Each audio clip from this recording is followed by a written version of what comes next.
try and contact a few people about that. So first up, we're supposed to have Kingsley. They should be arriving soon.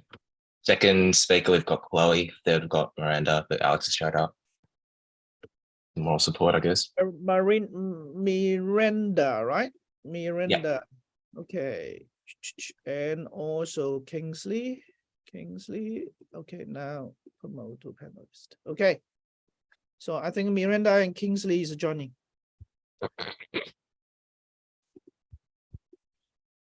Okay, good. So Roddy, call your team name again, please. Thank you. Yeah, sure. So at first we've got Kingsley. Second, we've got Chloe. Third, we've got Miranda.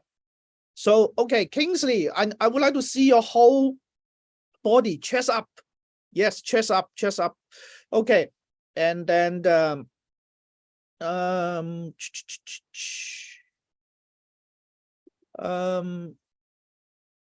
maybe Roddy, I ask your help again to call your team member and Tim, upon call Tim, once you hear your name, could you say something? Otherwise, I need to do an audio test to see if your work. Yeah. All right. So first we've got Kingsley. Kingsley, say something. Hello. Hello. Yeah, very good. Awesome. And then we've got Chloe. Hi. Okay, Chloe. Right. And then Miranda for third. Hi. Yep. Okay, very good. Could you everyone mute yourself? And I think Chloe, your name is wrong. Try to see if you can change your name. Otherwise, I will help you. Can you change your name? All right. So it's 9. It is 9 o'clock now. Let's give one more minute for everyone to prepare, and then we are going to kick off our meeting very soon. Okay, so before we start our events, I would like to let everyone know that in order to make sure the delivery quality, we are using the webinar map. In this map, all the audience can see the debater much better. However, as a panelist, we won't able to see the audience, okay? And then the audience won't able to speak during the event. If you have a question, you can use the chat function to communicate with us. So welcome again. Now, I would like to invite our MC, Mr. Brandon, to formally kick off the meeting. Thank you, Kevin. Good evening. Already? Yeah. I am, sir. Thank you. Good morning, students, and good morning, educators and teachers. Welcome, everyone. Just allow me just a quick second just to share a screen with you. It gives me great pleasure to officially open the 2023 Inter-School QS School Semi-Final Debate Competition. Students, as you will learn and see and experience through the wonderful support of your educators and teachers, this is not about the destination, but very much the journey. We are so immensely proud of each and every one of you. We are in a very privileged position to see you grow and flourish, calm your nerves, deliver some outstanding expressive and receptive skills in your oral language. It is truly a humbling experience for us to actually see you grow throughout this particular investigation and competition today. No doubt about it, your families are with you the whole way.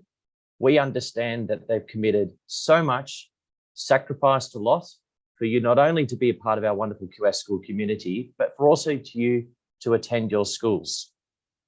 So when all this is done, I'd actually just like to politely suggest to all of you, please thank your families. Students, without further ado, I will guide you through some of the principles of our debating later on. I'd now like to introduce our Director of QS School, Mr. Kevin Gore, to give a short address. Kevin, are you there? I'm here. I'm back. Thank you very much. Thank you very much. All right. So I just would like to formally welcome everyone. We're doing this wonderful event every year, and then the world is changing every year, but we are here. We are support each others. We're showing love to each others. We're showing love to the community. So, and we hope during the debating event, and then we can learn from each other. We can influence more people. We can influence the society and the community to have a strong believing, a strong, excuse me, some very, so, and also that is, we would like to demonstrate our positive believing and a positive mindset. Okay, so thank you very much. I hand over back to Brandon. Thank you, Kevin. Students, it is my great pleasure, as I said, to be in this particular seat today. We, as you can see on the screen right now, we have students coming from QS School across 9 different campuses across our school community and across the greater city of Melbourne. Out west, we've got Point Cook, towards the north, Essendon and Preston. Out, can't help but be a little bit biased around my home, around the Yarra Valley campus in Box Hill, Knox, Caulfield, Monash, and on South Side with the Bayside campus. Across these students, we're going to see some outstanding clash of debaters today, which will be an amazing witness to all of us. There are 16 teams, as I said, across 9 school campuses. There are 8 rounds, and after each round, the adjudicators will provide some brief comments to all of you. That feedback will be very constructive, very helpful.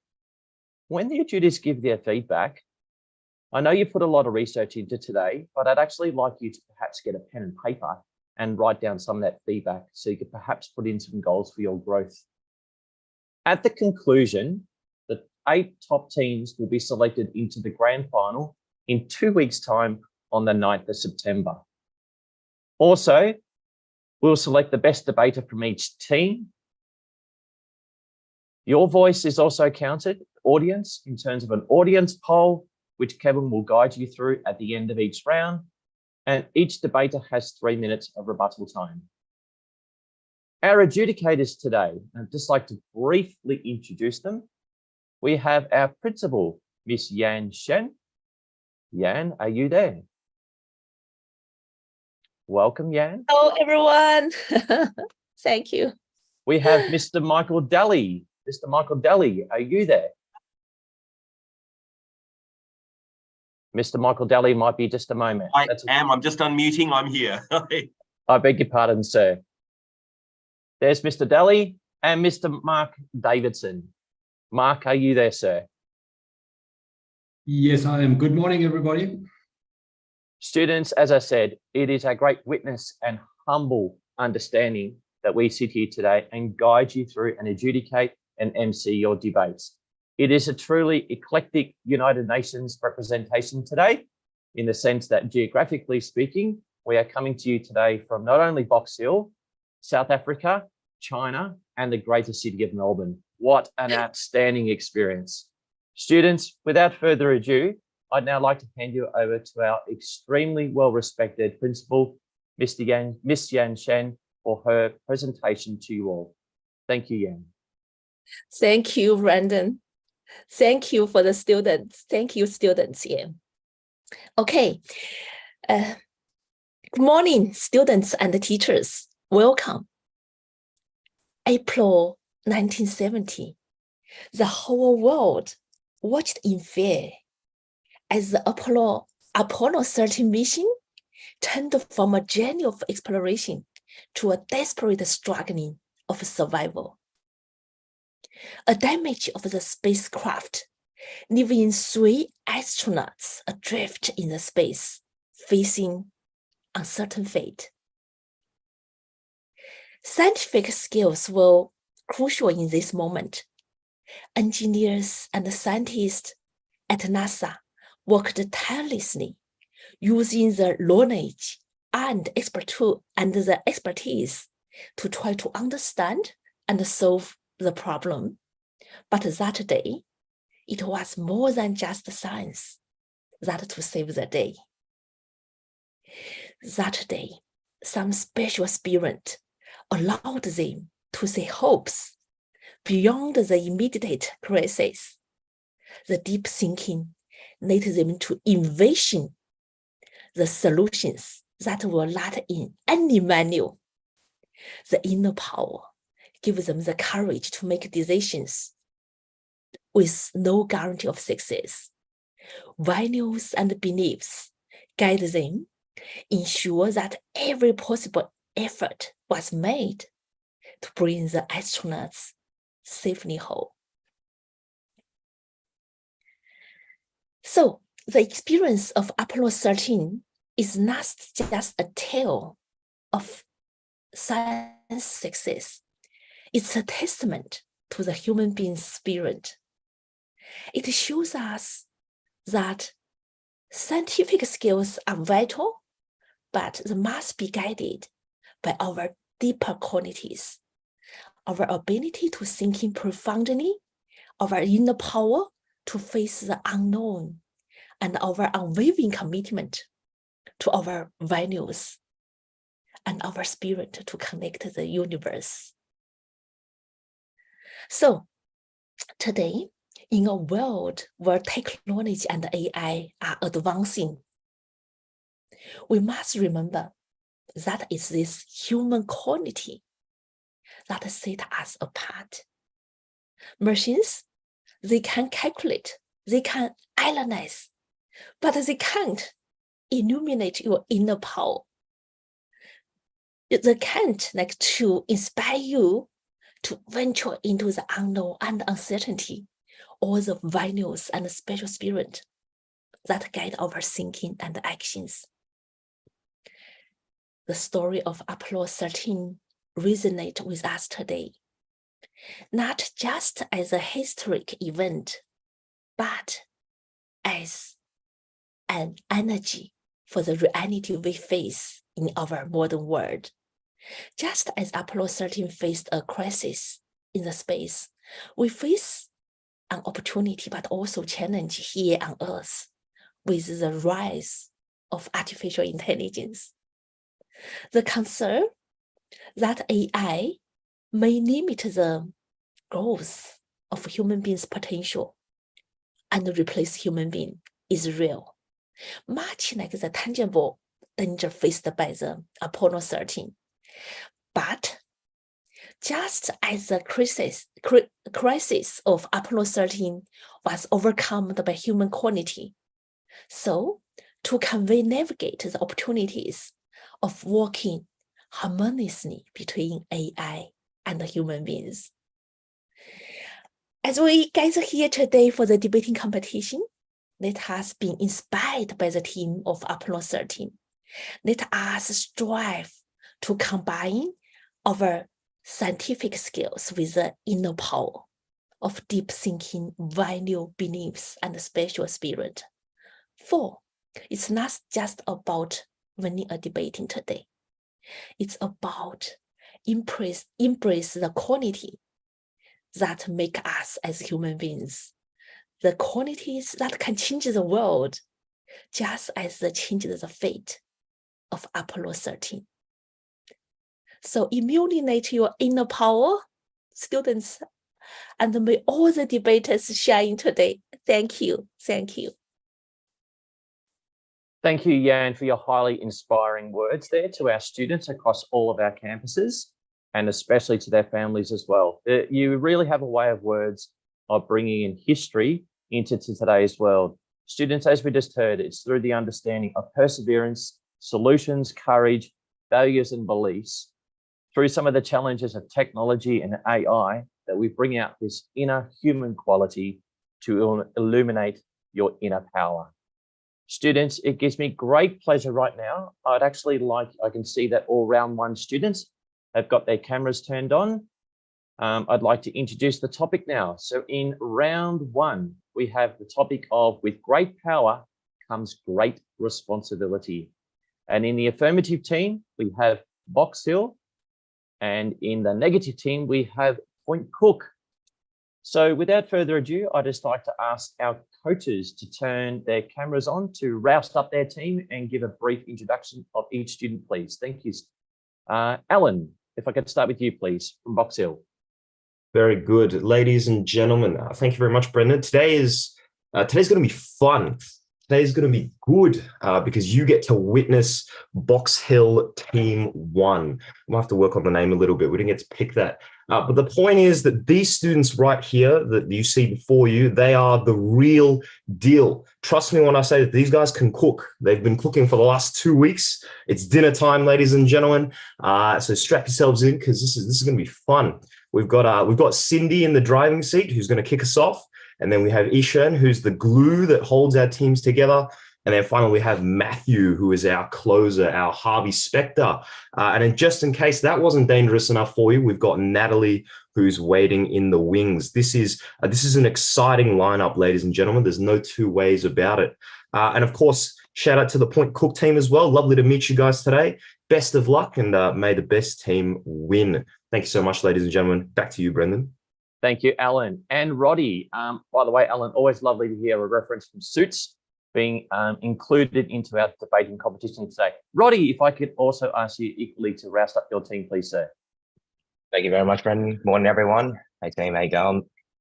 So yeah, apparently I'm supposed to give a textbook of sorts now. Brevity is brilliant, so I'll make it quick. For those of you in the audience who haven't met our brilliant team yet, we've got Kingsley at first, Chloe at second speaker, Miranda at third, and Alex, who's been tirelessly helping out behind the scenes for the past couple of weeks. I'll be honest, I actually consulted Dr. Google a little earlier for some advice on what I need to say right now, what you need to hear. So Dr. Google would like to remind you all, Point Cook, always to give 100% in everything you do, unless you're donating blood.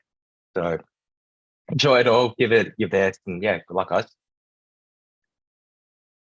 Thank you, Roddy. And absolutely, let's hope that there's no blood spilled today, but it just merely in the giving sense with Red Cross or something like that. So there we go. Thank you, Roddy. Okay, students, just a couple of little reminders. You know that you have 3 minutes for this. Okay, with 30 seconds to go, I'll put up this sign. I'll also give a little bell like that. And with 10 seconds to go, I'll hold up this sign and I'll give a much louder, a longer ding on a bell like that. So you're very, very aware. That may come across as a little interruptive, but time management is definitely of the essence here today. Okay, so I can see that the adjudicators are just about to turn their cameras off. Thanks, Roddy. Thank you. Coaches to turn their cameras off, sorry. And I'd now like to introduce our first speaker in the affirmative, Cindy. Are you there, Cindy? Yes, I'm here. Absolutely. Cindy, when you're ready, your 3 minutes begins now. Good morning, esteemed ladies, gentlemen, and audience. Today, we are here to discuss a phrase as old as time itself. With great power comes great responsibility. This principle has guided all walks of human life, from teaching to law to even parenting.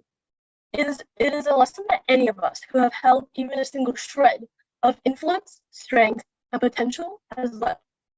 The affirmative's first argument then will be about how the statement is naturally and morally correct. In other words, it just makes sense. Our second speaker will discuss how, if those in power do not take great care, then the consequences can be catastrophic. Our third speaker will therefore conclude our statement.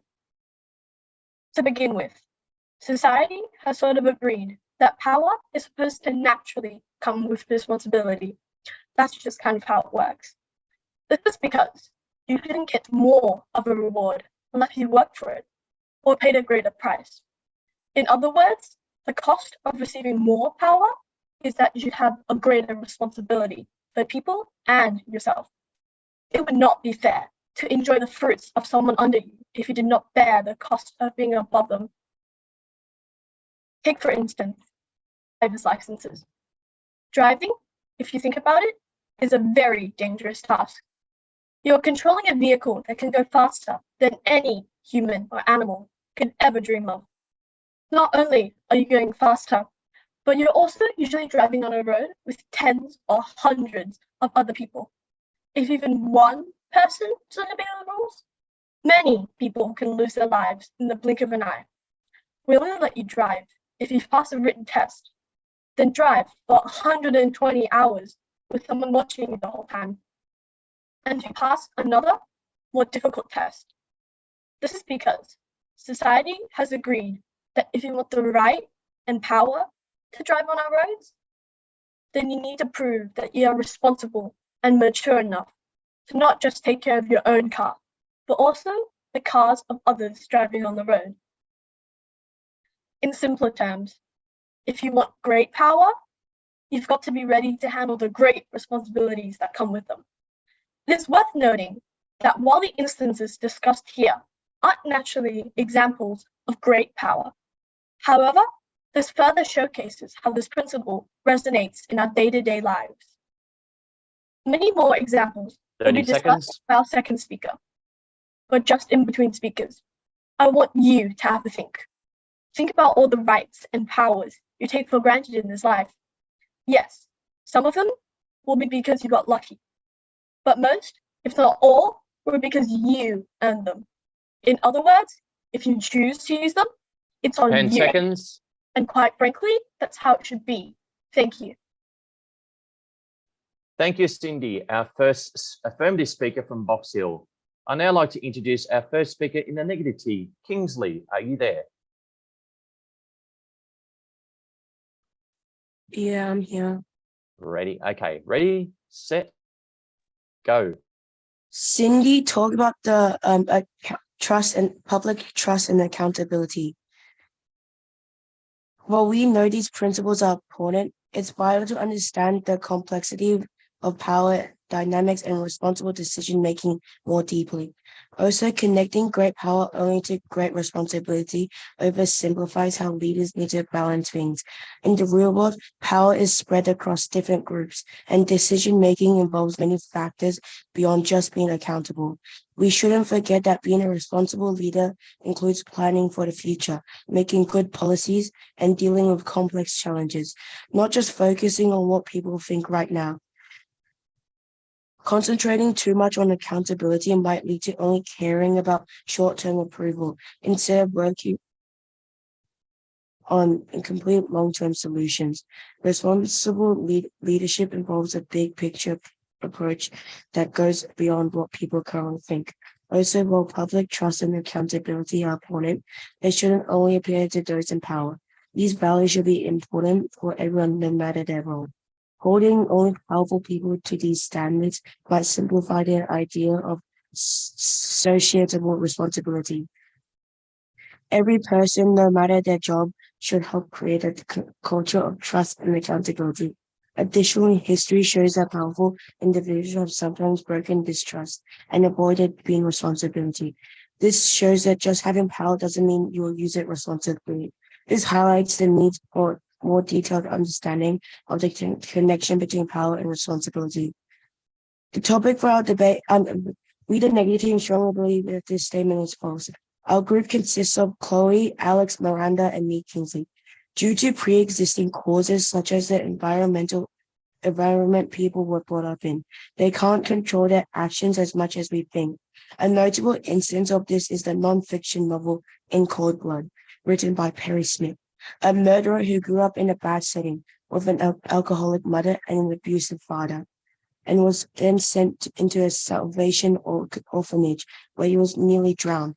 Because he was never taught virtue ethics or morality, although he was in a great position of power to kill or to not kill, it would be philosophical incoherent to blame him fully responsible for his actions.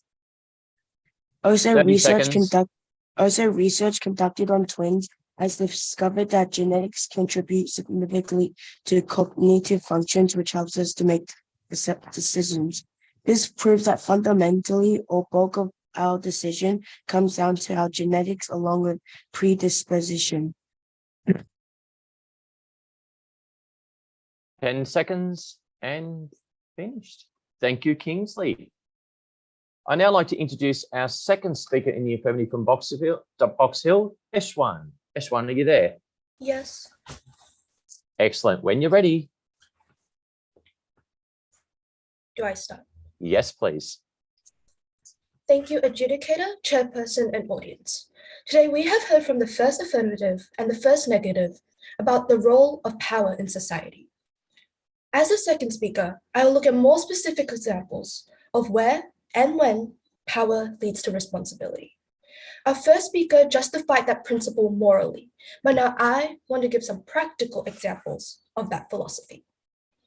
In short, power carries consequences. After all, is power even really power if it doesn't affect anyone? If a tree falls in the middle of the woods and no one is around to hear it, did it even make a sound? To circle back to the question, we are dealing here with the topic of great power and therefore great responsibility. And the world is simply full of examples where the misuses of great power has led to unfortunate circumstances, or cases where the responsible use of power has led to great progress. For example, take the institution of democracy. Democracy is built on the idea that we give our elected leaders more power because they were voted in. They have earned that privilege by convincing the people to give them special powers, usually reserved for kings and queens in times of old. The power to make laws, the power to negotiate for our country, the power to control our economy. And importantly, if they fail, then we as a country fail. And when the country fails, there are disastrous consequences. Just have a look at the American banks in 2008 during the global financial crisis, or the Lebanese government during the protests and explosions in Beirut 3 years ago, or the world governments during the COVID-19 pandemic, leading to an estimated 7 million deaths. All cases of when those in power failed to adhere to their responsibilities with devastating consequences. You cannot possibly look at these cases and think those leaders should simply be let off, or at the very least, that they are not responsible. This idea is so obvious that it even dates back to the most basic civilizations. In Middle Ages, it was understood that it was the king or queen who was responsible for protecting and helping the people whom he or she held power over.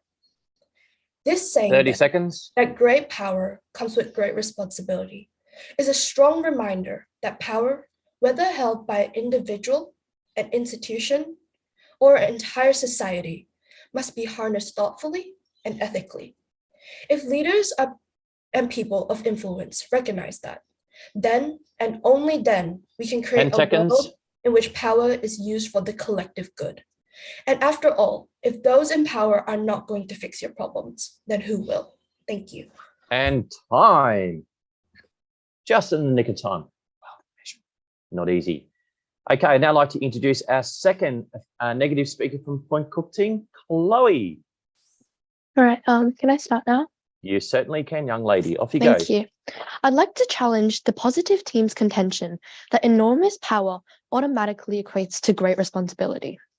While it is evident that power may exert influence over a wide range of individuals and events, we must question the assumption that this influence always entails accountability for all consequences.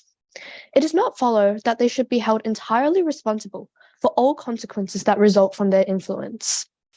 The notion that immense power automatically leads to responsibility ignores the complexities of casualty in real-world settings. Powerful people's influence is frequently one of many elements influencing outcomes. It is both impractical and dangerous in a world filled with interdependencies and multi-dimensional dynamics. Moving on to my arguments. We, the negative team, believe that the nature of human power in society is such that it's not quite logically rigorous to argue that it's not clear to us that wielding great power necessarily means you're greatly responsible. In fact, there are many instances of puppet governments that are seemingly independent, but in reality are exerted control behind the scenes. For example, the armistice signed by Vichy France and Nazi Germany on the 22nd of June 1940 was intended to establish a policy of collaboration. However, it illustrated a puppet structure where Vichy France behaved like a subservient entity, changing their governance, war tactics, and policies to suit that of Nazis' interests, like a puppet on strings. While many Vichy French soldiers occupied positions of authority, The individual's choices were actually constrained by external factors. Even though the scarring image of a Vichy French soldier cruelly tearing a Jewish toddler away from their screaming mother displays the pain stood by helpless, innocent individuals, it is important to recognize that they were just participants in a larger marionette performance, following out the predetermined plan of a more complexly choreographed system. In conclusion, as a proud member of the negative team, I firmly stand by our position that with great power doesn't wholly come great responsibility, especially when we consider the very real existence of puppet governments. 30 seconds. And there we go. Thank you very much, Chloe. I'd now like to introduce our third and final speaker from the affirmative team from Box Hill to bring home with great power comes responsibility, Matthew. Thank you. Good morning, ladies and gentlemen. As the last affirmative speaker, I'll be rebutting the negative team's argument and summarizing this debate as a whole. The negative team has attempted to argue that power does not guarantee responsibility, and that responsibility should be spread across multiple parties. This, however, isn't always true, as not all people have the power to change things in the world. Although we do have to take responsibility for our own good, it heavily relies on those above us. On the 27th of June, 1817, a British Member of Parliament was presented with such a question. He stated that the possession of great power necessarily implies great responsibility. His reasoning for this was that the financial issues in countries after the Napoleon War was due to the fault of politicians. After this, many politicians worked double hard and were filled with guilt out of their own personal morals, which brings me to my main rebuttal for the negative team's argument. People often have positive morals and ethics, bringing them to respond similarly to situations when they are in positions of great power. Circling back to our second speaker's argument, as people in power can comprehend the weight of consequences in ways like no other. This is even more accentuated when bosses have to take cognizance of the well-being of their employees in work environments. It is also especially troubling when the powerful receive their power because of those beneath them and then do little to help them in times of crisis, as our second speaker also discussed with respect to politicians. Yes, you won't be breaking any laws or hurting anyone, but as ex-politician and ex-president Barack Obama once said, there's only so much that you can eat. There's only so big a house that you can have. As Obama just stated, and as the affirmative team has attempted to argue during the course of this debate, there must come a point where the powerful can no longer pretend that their success was not at the cost of others' labor. The simple truth of the matter in this world is that if you have something, logically, someone else who might need it more does not. Those in power must recognize this. As our first affirmative speaker has also argued, it is therefore only fair for them to give back, and not just in the regular form of taxes or donations like ordinary people. I mean, after all, if they are going to enjoy a special benefit, then it is only fair that they endure a special cost. What is therefore at the very heart of this debate is really the word should. Should powerful people help the weak? Should we put responsibility on those who have the power to change lives? 10 seconds. And quite frankly, how could you possibly say no to that? Thank you. Thank you, Matthew. And time. Well done, sir. I'd now like to bring in our third and final speaker from the Point Cook team to bring it home in the negative. Miranda, are you ready? Yes, thank you. Good luck. Off you go, young lady. The affirmative team's first argument is that people with great power are impactful. While it is undeniable that individuals have a responsibility to drive safely and adhere to traffic regulations, a nuanced perspective acknowledges the multifaceted nature of car crashes. Instead of placing undue burden solely on individuals, we must foster an environment that promotes education, awareness, technological advancement, and cooperative efforts between individuals and authorities. This approach will ultimately lead to a more effective reduction in accidents and a safer road environment for everyone. The second argument from the affirmative team is that people with great responsibility have to be held accountable for the things they do. Although it's clear that power has a broad impact on various people and situations, it's important to critically examine the idea that this impact inevitably translates into being accountable for all outcomes. It does not necessarily mean that they should be completely held responsible for every consequence that arises due to their influence. The belief that have significant power indirectly equates to having responsibility overlooks the intricate connections between cause and effect in the real world. Often, the influence of individuals with power is just one of the influence factors that contribute to the outcomes. Such a perspective is both unfeasible and risky, especially in a world categorized by intricate independencies and complexities. Additionally, the third speaker mentioned that people with great power have good ethics. The expectation that those in power must always prioritize the greater good can sometimes be unrealistic. Consider leaders faced with decisions that involve balancing short-term benefits with long-term sustainability. In some cases, the immediate benefit might appear to contradict the long-term well-being, leading to complex moral dilemmas. Expecting power to always equate to ethical purity fails to consider these more nuanced situations. Furthermore, attributing harmful consequences solely to a lack of ethics neglects the broader systemic issues that often contribute to unfavorable outcomes. Power dynamics, geopolitical complexities, and unintended consequences can play substantial roles in shaping results, even when decisions are made with the best of intentions. In conclusion, while ethical considerations are important, we must recognize that the real world presents challenges where clear ethical choices are not always evident. The correlation between great power and ethical duty should be approached with a more nuanced understanding of the complexities inherent in decision-making. Responsible leadership requires a balance between ethics, practicality, and consideration over the broader context in order to navigate the challenges and uncertainties that come with building great power. Thank you. And time. Well done, young lady. Students, what an amazing opening round we have. So in the background right now, our adjudicators are frantically just assessing against different criteria on your debating skills, and they'll be with us shortly. It's my purpose now just to give you a little bit of a commentary on just what I've really witnessed to more families. What a brilliant opening debate. With great power comes great responsibility, from Box Hill 1 in the affirmative and Point Cook Team 1 in the negative. I must say, Alan and Roddy, you must be extremely pleased, I must say, as I am, not to mention the families of these magnificent students.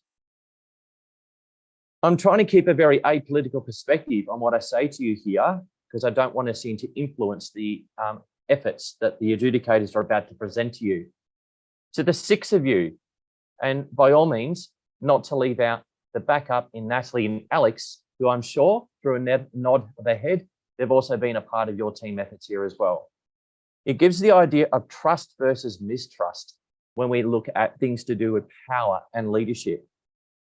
I loved, Eshwan, I think it was you that said this, how you said a more detailed information needs to better understand issues. You could say that for both sides, and that's why I've mentioned it here as well. That's what we call critical literacy, and it's paramount in our investigation, no matter which you take, the affirmative or the negative team here. I loved it how both teams sort of just dabbled on different styles of leadership and different types of leadership. Clearly, there were some influences and comments on to do with democracy, but there's many types of governments around the world as well. You've got like parliamentary republics, federal republics. You've got monarchies, which was touched upon. There's dictatorships, oligarchy, which is governed by a few people. Theocracy, which comes across in countries where it's governed according to religious rules, sometimes what we perceive as fanaticism. And there's also one-party rule as well. Students, no doubt about it, I loved how you each spoke about the challenges with each side of your arguments. I could see that things to do with morals and ethics and different philosophies emanated through your different sides of either being in full support or in the negative of this particular topic. I think we've certainly seen many, many great examples of good politics. And we've also seen, unsurprisingly, examples of bad politics from not only within our Australian landscape, but certainly through your investigation that many of you touched upon in more broader circles around the world. There's no doubt about it that politicians or styles of government, they need to move with societal moods and how they shift. Clearly, things to do with ecological matters, sexism, Black Lives Matters, etc. These are all things that we've seen over the last 20 to 30 years and more recently as well. These particular topics, all politicians, especially within our Australian landscape, have certainly seen they've got to keep abreast of these particular issues to know which perspective they take. But to come back to that point again, more detailed information needs to be better understood about these shifts in order to make very clear and coherent understandings to the people within their electorate. Students, I want to come back to your families and your teachers. Alan and Roddy, just quickly, while the adjudicators are assessing the background, are you able to put your cameras on? And I was wondering, are you able to give a quick 20-second commentary about your team's efforts, please? Alan, I'll start with you again, please, sir. That was fantastic, quite frankly. There's no other way to put it. I've done this competition, I think this is the third time I'll be doing it. And this is going to sound cheesy, but this is the best one I've seen so far. The standard just gets higher and higher every year, and I don't know where you guys are pulling it from. That was absolutely fantastic. Obviously, I know what my team is capable of, but I do want to shout out the Point Cook team. That was fantastic. I'll acknowledge this straight up. You guys had the harder side. I remember sitting here and planning the debate, and I was thinking, I have no idea what you guys are going to say, because this is a tough cookie. This is a tough nut to crack. But you guys definitely rose to the occasion. To my own team, that was fantastic. That was amazing, and you guys really unleashed everything that you've practiced and rehearsed for. So that was amazing. Thank you, Alan and Roddy. Just a quick 20-second wrap for your team, please. Yeah, sure. I have a bit less experience than Alan in this competition. My first year doing it, and yeah, what a way to start it off. I mean, I'm going to echo what Alan said. Yeah, absolutely fantastic. Speaking and ideas from both sides, and love the exchange of ideas all throughout. So, well done, guys. Really proud of you, Point Cook. Magnificent. Thank you, educators. Mr. Michael Daly, adjudicator. I'll leave it over to you, sir. Hi, thank you so much, Brendan. Wait. We need to wait a bit. We need to let the family to giving a vote first before we give to our educator to give comments. All right. So Michael, I give you 2 minutes break. Yeah, 1 minute, 1 minute break. Now it is time for all the audience participating. Your voice is counted. Your input will contribute to 2 public vote awards. So let's do the poll now. 1 minute to go. Let me to do the poll. All right, the poll for round 1 launch. Okay, so now, it is just the 3 questions, a few questions, and then less than 10 seconds. And could you, yes, everyone, could you vote for your team, which is your support? Please tell us, what do you think? Thank you very much for your contribution. I can see that someone is doing the voting now. Yes, so we just use 1 minute for this one.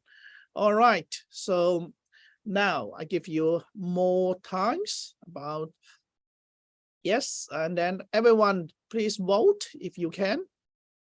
Yes, now 20 seconds to go. 20 seconds to go. All right, last the 10 seconds now. So everyone, so now I encourage everyone to vote.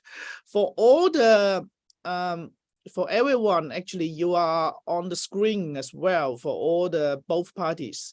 So we're waiting for the result announce. So now last the 5 seconds. 5, 4, 3, 2, 1. Thank you. Yep. The poll is end.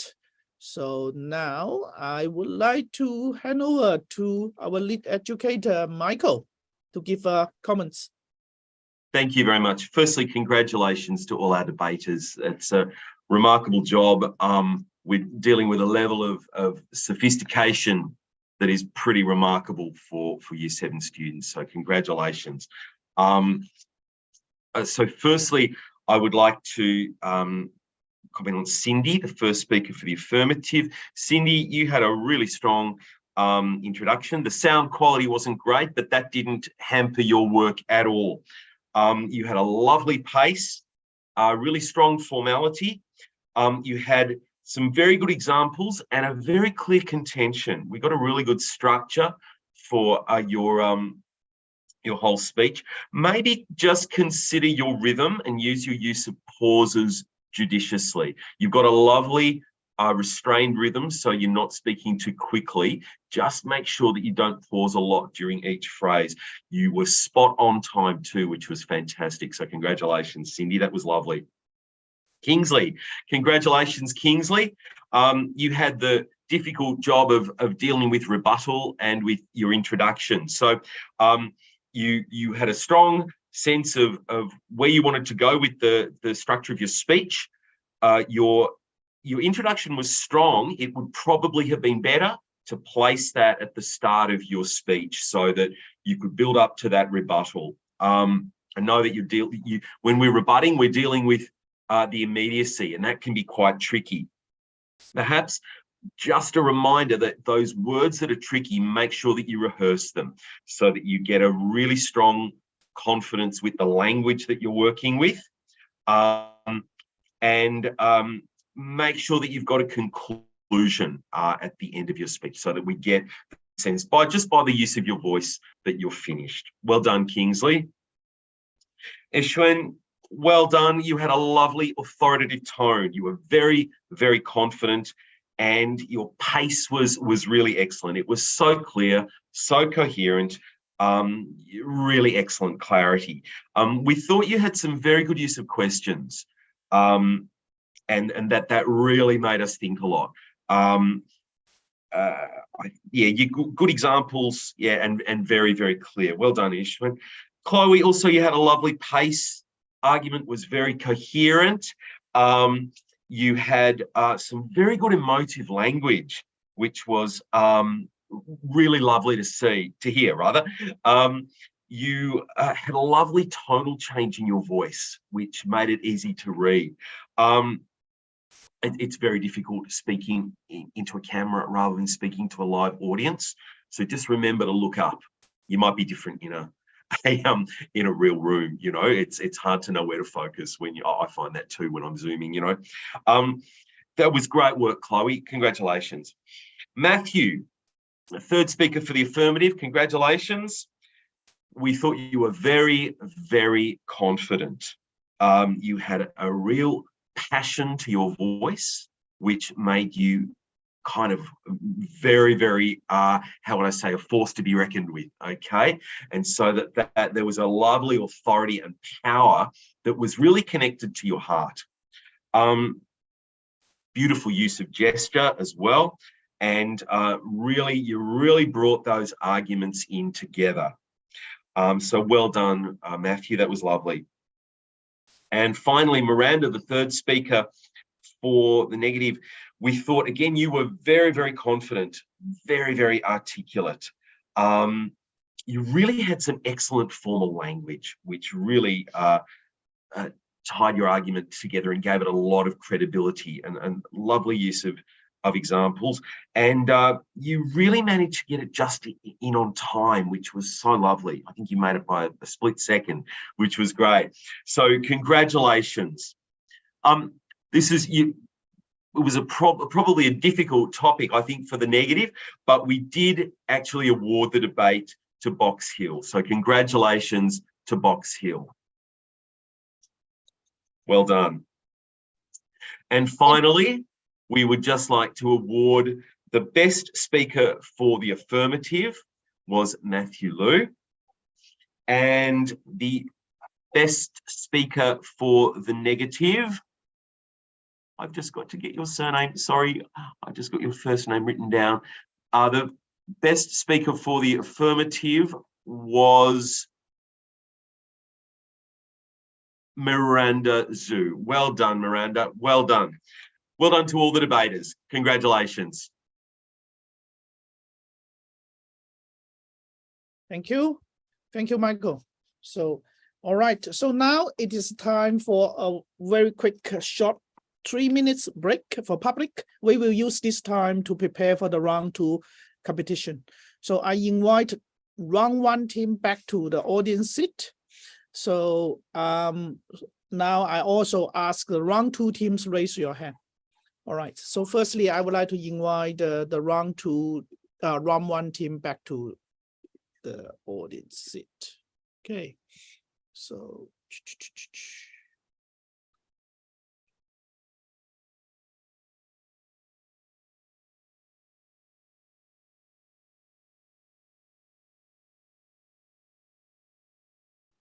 now I ask the round 1 team to round 2 team to raise your hand. Yeah.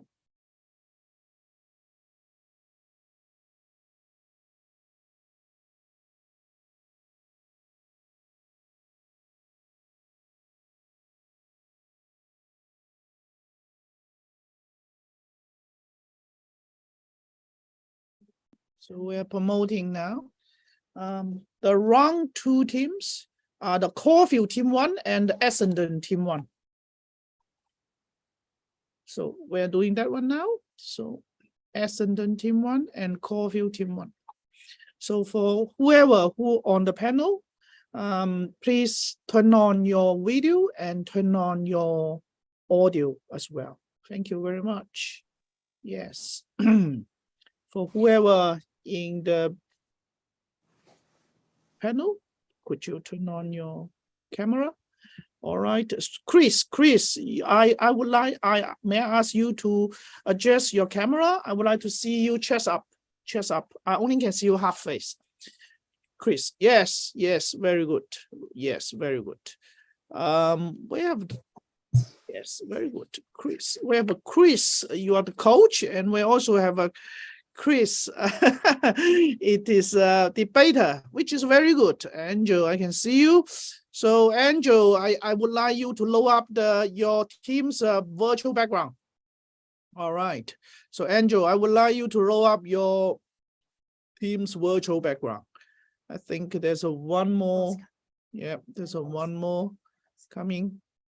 And the catering as well. So let me go into to the panelist. Okay. So now, all right. So Essendon team 1 coach is Roddy. Where's Roddy? Okay. Roddy, could you call your team members name one by one? And when the debaters hear name, can you please respond? And then which is I can do the checking for your audio well. Okay. Yep, sure. Thanks, Kevin. So first speaker, we have Tanati. Tanati, could you say something? Hello. Yep. All right. At second, we've got Caitlin. Yeah.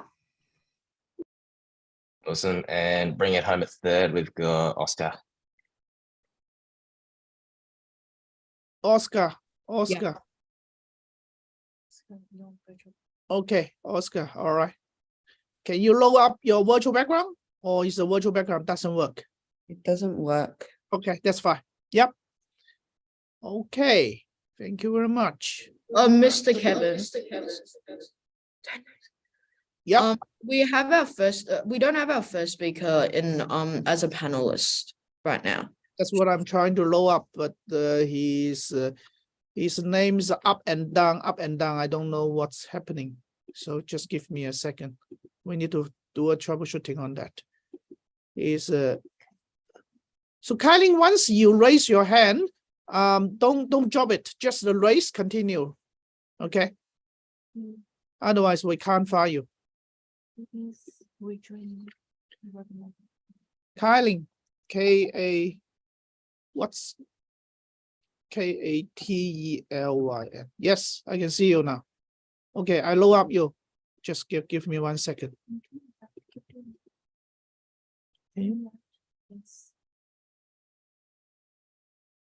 We're trying to promoting you as a panelist now. Okay. Okay, Kaylee. Okay, very good. So for Caulfield, team 1 coach is Chris. Chris, could you call your team's names one by one? So as our first speaker, we have Caitlin. For our second speaker, we have Andrew Lin. And for our wait, Caitlin, can you say something? Which is I make sure your audio is right. I can't hear you. Could you unmute yourself? Okay. Hello. Is a strong echo on your side. Strong echo on your side. Could you try to work on it? So you need to be in one separate room by yourself. Okay, can you say something, Catherine? Hi. Okay, now it's good. Now it's all right. Chris, call your second debater. Our second debater for affirmative team is Andrew. Andrew, say something, Andrew. Hi. Okay, good. Chris? And our final speaker is Allegra.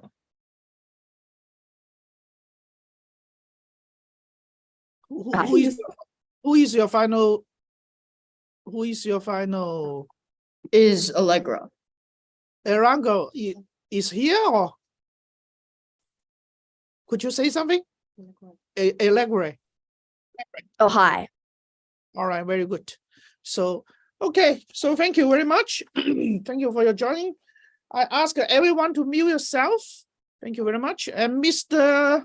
Oregon, I hand over back to you. Thank you kindly, sir. Good morning, students. My name is Mr. Brendan O'Regan, and I'll be your MC for today. If I just kindly ask that the coaches make sure they're on screen right now. Excellent. Thank you, Roddy, and thank you, Chris. Chris, just as a clear observation, if you don't mind my asking, sir, are you about 14? Chris? Yeah. I'm 13. Oh, wow. There you go. I just wanted to say, whatever happens here, I'm impressed, young man, that you are a coach today. Thank you, sir. It's a very, very clear observation. So to start things off, families, we have our round 2 debate that is simply titled Community Service Should Be Included in the High School Curriculum, one that I'm personally very, very interested in. Without further ado, I kindly ask Chris introduces the Caulfield 1 team in the affirmative for a 20-second quick roust up and cheer on. Thank you, Chris. Good morning, adjudicators, chairperson, and debaters. This morning, we have the pleasure of gathering here to discuss and share our thoughts of a small yet significant topic. Community service should be input into school curriculum. My name is Chris O, and I'm the proud coach of QS School's Caulfield campus Sunday afternoon class. I obviously like to wish our opposition well and good luck, as well as to those who will be debating afterwards. I'm proud today also of my team's efforts. Whether we occur a loss or a win, the efforts to me will still be fruitful and successful. And finally, I put gratitude and thanks to our adjudicator and organizers, along with the chairperson, for assembling this event. So once again, thank you and good luck. Thank you, Chris, for your very, very eloquent, kind words. Roddy, if you could kindly introduce your Essendon team in the negative, please. Awesome. For those of you who haven't met these brilliant people yet, so we've got Snarty first, Caitlin second, and Oscar at third. Keen to get rolling, so I'll keep it simple. Printed this off in the break just then. You've proven a lot of good work. So yeah, good luck. That's Lubachi in Russian. Have a good one. Go on, guys. Outstanding. Okay, students, you know you've got 3 minutes to debate your little hearts out. No doubt about it. At 30 seconds, I'll hold up this sign and I'll make a little noise like that. And with 10 seconds to go, equally so, I'll hold up a 10-second sign and give a longer tap on the bung. Students, without further ado, I'd like you to brace yourselves, and likewise families, for we are about to begin our first topic. As I said, community service should be included in the high school curriculum. I now, without further ado, like to introduce our first speaker from the Caulfield in the affirmative, Caitlin.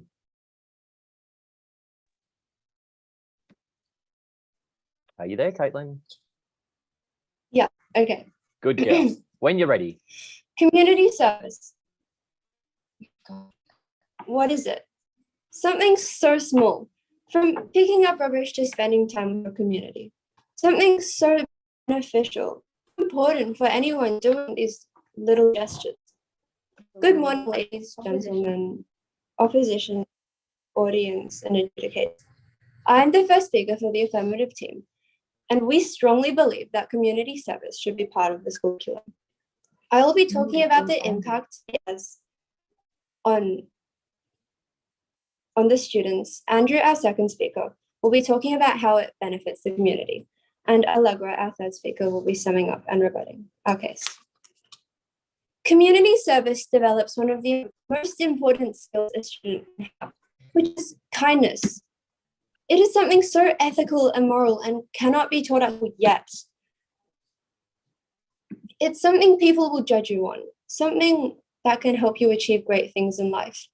Because you may be a high achiever, an overachiever maybe, you may get excellent grades, but does that really matter if you are not a good person? Spending so much time doing the right thing, students can learn this character trait that is so important to them. This also nurtures leadership skills in them, which will also benefit them and make them better people. According to volunteeringaustralia.org, over 6 million people volunteer annually, and Bureau of Statistics that there are roughly 4 million students in school in Australia. 4 million students able to take a break from exams and studies, able to help out the communities they've grown up in, the communities that they will continue to be in for the rest of their lives. A little stress relief offered to 72% of students reportedly being stressed about schoolwork, according to youthinsight.com.au. 30 minutes a week, something so calming, so relaxed. These students are struggling under the pressure of having to do tests, exams, studying. Community is just such a little thing, doesn't benefit, it benefits them greatly in the sense that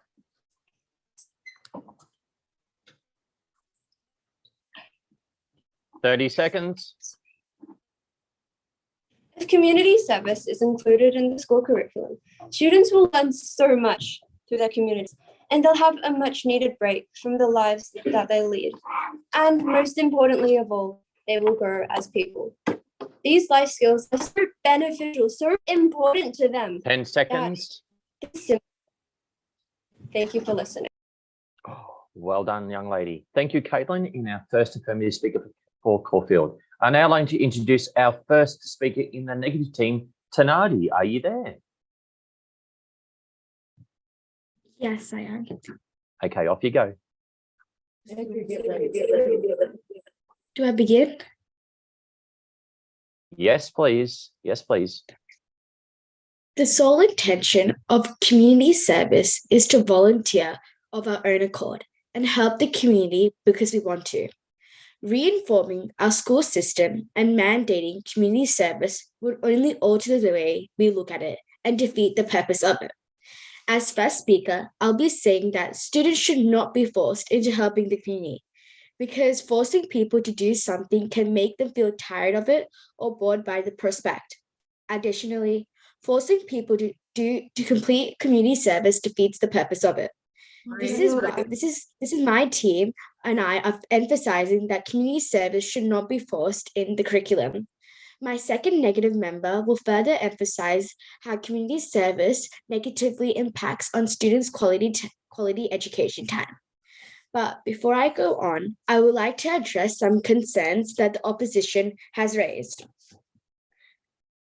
The opposition said that kindness does come out, but you need to do it as like you feel confident of doing the job. You need to show that you're really into it. And education time does build up, but community service does bring up education, but there are many other subjects that will also help benefit the education time.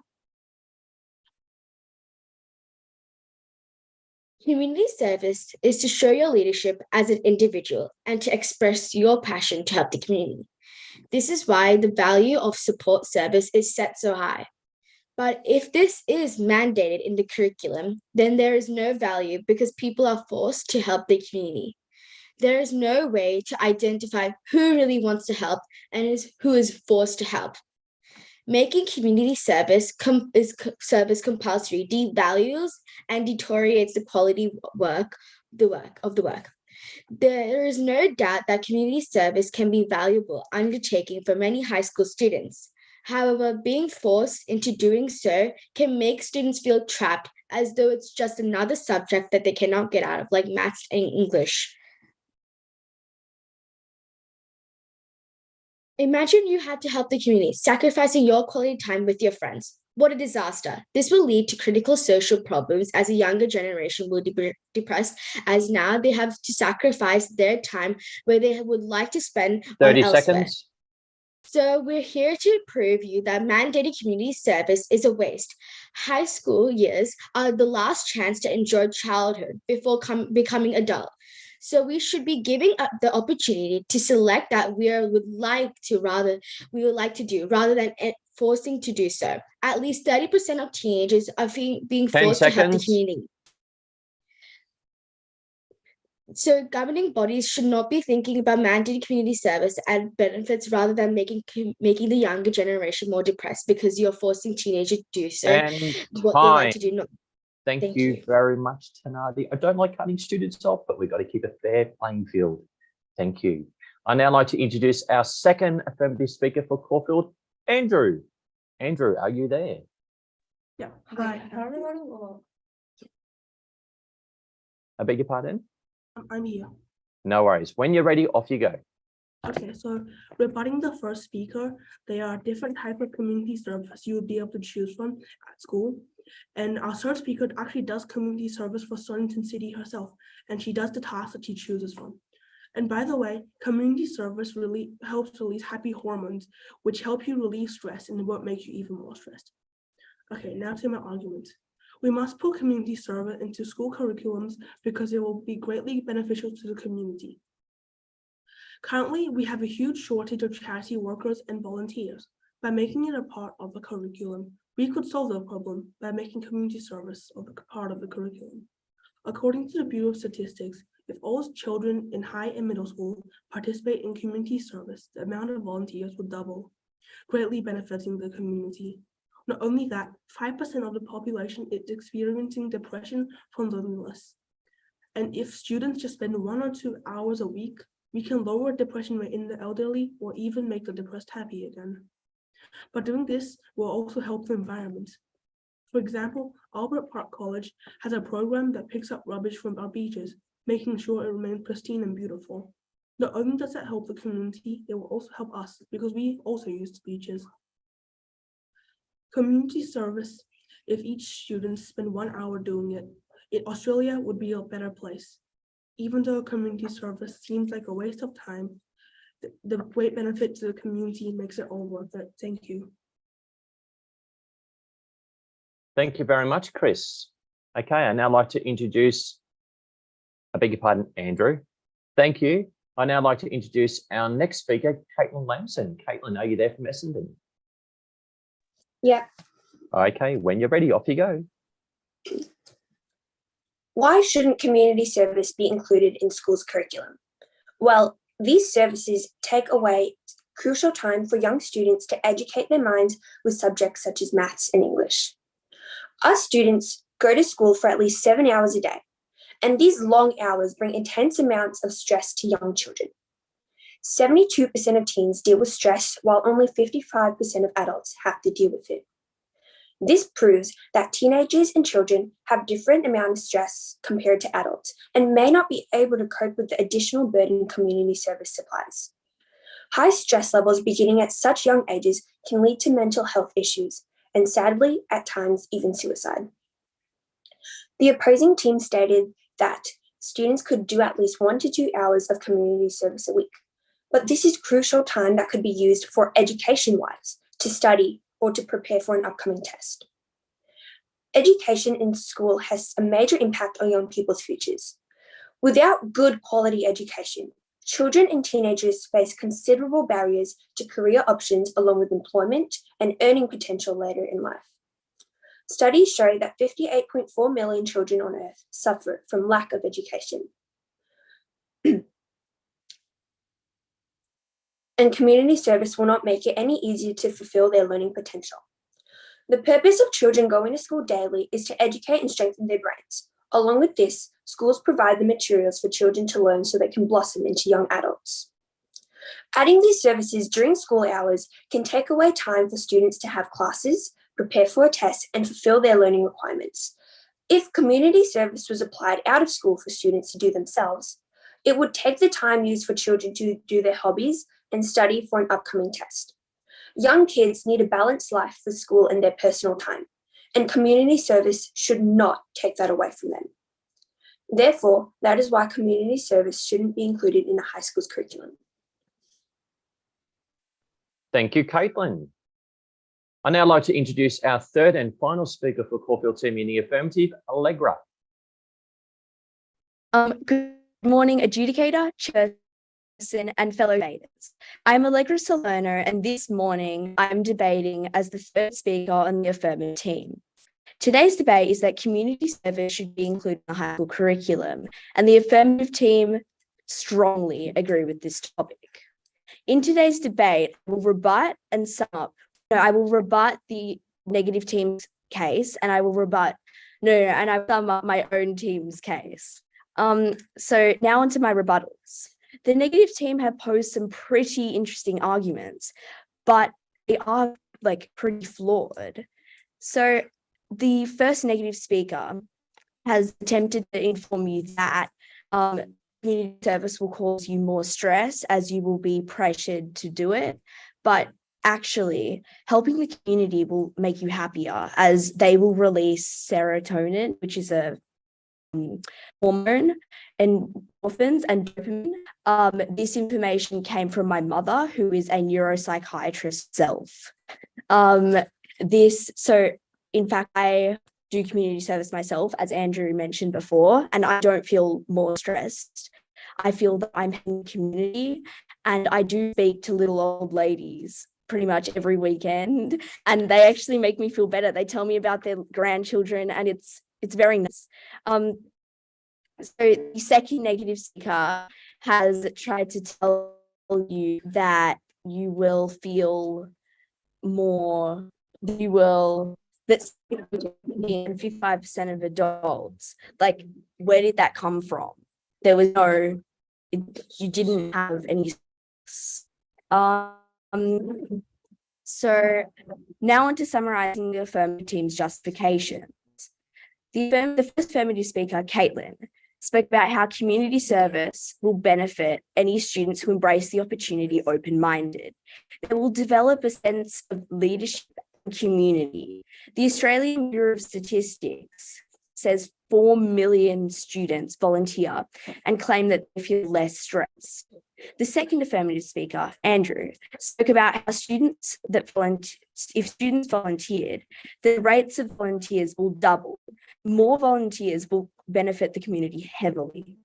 So, adjudicator, chairperson, debaters. In conclusion, the affirmative team strongly agrees with the topic of that community service should be in the high school curriculum. Once again, I am Allegra Salerno, and I am the third speaker of the affirmative team. As Winston Churchill once said, we make a living by what we get, but we make a life by what we give. Thank you. Thank you very much, Allegra, for bringing it home for the affirmative team in Caulfield. I now throw it over to Oscar to bring it home for Essendon. Off you go, Oscar. Firstly, I'd like to state, third speaker, I question the validity and reliability of your sources. School curriculums are designed to provide students with a solid academic foundation. In 2018, over 600,000 students from 79 countries took part in the latest PISA testing, including a nationally representative sample of 14,273 Australian students. We placed 16th in the world in reading, 29th in mathematics, and 17th in science. Which country do you think topped the list? China's high school curriculum does not include community service.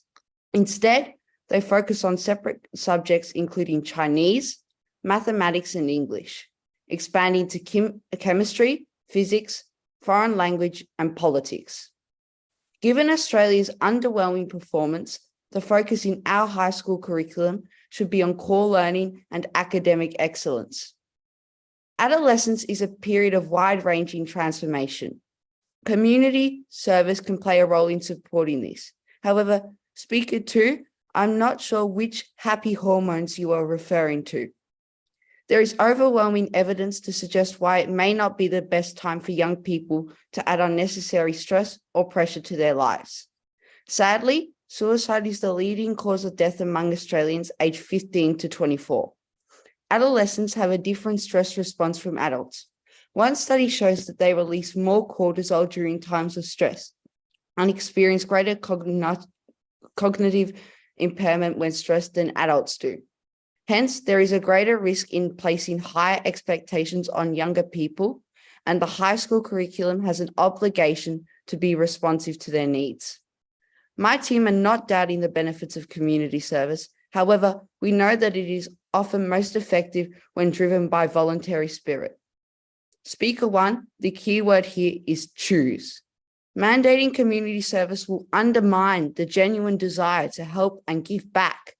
This will in turn lead to students completing tasks just to fulfill requirements, rather than genuinely engaging and making a positive impact. This challenges the value of the service itself. Join us in advocating to ensure that our schools provide a strong academic foundation while respecting individual choices and commitments. 30 seconds. Our voices must help to shape an education system that best serves the needs of us, the students. Thank you, Oscar, for bringing it home for Essendon. And thank you to all of you. And it would be bereft of me not to also mention Chris, the backup student for the Caulfield team, and Eshan, the backup student for Essendon. Congratulations, students. Breathe. Right now, our adjudicators are working frantically in the background. I'll just mention one thing. Nothing's changed. In 1872, in the state of Victoria, the fiercest topic under debate from Victorian politicians was what should be learnt and taught in schools. And here we are today in 2023, raging on still today. Students, I'd now like to throw it to our Kevin Director, who's going to guide your families through the poll. Thanks, Kevin.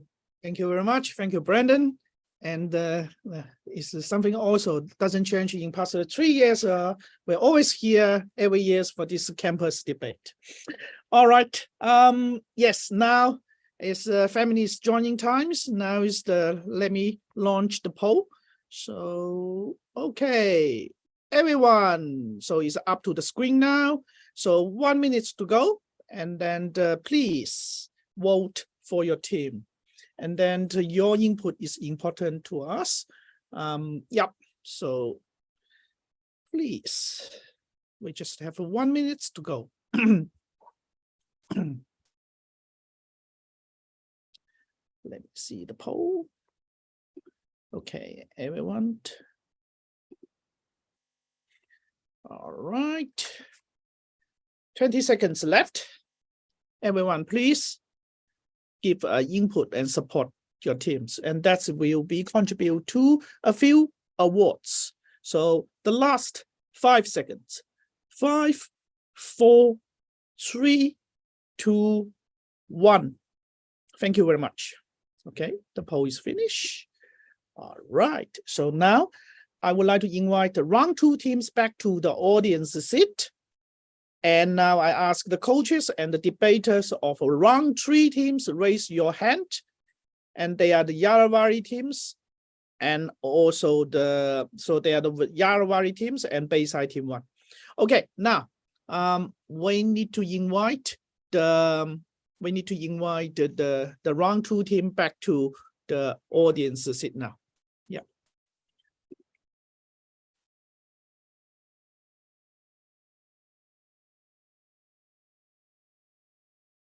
So for the public, we have a 1 to 1 minute short break while we are preparing for the round 3 team. Okay. Oh, hang on. Wait, Michael. Actually, the round 3 teams. Michael, are you ready?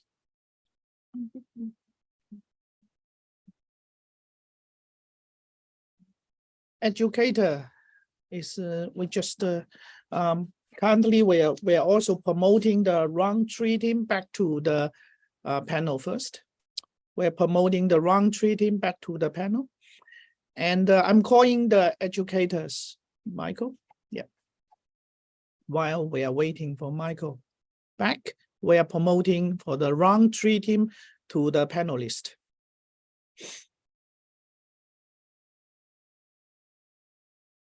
Thank you very much.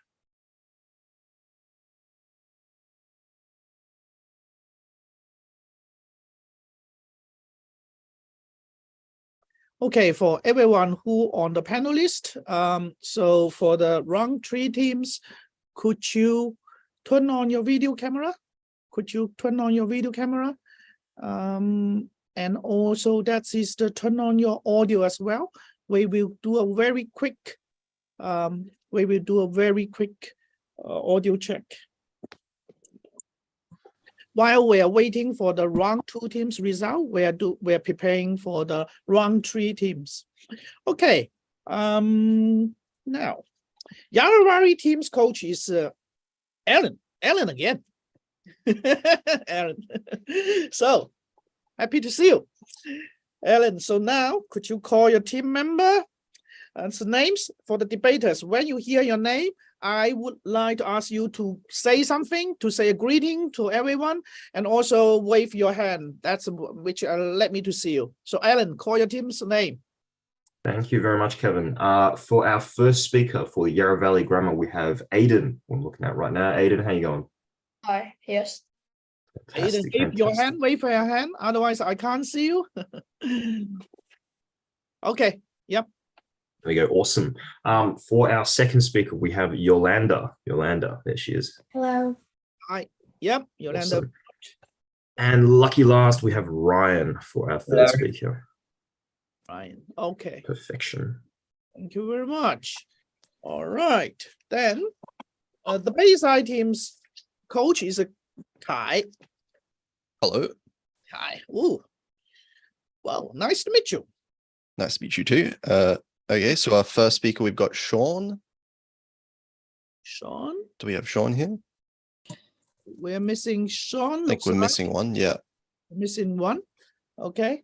Sean, if you are in the audience, could you raise your hand? We're trying to promote you to the panelist. Sean. Okay. I can see you. So Kai, you can go to your second one first. Yeah, okay. Second, we've got Ben. Ben. How's it going? Say something. Hello. Very good. I can hear you very well. Yep. And third, we've got Yiza. Ija. Ija, Oh. yeah. Okay. Ija. Very good. Sean, I can see you. Could you turn on your video? Sean, yes. Okay. Sean, would you mind say something and wave your hand? Okay, very good. Thank you very much. Okay, now I can see. Okay, I asked the round 3 team basically is the Bayside team and also the Yarawari team to mute yourself. And now I can see the lead educator, the Michael Daly back to the screen. So now I would like to invite Michael to give some speech to tell us the result of the round 2. Thank you, Michael. Thank you very much. So look, firstly, I think we probably have to acknowledge that Caulfield's internet was a little unstable. So that probably made it a little harder to hear them. So we don't want that to affect their score. But we do just need to acknowledge that that might have thrown you guys a bit too, if you were aware of that. But our first speaker for the affirmative, Caitlin, we thought you had a lovely articulate quality. You had really excellent emphasis and you had a very passionate tone. I think you got a little derailed when you were doing your rebuttal. I've got a feeling that you were taking maybe some support from someone else, which maybe derailed you a little bit. So just be aware of that. It's a bit of a skill in incorporating, last minute advice when you're presenting and you're trying to do two things at once. And that's just a bit of I think probably a life skill as a debater or a public speaker. The first speaker for Essendon, we thought you had a lovely, Tanati, sorry. We thought you had a lovely clear argument. You had a very nice introduction. We thought you had a lovely formal quality. Perhaps that formality got a little bit lost when you were rebutting because it got a little confused there. But your arguments otherwise were convincing, we thought. So well done, Tanati. Andrew Lynn, we thought you gave a really lovely rebuttal regarding depression, but we were a little aware that the arguments could have been a little more developed. We felt it was a little bit short. So just be aware that you've got a certain amount of time. You've got to try and get as much in there as possible. Caitlin, second speaker for the negative, we thought you had a very good start with a rhetorical question. We thought you had a really good rebuttal and a good use of statistics. So well done there. We just thought it was a little bit short. Again, make sure that as the second speaker, you've only got a certain amount of time and you want to get as much power in there as possible. Allegra Salerno, we thought you were very, very calm. We thought you had a lovely, relaxed quality, which gave you a certain confidence. The trick in that is to maintain the formality of the event. So again, I think that's a long-term skill. I think you don't want to lose that immediacy and that confidence. But at the same time, you don't want to be too conversational. But we loved your use of humour. You loved your personal anecdote. How handy to have a neuropsychiatrist in the room at this time. And we thought your quote was excellent as well. So well done. Oscar, we thought you were very, very strong. You had you were very articulate in your argument, very, very confident. We thought you had really convincing arguments and that you had a lovely calmness. We were a little close here, but we have decided to award the debate to Caulfield. Congratulations to Caulfield. We would also like to acknowledge that the best speaker for the affirmative side, Allegra Salerno. Congratulations, Allegra. And we would also like to acknowledge the best speaker for the negative side, Oscar Parker. Congratulations, Oscar. Well done. Thank you, Michael. So now I hand over back to Brandon and then to kick off the round three. Thank you. Thank you, Mr. Daly. Thank you, Kevin. And students, welcome to round 3. Is AI taking over our jobs? And in the green corner, ding, ding, in the affirmative, we have Aidan, Yolanda, and Ryan. And our backup, not to overlook Joshua's great efforts in the background. Alan, I'm going to give you 10 seconds, sir, to rouse up your team. Off you go. Wow, 10 seconds. Ladies and gentlemen, one thing that I think we should get straight off the bat is the Yarra Valley campus, I think, is a bit smaller than the rest of them, which makes it equally as impressive that we've managed to find a team as talented and as worthy as the rest. Aidan here, slight confession, he's actually a level 7 student. So the fact that he's competing with the level 8s goes volumes to show where he's at. Yolanda, she's only been to one rehearsal, which says something because I'm the most excited for her performance today as well. I'm very excited to see where that's going to go. And Ryan, third speaker, it's a tough gig. You know, it's tough. You get all of the blame and none of the fame. But I'm glad that someone like you is in that position because I think your personality and your skill set will really take it far. Thanks, Brendan. Much appreciated. And in the red corner, Kai, could I get you to introduce your Bayside team and rouse them up, please? Yeah, okay, I'll keep this one quick. We've got Sean coming up first, Benjamin being second, and Yija coming up third. So strong looking team here. Good luck, guys. Make sure you speak really confidently. Thank you very much. Okay, students, you know you've got 3 minutes. With 30 seconds to go, you'll get a little tap. With 10 seconds to go, a high up 10-second sign, and a little bit longer, a bit of a ding. Students, may I introduce our first speaker in round 3 from the Yarra Valley team, the wonderful, formidable tennis player himself, and today debater, Aidan Liu. Aidan, are you ready, sir? Off you go. Ladies and gentlemen, you are currently living in the middle of a watershed moment in human history, whether you realize it or not. For the past few decades, scientists and programmers have been playing with the most exciting technologies ever made.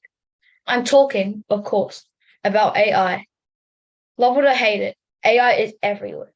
It's in our phones, our factories, our cars, and even in our heaters. But as we welcome this new technology into our lives, we have begun to see it enter the job market. This raises an obvious question. Is AI going to take our jobs? We, the affirmative, strongly believe that this will be the case. I will explore how such a revolution is inevitable, given how widespread AI already is.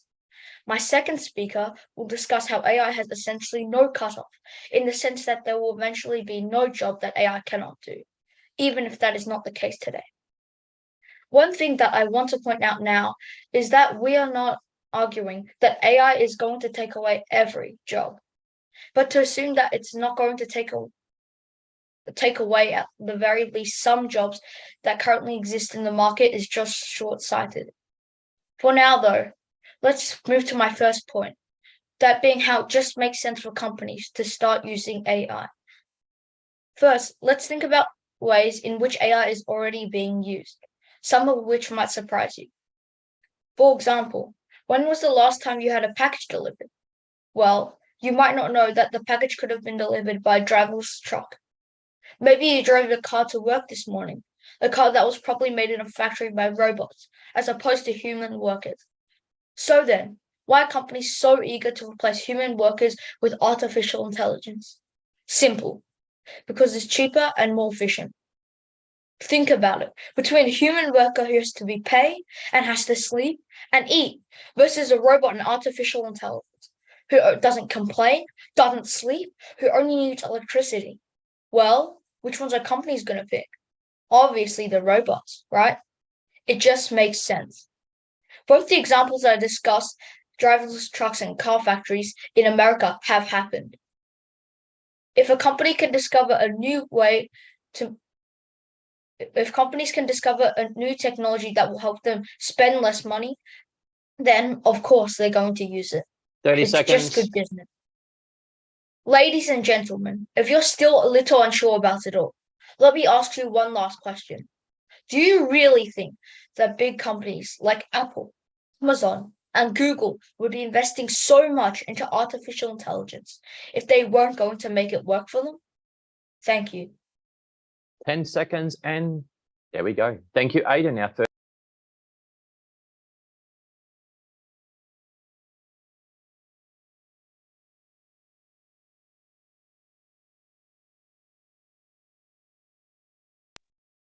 Thank you, students. Is Sean our first speaker for the negative team there? Yep. Thank you, Sean. Off you go. The affirmative team's first speaker has tried to say that robots swarm our world today and that many companies aim so that AI can take over the world. However, those companies don't aim to take over the world with AI. Instead, their point is to make the world better with AI. If you think about it, AI will have more benefits than its disadvantages. Now to my argument. Ladies and gentlemen, and audience members, in today's modern day society, an argument debated by many people revolves around a pressing concern, the potential dominance of artificial intelligence in our job market. In a world where AI is unmistakable, there's a large concern about its impact on employment. Allowing AI to take over jobs puts its efficiency and accuracy to use. However, we, the negative team, deeply insist that AI will not take over our jobs in the future. This is because AI lacks creativity, new job opportunities will form, and AI just can't simply take over some jobs.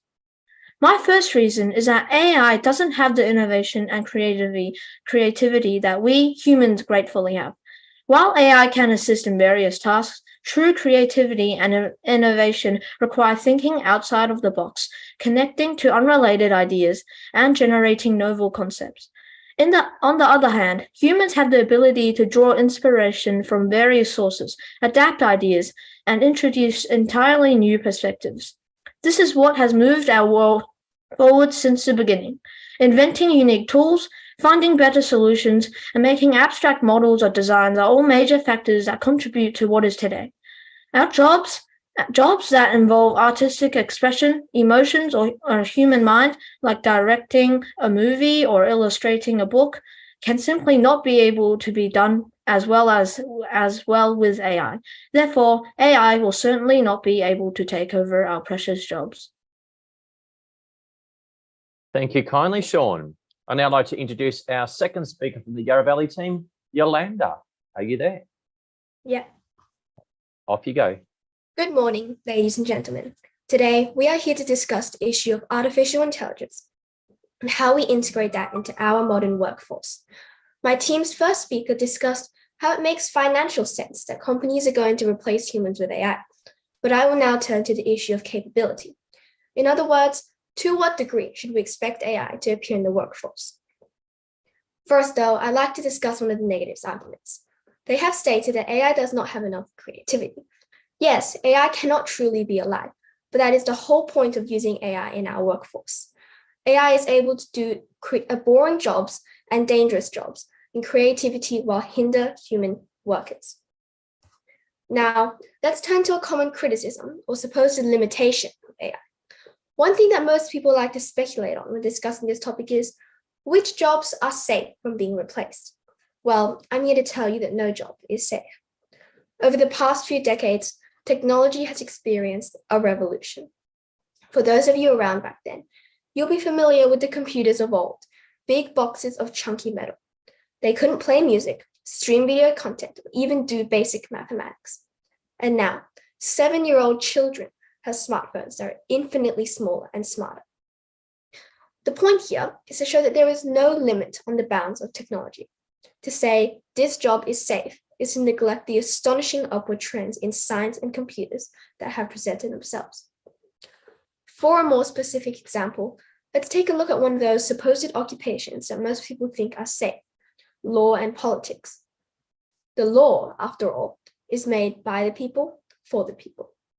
What most people might not be aware of, though, is that some top law firms in Australia, including HSF, KWM, and Allens, predict that around 50% of paralegals and clerks might be replaced at some stage by artificial intelligence. After all, their primary jobs consist of research. And if you're wondering how a robot does research, just ask Google. Whenever you are Googling something, you are basically asking AI to instantaneously trawl through trillions of websites to find the information you are looking for, and it works. Ladies and gentlemen, a future without AI is inevitable. There is no occupation that can escape AI, and eventually AI will influence every part of human society. To stay successful, we must learn to work with and not against artificial intelligence. 30 seconds. If, however, you are still of the opinion that somehow some parts of humanity will be safe, let me take you back to 1901, the year of the Wright brothers' first flight. After making his very first flight, Wilbur Wright then went on to say that man would not fly for 50 years. And if one of the Wright brothers was that wrong about 10 flying, seconds. let's be real. How right are you going to be about artificial intelligence? Thank you. And time. I'd now like to introduce our second speaker for Bayside in the Negative, Benjamin. You ready, Benjamin? Yes. Off you go. Thank you, Debater One, for your argument. Originally, I was going to rebut the second speaker's argument, but my argument was originally prepared so that it contains the rebuttal. So claiming while it's true that AI has already made inroads into various industries, claiming that it's taking over all our jobs is an exaggeration. I would like to argue that in some lines of work, human presence just cannot be replaced. Consider the realm of law, for example. While AI can analyze vast legal databases and predict case outcomes, it lacks the finesse of human judgment. Lawyers rely on their ability to interpret laws in the context of societal norms and negotiate based on emotional intelligence. The courtroom is a stage for persuasion, where rhetoric and empathy sway opinions, an arena where human presence is irreplaceable. Furthermore, let's not overlook the essential role that humans play in the creation and management of AI systems themselves. Behind every AI breakthrough, there are talented data scientists, AI programmers, and engineers working tirelessly to develop, refine, and improve these systems. The demand for these skilled professionals is soaring, and this trend will only intensify as AI technology advances. We should not surrender to fear, but instead learn to adapt and upskill and just embrace AI into our society. Thank you. Thank you, Benjamin. I'd now like to introduce our third and final speaker from the wonderful Yarra Valley team, Ryan. Are you there, Ryan? Yeah. Fantastic. Off you go. Ladies and gentlemen, today we have discussed a rather pessimistic question. Is AI going to take our jobs? My first speaker has discussed why this revolution is basically guaranteed, whilst my second speaker has gone on to discuss how AI will not be limited to certain jobs. For now, though, I want to address something the negative team has stated. What you see, they've argued that AI will work alongside humans, not by replacement. Well, the problem is with this argument is that this is simply not what the evidence is showing. As our first speaker has discussed, many jobs have been replaced by robots, and AI becomes clearer for the company. This argument then just isn't true. A better argument would be that AI will open up new industries, but even then, the rate of job replacement is not going to be equal. In other words, for every 10 jobs you lose, you might get 4 or 5 back. We have seen this happen with the energy industry. It is true that lots of young people are getting into engineering jobs on wind or solar farms, but it's not enough to replace whole towns of coal miners who have lost theirs.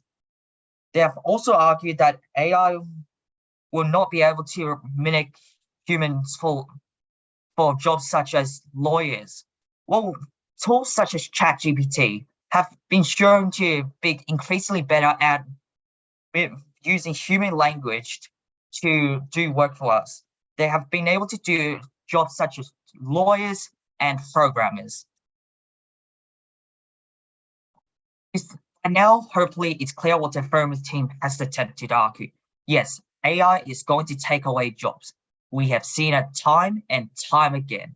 The power of great technologies to change ways that our ancestors and forefathers could not even conceive. And I think there's no doubt that AI will probably rank amongst those developments. We are, after all, creating complicated thoughts and virtual life out of nothing more than metal and rock. To say that this amazing technology does not have the power to do as what we humans can do is just narrow-minded. Give it 10 years and it will be driving us home from school. 30 years and it will be teaching your child in some way or another. 100 years, we'll be headed to the stars built and driven by AI. And when we have a trajectory like that, it's hard to see in a world where we weren't working alongside artificial intelligence. Thank you. 30 seconds and finished. Thank you for bringing it home for the affirmative team in Yarra Valley, Ryan. I'd now like to hand it to bring it home from the Bayside team in the negative. Yissi, are you there? Hello, can you hear Good me? luck. Yes, I can. Off you go. All right, so first I'd like to address something. The negative team has strongly emphasized that a lot of labor jobs will be taken over by AI. However, let's think. If there are 10,000 people working in a coal mine, AI takes over all of them. What are they going to do? They have to make money. So they have to move to new professions, such as programmers. Even though AI can indeed program AI, as we have seen with chatbots like ChatGPT and new advancements like consulting chatbots, this is not a scale of what we can do. It all eventually leads back to human programmers. And well, like a majority of people can be programmers from that 10,000 people who worked at the coal mine. A lot of them can switch to other professions like lawyers and doctors. What AI lacks most of all is emotion. They're not alive. They are just machines with a program built to do it, built to do whatever they're programmed to do, and they cannot feel emotion as we humans do. Lawyers and doctors need this emotion to feel what the patient or the client they're serving feels and wants to do, as well as politics, which relies heavily on emotional arguments to change people's opinions. As AI technology continues to advance, the automation of certain jobs will indeed become inevitable. However, this does not imply a decrease in the overall number of jobs available. Rather, it signifies a shift in the nature of employment and the emergence of new professions. Roles like paper editing and accounting, which involve repetitive and rule-based tasks which AI are programmed to do, are likely to be taken over by AI systems.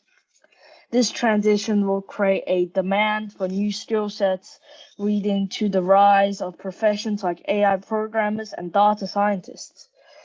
These individuals will be responsible 30 seconds. for developing, managing, and refining AI systems, ensuring they operate effectively and ethically.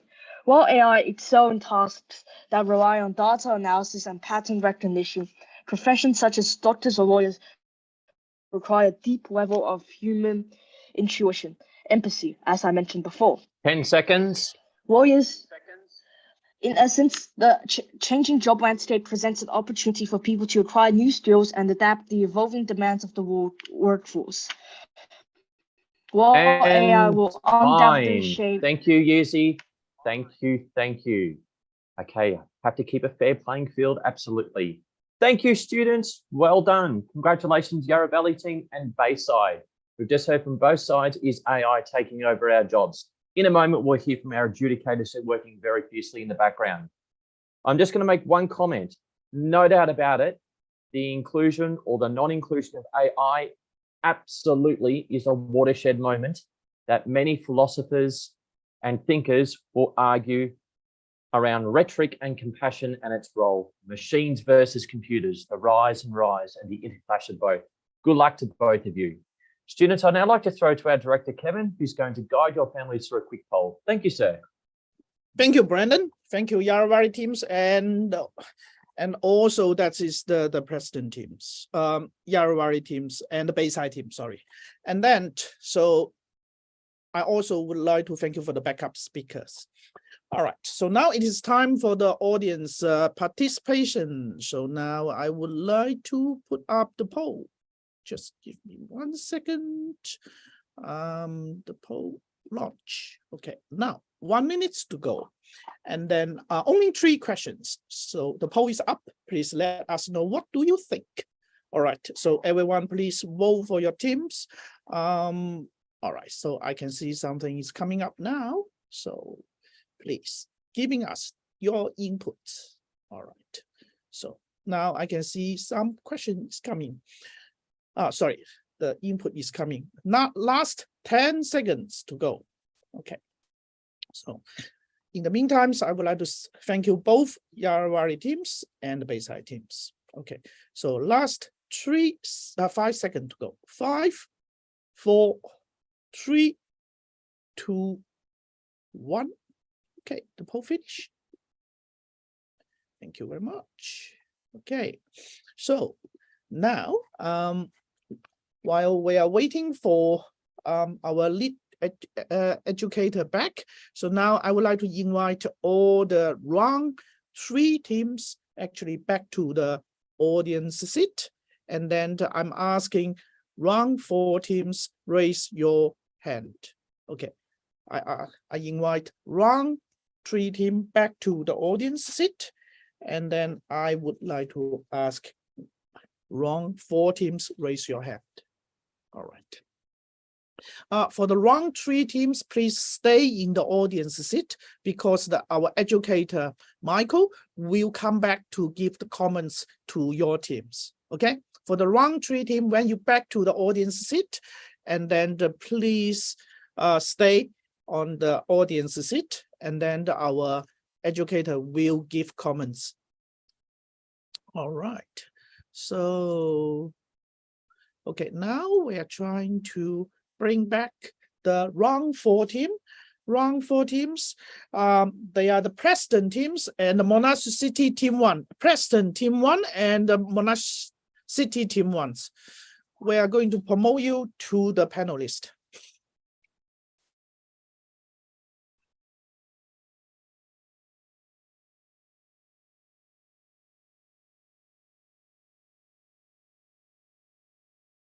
So for everyone, for the debaters and the coach, when you're in the panelist, when you are on the panel, could you turn on your video and turn on your video as well? Turn on your audio and turn on your video. Okay. All right. City. Cassandra, how are you, Cassandra? I'm very well. How are you? Hey, Cassandra, you are the coach? Yes, that's right. Yes, thank you very much. Yes.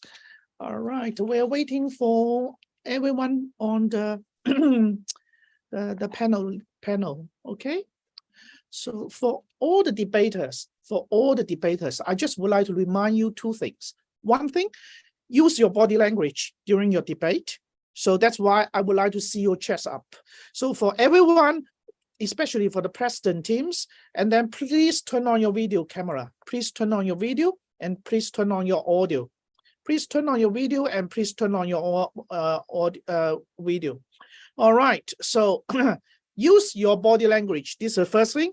The second thing is the please also, that is the, when you are on the stage, even though you are not speaking, actually your picture, the panel can see it as well. So please behave. You are at the stage to do the debate.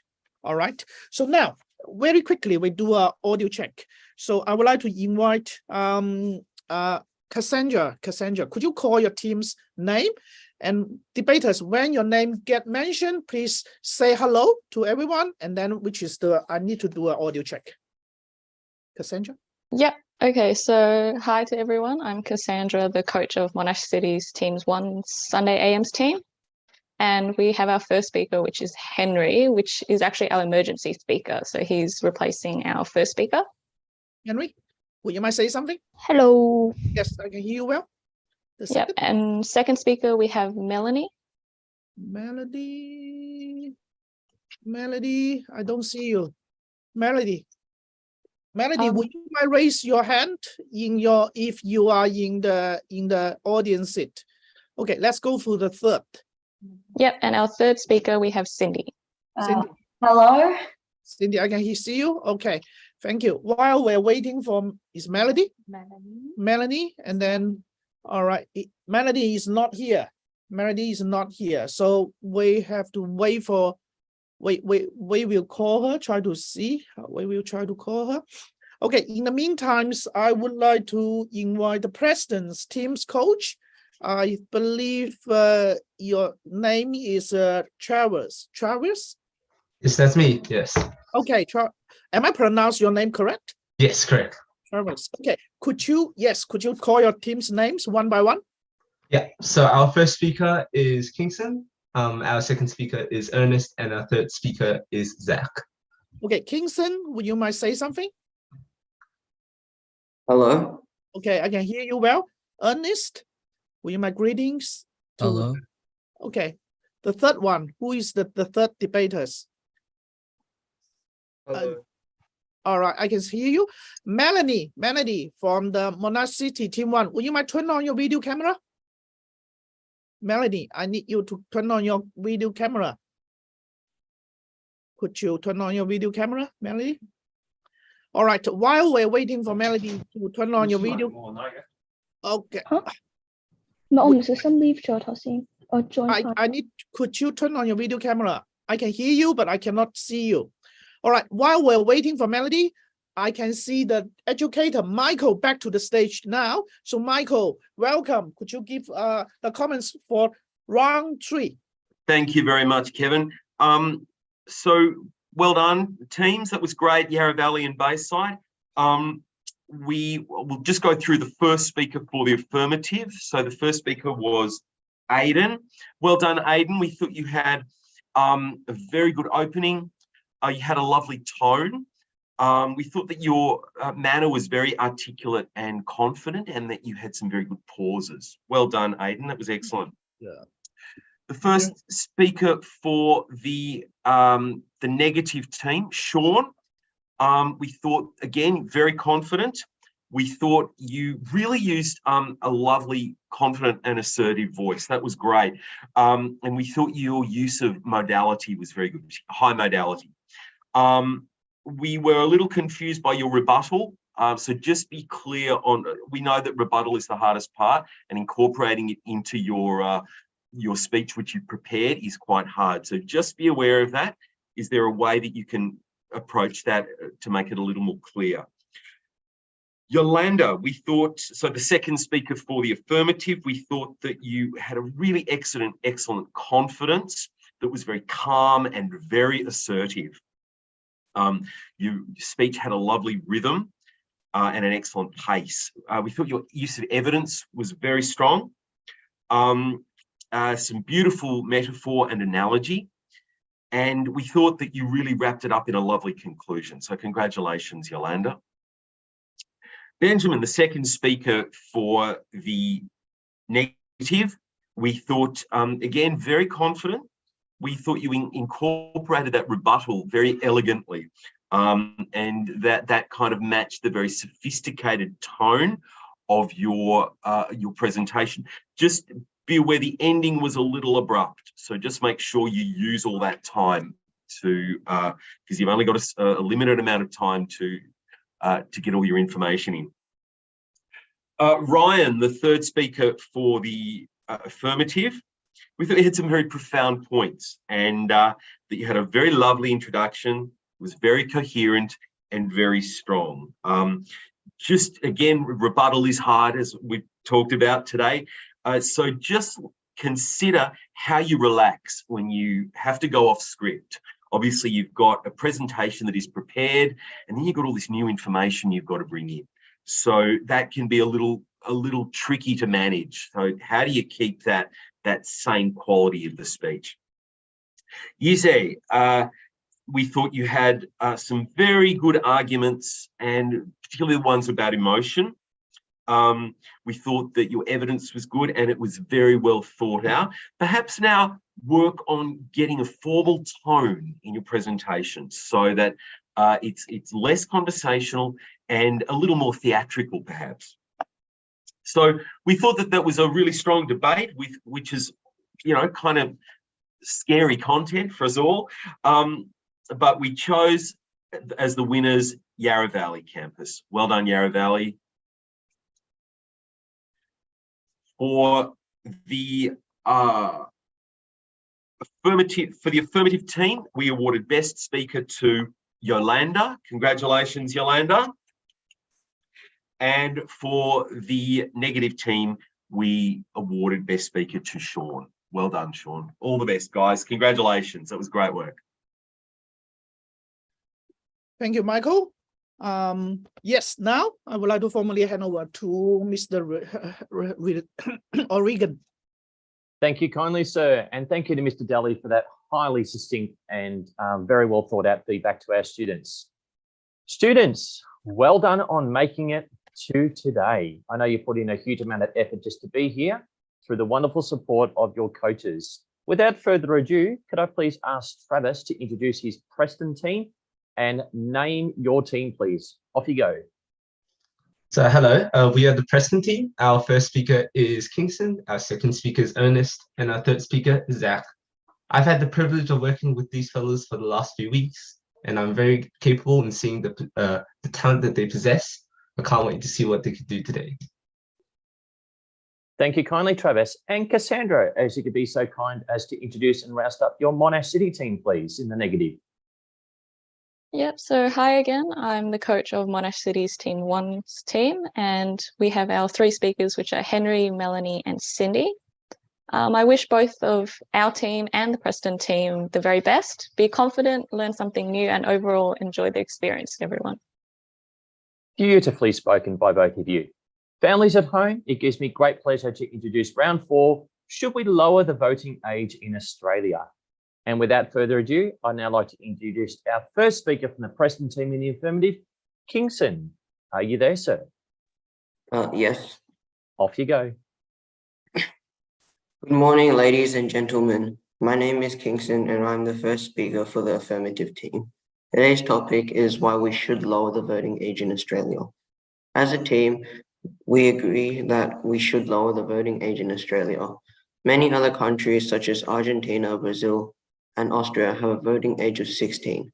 When we say that we should lower the voting age, we mean 16 years and higher. As a team, we think lowering the voting age in Australia could benefit the youth by helping it prepare for later years. I, as the first speaker, will be talking about how voting at a lower age can help people understand politics and make them more mature. Our second speaker, Ernest, will be stating that if younger people get to vote, they'll get more of a say. He'll also be doing rebuttals. Our last speaker, Zach, will just be doing rebuttals. On to my first reason. My first reason is that if we lower the voting age in Australia, more of the youth can become more mature. If these people become more mature, they can stay mature in the future.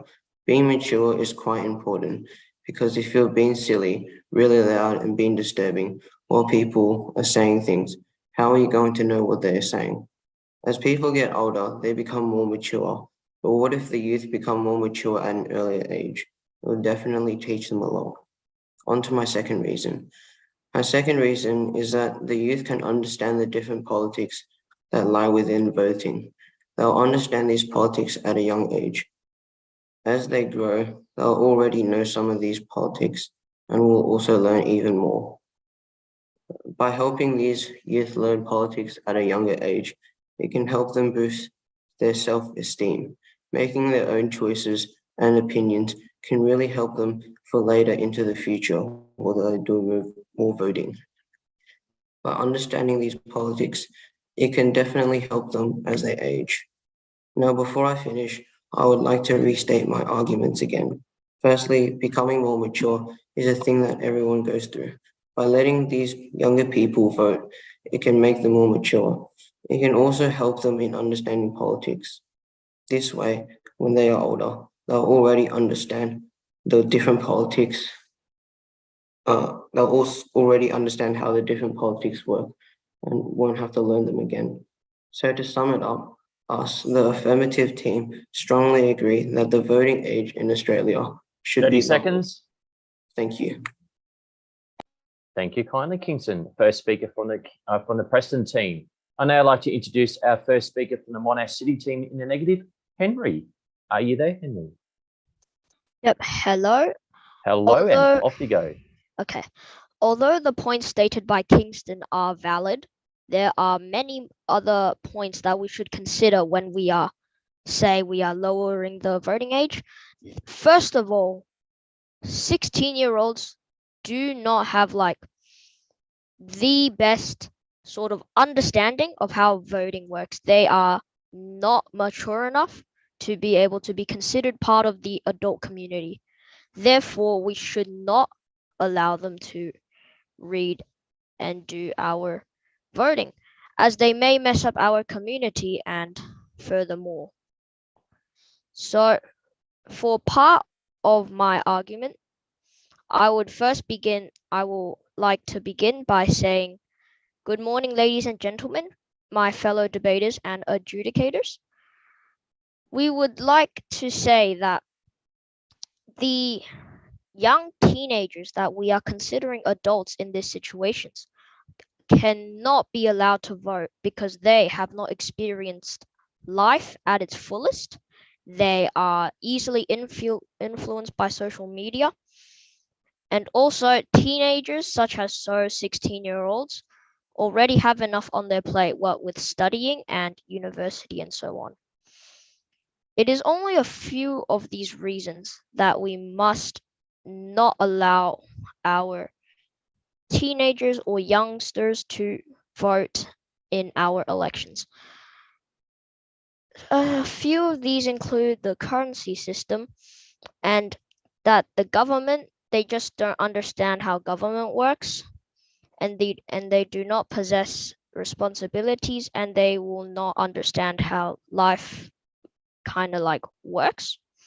And so instead of lowering the voting age, we should just increase it to around 21 years of age or so.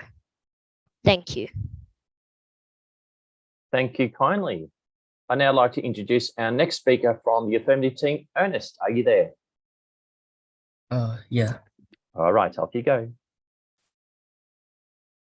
Rebutting the first speaker of the opposing team, they argue that the consistent application of age thresholds across various aspects of our lives, for example, 16-year-olds, at 16, you start working part-time or driving a car.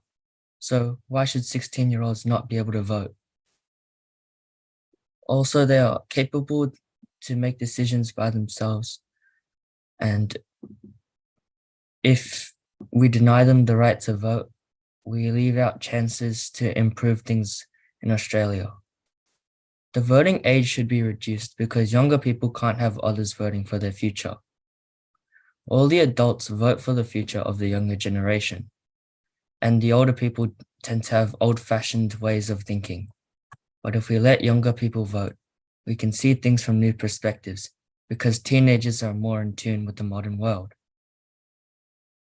Lowering the voting age will greatly benefit Australia because the older people won't care if there's climate change. They won't even be around to see it happen. But by letting younger people vote, you add more perspectives from a different group of people, like protecting the environment for future generations to live in. During last year's election, the majority of voters voting for the Greens, which is a party concerned about our environment, was 18 to 34-year-olds, with the number of people being 27%. And the number of voters above 55 years old was only 4%. This shows younger generations trying to save the environment, and by letting more people who are under 18 vote to protect the future of Australia is very important. As a whole, getting younger people to vote could also improve the education system, because getting the views of younger people who are actually in school can help the government to change things and improve things. Students could voice out their thoughts on policies and things that the government should improve, because older people shouldn't vote for things that won't affect them, like the education system, whereas younger people who are experiencing these things should be able to voice out their thoughts. This is why the voting age should be lowered. Thank you.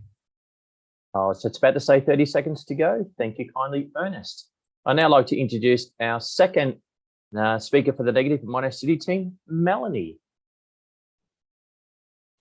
Teens, school, work, and now voting for their own future. Is there already not enough stress? To start with, 16-year-olds' brains are known to have not fully developed their brains until around the age of early 20s. As results show, schoolwork itself causes a lot of depression. In fact, about 1/3 of students studied over to their mental well-being. Teens do not and should not feel the need to start voting at such a young age, as they have already a big amount of work and stress. We should all understand how young these teens are. As mentioned earlier, that they As mentioned earlier, that they need to start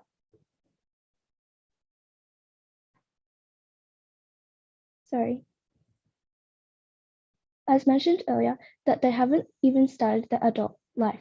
With this in mind, teenagers will only cause more democracy in the future. As a result, we should not lower the voting age. Thank you.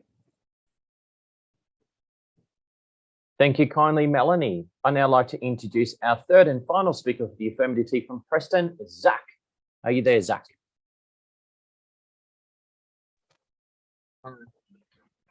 Off you go. Hello everyone, my name is Zachary. As the chief representative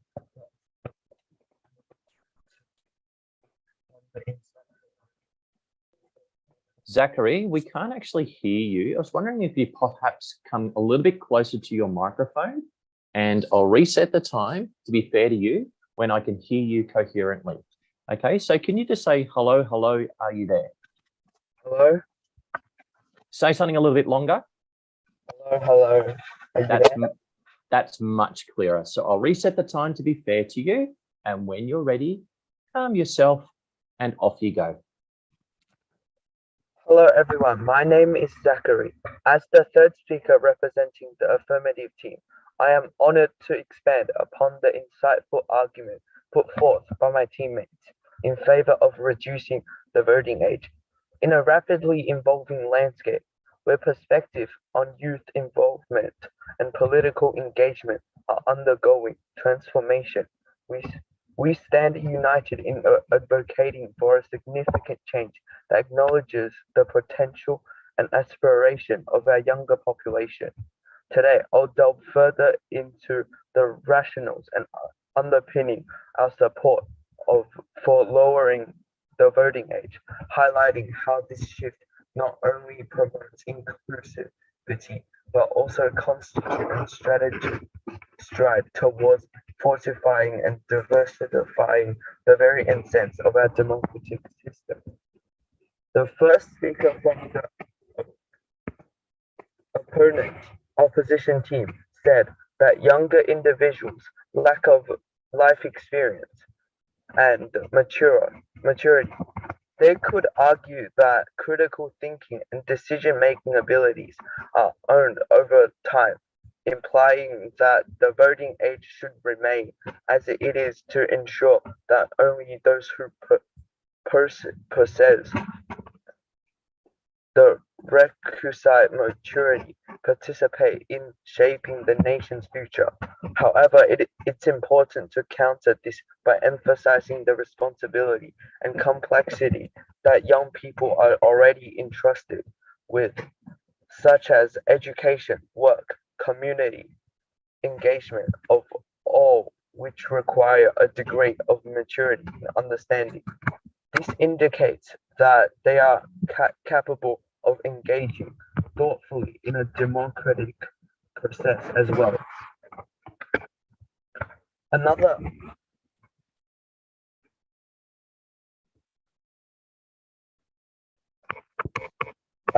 argument the opposition put forth that is younger individuals might not have a comprehensive understanding of complex policy matters, potentially leading to uninformed decisions.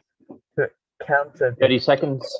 Stress the adaptability of ability to grasp new concepts that younger generation possess due to their exposure to the diverse sources of information, such as the internet and social media.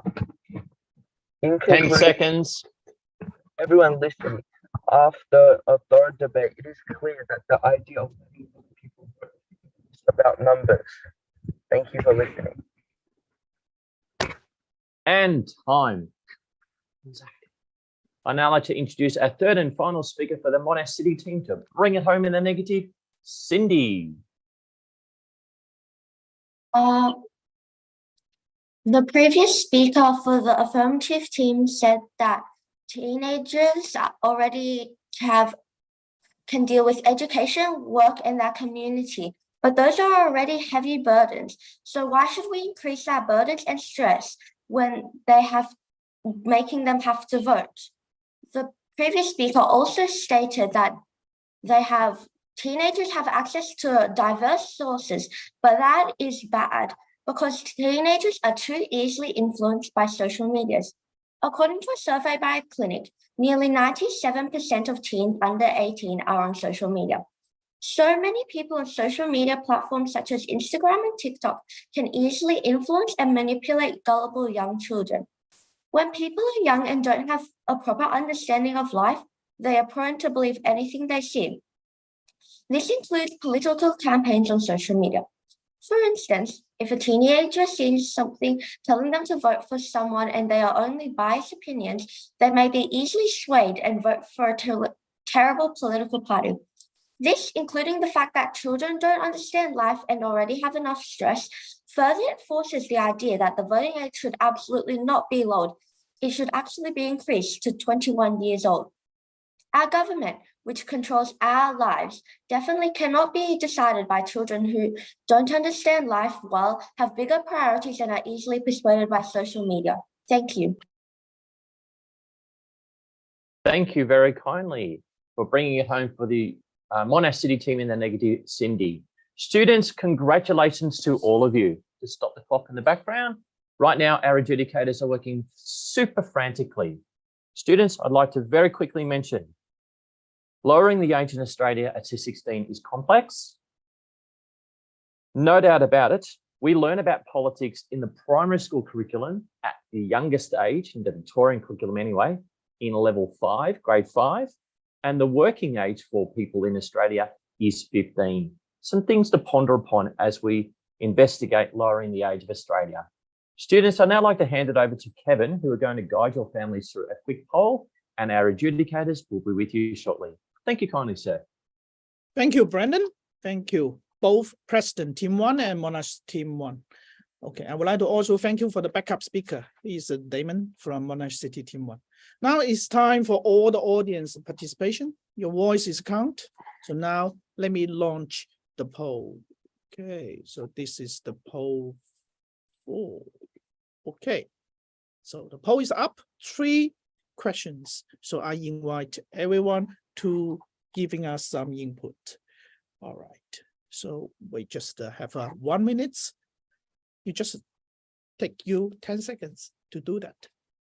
Could you giving us your input? Could you giving us your input? Okay, it's coming up. Thank you very much.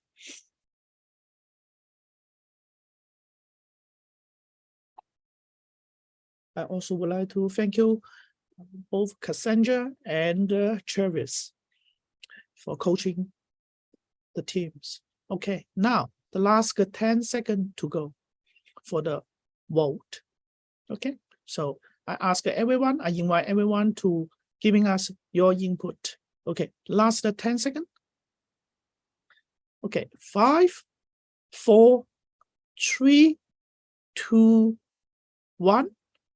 Okay, the poll is end. Thank you very much. All right, so now we're asking for 2 minutes break for the audience. Okay, now I will invite the round 4 team member back to the audience seat.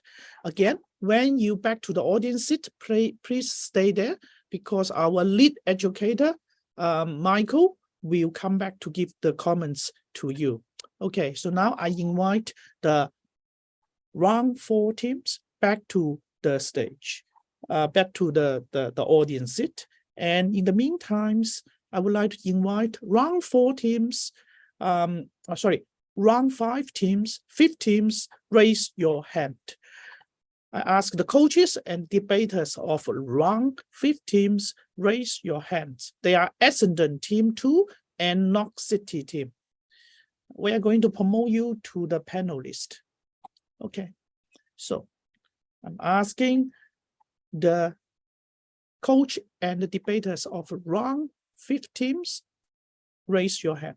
They are the Essendon Team 2 and the Knox City Team. I'm going to promote you to the panelist. All right, we're working on that. Thank you. So once you are on the stage, Once you are on the stage, could you turn on your video camera and turn on your audio as well? Okay. Once you're on the stage, okay, I can see more and more debaters is joining us now. More and more debaters is joining us now. Thank you very much. Okay, so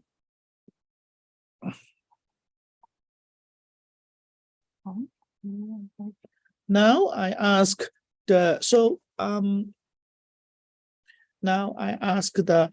Essendon team. I asked the Essendon team 2 coach is Roddy. Okay, Roddy, you coach both the Essendon team and the Palmcook team.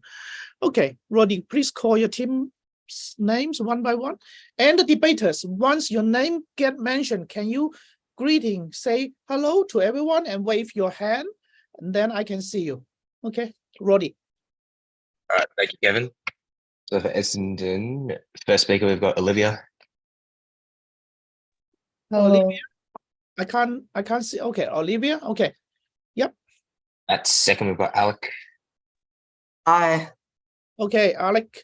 If you can turn on the reading lamp, and then because your face a bit dark. Okay. If you can turn on the reading lamp. Yep. All right. Yep. All right, and at third, we've got Catherine. Hi. Okay, Catherine. Okay. Okay, thank you, Roddy. All right. So Knox City team's coach. North City team's coach is Charlie, right? Is Charlie here? Charlie, are you on the, if you are in the audience, could you raise your hand? Okay, I think Charlie is not here. So for the Knox City teams, the coach, North City team's coach, could you raise your hand? All right, if he's not, and then I would like to say that is Roy. Roy, are you there? Roy, will you mind unmute yourself and say something? Okay, thank you, Roy. All right, and Triru. I'm here. It's Trey. Okay. Oh, Trey. Apologize, Trey. Nice to meet you. And Penny. Here. Okay. Am I pronounce your name correct, Penny? Yeah, it's Penny. Penny. Okay. Great, Penny. All right, Penny. Yes. So now, so I just give a bit more reminder. Use more body language. Okay. Use more body language. All the debaters use more body language. Also, you treat yourself on the stage, even though you are not speaking. You are on the stage. Everyone, actually, all the educator can observing you, even though you are not speaking. Okay. Well stated, Kevin. Well stated. Sir, I'd just like to take this point while we're just waiting for our adjudicator as our principal comes on screen. The wonderful efforts that you've all made into your artistic endeavours, to your backgrounds, they just look amazing. And that being said, I think we're about to throw to our highly competent adjudicators. Okay. So now I can see the Michael is back. So Michael, I invite you to give comments to round 4 team. The round 4 team actually is a Palmcook team too, and the round 4 team. So all right. So the round 4 teams is the Monash City and the Preston. Okay, thank you. Thank you very much. So for our first team, for Preston, the first speaker for Preston, the affirmative team was Kingston. We thought you were very well organised. We thought your arguments were very strong and very rational, and that your argument had a really nice shape. We felt that you probably needed a little more passion and a little more theatricality in your presentation, but again, very strong, grounded arguments. The first speaker for Monash City for the negative, who was Henry. We thought, again, it's really important to introduce yourself before the rebuttal, so that you don't sort of introduce yourself after about 30 seconds to a minute. But we thought you had a really lovely formality, which made it a little harder because when you went a bit off script and you said things such as like, so that kind of stood out because we felt you were really comfortable using formal language, which is lovely, so that you'll lock that in as you get older and you get more experienced as a speaker. We thought you had some really nice intonation. We felt maybe the research could have been a little more rigorous. But well done, Henry. Thought you were great. Ernest, the second speaker for the affirmative, we thought, again, you had some very good, compelling arguments. You made it very relevant and very logical. Again, we just need to say public speaking is just that, it's public. So it needs to go beyond the conversational. And again, so work on your passion, work on the urgency. That will make your readers believe, sorry, your listeners believe you so much more. Melanie, the second speaker for the negative, again, we felt you were very confident and very calm. You had a lovely authority in your presentation. You got a little off track in the end and a bit confused, and it became a little short, but we thought your speaking was very strong and very clear. Third speaker for the affirmative, Zachary. We thought you had a lovely formal and confident introduction. Your use of sophisticated language was very good. Again, your intonation needs to be a lot more varied. You went a little bit off track at the end, but just bear in mind to keep your audience connected to your emotional and the urgency of your argument, I guess. It needs to have a lot more variety in intonation. Cindy, the third speaker for the negative, we thought you were very, very confident in your speaking.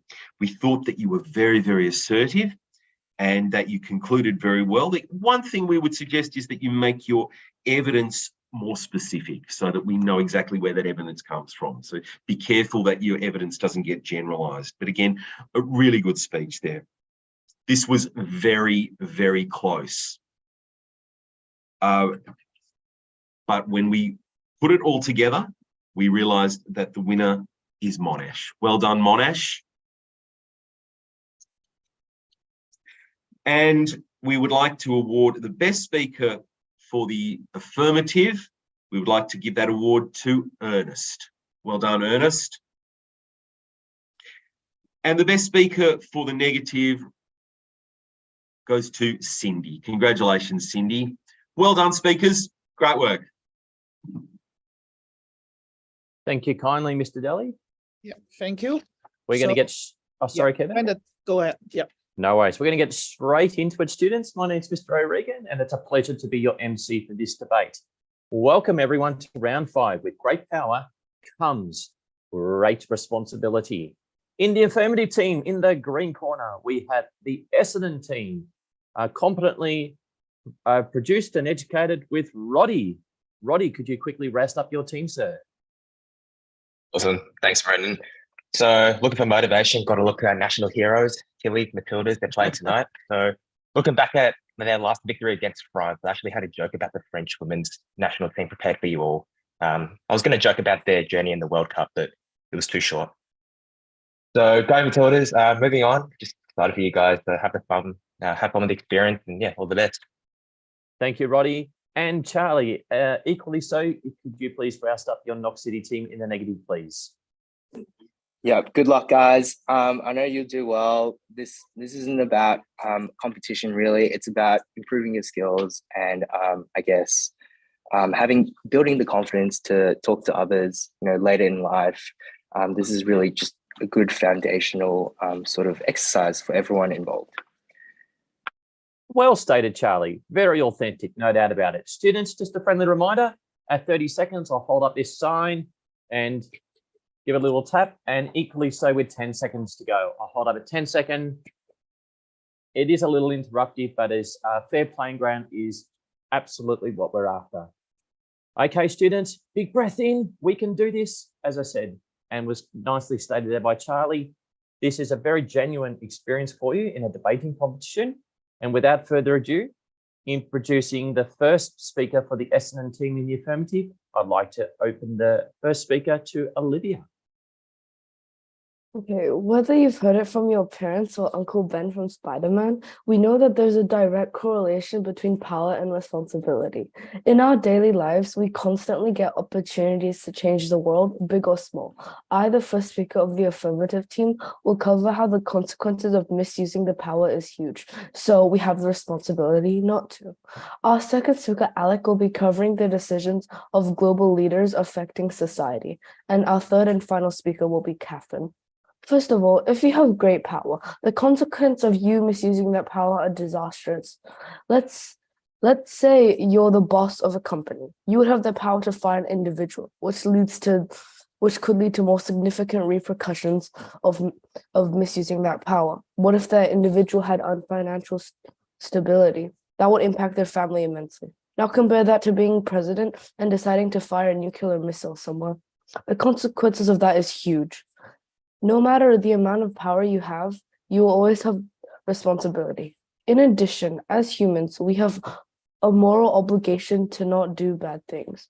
So that adds on to how great power has great responsibility. Furthermore, when leaders have clear power to make decisions which will alter the future of an organization or nation, it's their responsibility to have the organization or country's best interests at heart. For example, Yining, being one of her school's house captains, says things on the school's behalf, and so she has a responsibility to make sure that the decision is a good one. Thank you. Thank you kindly, Olivia. I'd now like to introduce the first speaker for the Knox City team in the negative, Roy. Are you there, Roy? I'm here. Good boy. Off you go. Good morning. My name is Roy, and I'm the first speaker of the negative team, arguing against the idea that with great power comes great responsibility. I'll be arguing that those with great power share their responsibilities rather than take on an onerous burden. Good leaders work as a team, efficiently distributing responsibilities. Chirae, our second speaker, will be arguing that people in positions of power are more than not easily recycled, and the main purpose of a leader is to guide a group to an end destination. Lastly, Penny, our third speaker, will be summarizing our arguments. The first speaker of the opposing teams. For my rebuttal, by spreading the power, you have to share the responsibility. Now it is my belief that those with great power are less responsible than we take them for by process of shared responsibility. Consider yourselves, what is the role of a CEO at a company? He or she alone is not running a company without the dedication and support of the employees who on them lies most of the responsibility. We argue that a leader's primary role is to delegate responsibilities to a team of employees working to the strength and uniqueness of each individual. We often give heavy praise to leaders who run highly functioning organizations, but as the saying goes, a chain is only as strong as its weakest link, and a leader alone will not accomplish much. The saying great power comes with great responsibility should really be written as great power comes with finding others that are willing to take responsibility. A leader that believes they can single-handedly take on all responsibilities will fail and leave everyone worse off. Google, now a multinational conglomerate, was once a startup founded on two people. If Google's founders had not found other people to share with them the responsibility of creating one of the world's largest, most successful technology firms, then Google would not be what it is today. In fact, entrepreneurs are often encouraged to seek support because very often they take on burdens that are too onerous for themselves. Stress, sleep, and general health is often sacrificed to manage great responsibility to the detriment of long-term goals and visions. People with great power should not have great responsibility. This is not how great, long-lasting companies are run. Leaders must share responsibility for their own benefit. Thank you. Thank you kindly, Roy. Now I'd like to introduce our second speaker for the Essendon team in the affirmative, Alec. Misuse of great power hurts not only others but yourself too. An example of this is a story from ancient Greece, when someone named Damocles entered the Greek ruler named Dionysus to tell him how lucky he was to have money, power, and a palace. Dionysus too gave Damocles everything he could want, and hung a sword over Damocles' head to represent the problems and responsibilities that come with power and riches. And if you take one misstep, the sword will fall on you, which means everyone is scrutinizing every action you make. If the decision made from someone in power ill thought judgment, will be visibly held responsible for the consequences of their actions. Power comes with trust, accountability, and responsibility to fulfill your people's needs. They gave you their trust, so you give them responsible actions and decisions. For example, in 1992, Bill Clinton was voted to be president, but ended up being impeached. The Americans trusted him to make good decisions for the community, but he ended up being pressed charges upon for making bad choices. This shows that you need to be responsible when having power, otherwise no one would trust you. Those in power are looked up to. Responsibility is in the sense that you need to demonstrate upstanding moral character. People in positions of power are looked up to. Their actions will influence the actions and words of others, and that can have massive social implications. So they need to use their power responsibly.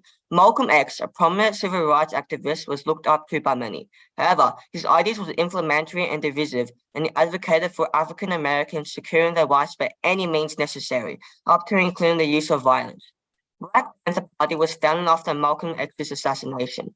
The modus operandi was heavily inspired by Malcolm X's ideas, and have frequently gone to fatal shoutouts with law enforcement officers.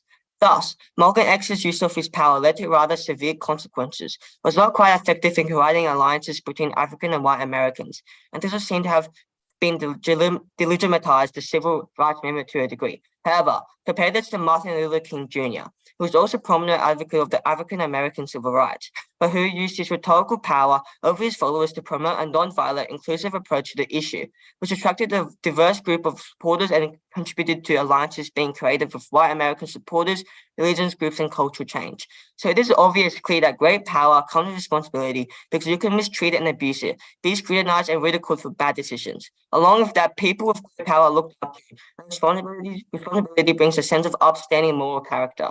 30 seconds. And thank you kindly, sir. Okay, I'd now like to introduce our second negative speaker from Knox City team in the negative, Churi. Good morning. My name is Churi. I shall now rebut Alex's flawed argument. Misuse of power can be easily avoided by spreading out power to different people, such as co-workers and teammates. What are the key responsibilities that a leader must adhere to? Well, it is commonly assumed that leaders take on an overwhelming burden of responsibility due to their authority. A closer examination reveals a different perspective. The primary function of a leader is to guide a collective effort towards a shared objective, which includes a wide spectrum of goals, from achieving success within an industry to securing triumph in a sports competition. Being a leader does not mean you take on the responsibility of the whole group. Take soccer coaches, for example. Imagine the coach of a soccer team. Their role is to strategically guide the team, allocate positions, and divide tactics. However, the players themselves bear the responsibility of executing these strategies on the field. This scenario illustrates how leadership roles can be highly nuanced, with power and responsibility often distributed among different individuals within a group. The leader's power may stem from decision-making and influence, but the responsibility for implementing those decisions is frequently dispersed among the group members.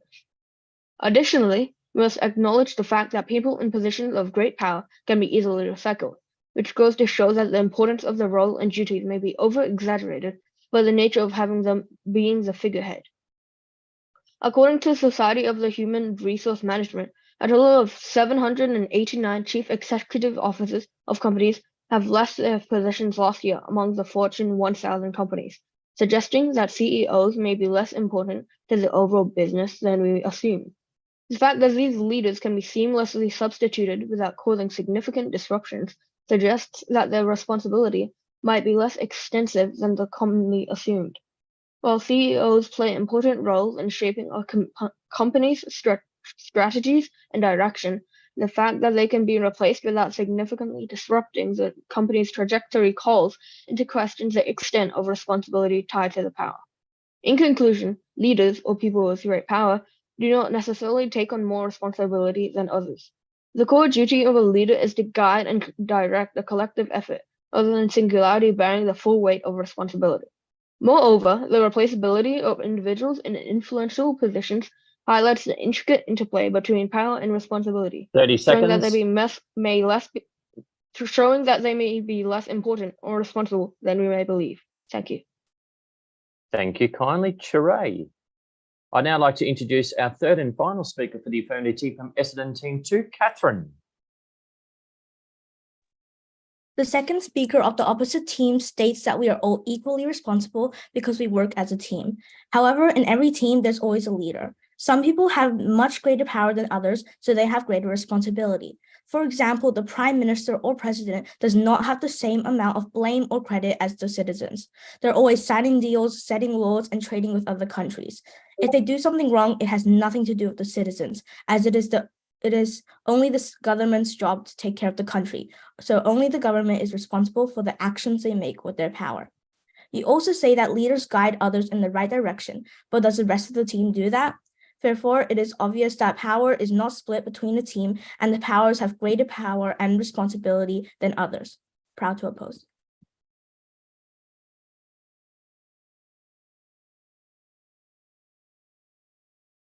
Okay, thank you, Catherine.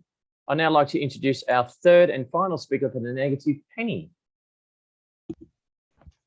Good morning, everyone. My name is Penny, and I am the third speaker for our team. I will now start with my rebuttal. It is not the government's job to take over the country, but all the citizens to make sure that it is run in order. The government, in many cases, does not have such power. Contrary to the widespread belief, great power does not entail great responsibility. Firstly, sharing responsibility between others makes those in positions of power obliged to less responsibility. Consider the dynamics of a team or organization led by an influential figure. Rather than singularly bearing the weight of responsibility, leaders often share the burden with their team members. For instance, imagine a project manager overseeing a critical project. While the authority enables them to make important decisions, it is a collaborative effort of the entire team that boosts the project's success. Furthermore, the idea that leaders can assume an overwhelming burden by themselves is a fallacy that overlooks the requirements of leadership roles. Leadership is an orchestration of talent, strategy, and guidance. The idea that individuals in power can bear the entire weight of responsibility contradicts the essence of effective leadership. Imagine a symphony conductor attempting to play every instrument solo. The result would be horrible. Similarly, leaders must not be viewed as solitary figures carrying the world on their shoulders. Instead, their efficiency stems from the ability to leverage the strengths and skills of their team and allocate responsibilities accordingly. A CEO steering a company, for instance, cannot manage every operation.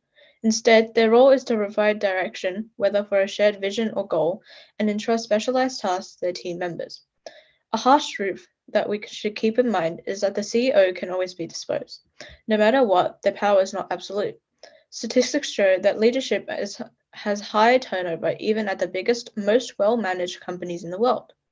Our view is that power and responsibility will always have a complex relationship with each other, one that cannot be described with such a simple phrase. The notion that great power comes with great responsibility must be rethought. There is a complex dynamic between power, collaboration, and leadership that requires those with great authority to share burdens with others to maintain functionality and productivity. Thank you. Thank you kindly, Penny, for bringing it home for your team. Congratulations, students. We've just heard a formidable debate, families. With great power comes responsibility. Somewhat frantically in the background, our adjudicators are working on and working against criteria to present the result of this great debate. Very quickly, between both teams, I just wanted to say I loved your use of language. It brings to rise the understanding of ethics and morals in decision-making, individuality versus teamwork.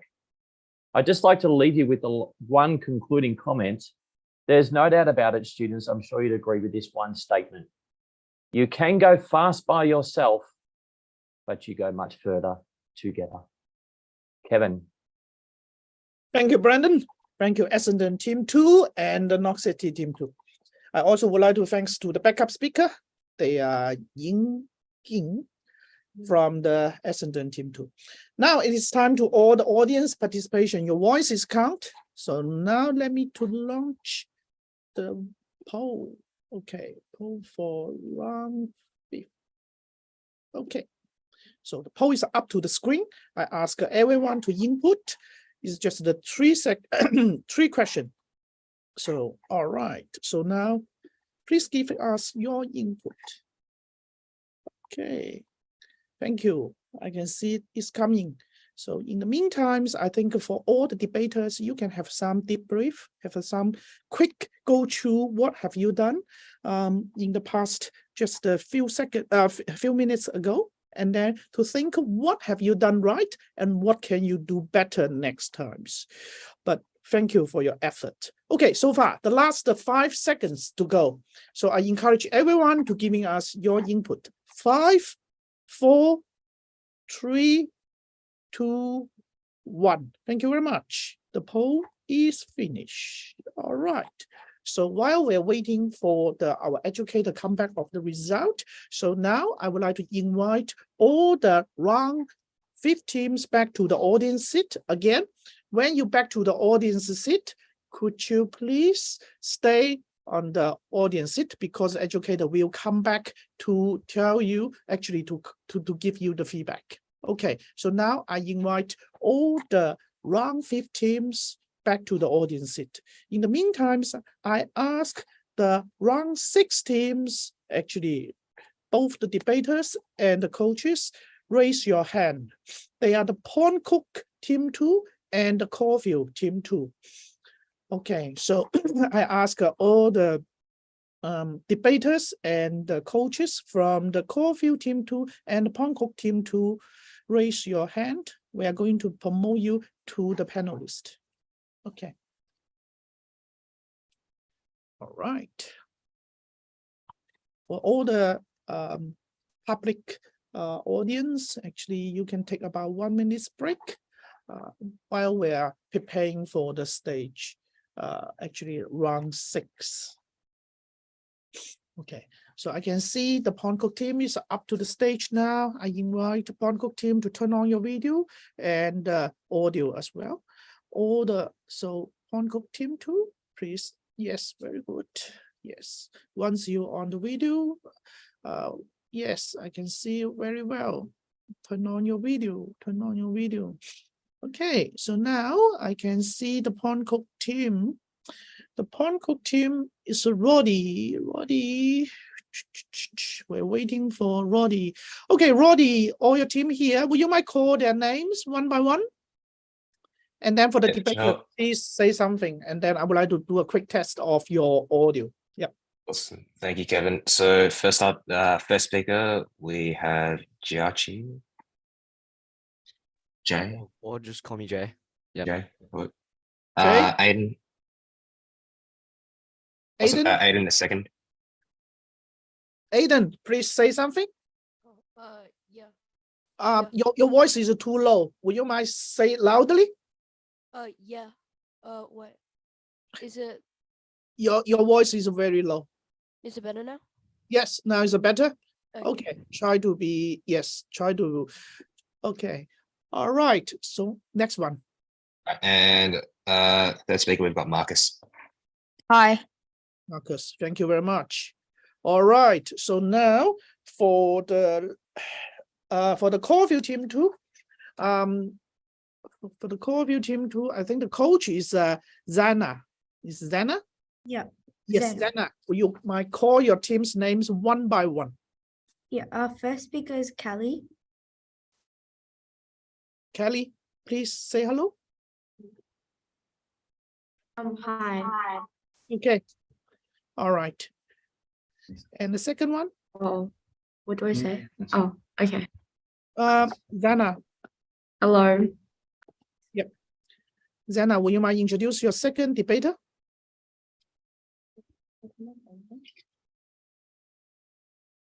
Zana? Yeah. Will you mind introduce your second debater? Yeah. Our second speaker is Gracie. Hi. Tracy. Okay. All right. Your third? Third is Apple. Hi. Okay. Okay, thank you. I can hear you well. Okay, for all the Caulfield teams, try to push your computer far from you. I would like to see you chest up. And then that's why I can see your body language. For all the team, I would suggest you to use your body language more and also that is you are on the stage. Okay, even though you are not speaking, you are on the stage. All right, now I can see our lead educator, Michael, back to the stage. So Michael, I hand over to you. Let's welcome Michael to give comments for the round 15. Thank you so much, Kevin. Well done, guys. That was some very sophisticated debate there, some really interesting stuff. Firstly, this first speaker for the affirmative, Olivia, we thought you had a very good introduction. We thought your arguments were coherent and very well organised. And we thought you had a really good use of scenarios and a lovely use of humour at the start in particular. That was great. Thank you, Olivia. Well done. For Knox, our first speaker for the negative was Ray. Again, a very confident opening. We had a good use of proverbs, and effortless use of evidence. And we felt you were really comfortable with formal language. You were very strong there. Alec, the second speaker for the affirmative, again, we felt you were very confident. There was some really interesting examples there. And that they were kind of interesting anecdotes about Bill Clinton, Martin Luther King, Malcolm X. Your speech was a little rushed, which made it hard to understand everything you were saying. So in future, consider just slowing down your speech a little bit. Chirae, we thought you were confident and articulate, and we thought your arguments were compelling. Again, we felt you were a little rushed at times too, and that you should work on getting a little bit more variety in your intonation. So a bit more emotional connection, I guess. The third speaker for the affirmative was Catherine.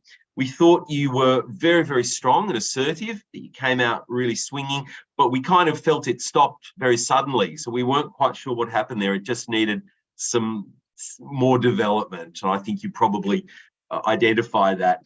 The third speaker for the negative was Penny. Penny, we thought the argument was very, very sophisticated. There was some very strong, powerful arguments. Again, some very sophisticated language. We just thought maybe you needed to slow down. Overall, we thought the arguments were very sophisticated for this debate. Generally, I think for all of you, we would like to encourage a little more passion, a little more emotion. But having said that, we would like to award the debate to the negative team, Knox City. Congratulations, Knox City. We would like to award the best speaker for the affirmative award to Olivia. Well done, Olivia. And the best speaker for the negative goes to Penny. Well done. Congratulations. Thank you kindly, Mr. Daly. Students, my name is Mr. O'Regan and I'll be your MC for your debate. And it's somewhat great timing that you're here listening to that feedback. You just heard Mr. Daly talk about there's a bit of an edge with those teams that deliver these particular debates upright, clear, with passion and love for what you do. And it's with that great introduction, families at home, that I introduced this particular round's topic. Community service should be included in the high school curriculum. What a fantastic debate this is, no doubt about it. In the green corner, as introduced by Roddy, we have Jay, Aidan and Marcus, and not to forget the work that Chloe's been doing in the backup position. And from the Caulfield team in the negative, we have Kelly, Gracie and Apple. And once again, I'd like to thank Sasha for her backup work as done and completed by Zana. Students, a friendly reminder, you have 3 minutes to present your debates. Rebut respectfully at 30 seconds to go of your 3 minutes. You'll get that noise in 30 seconds and equally so for 10 seconds to go with a little bit louder. It's a little interruptive, but it's necessary to keep an even playing field.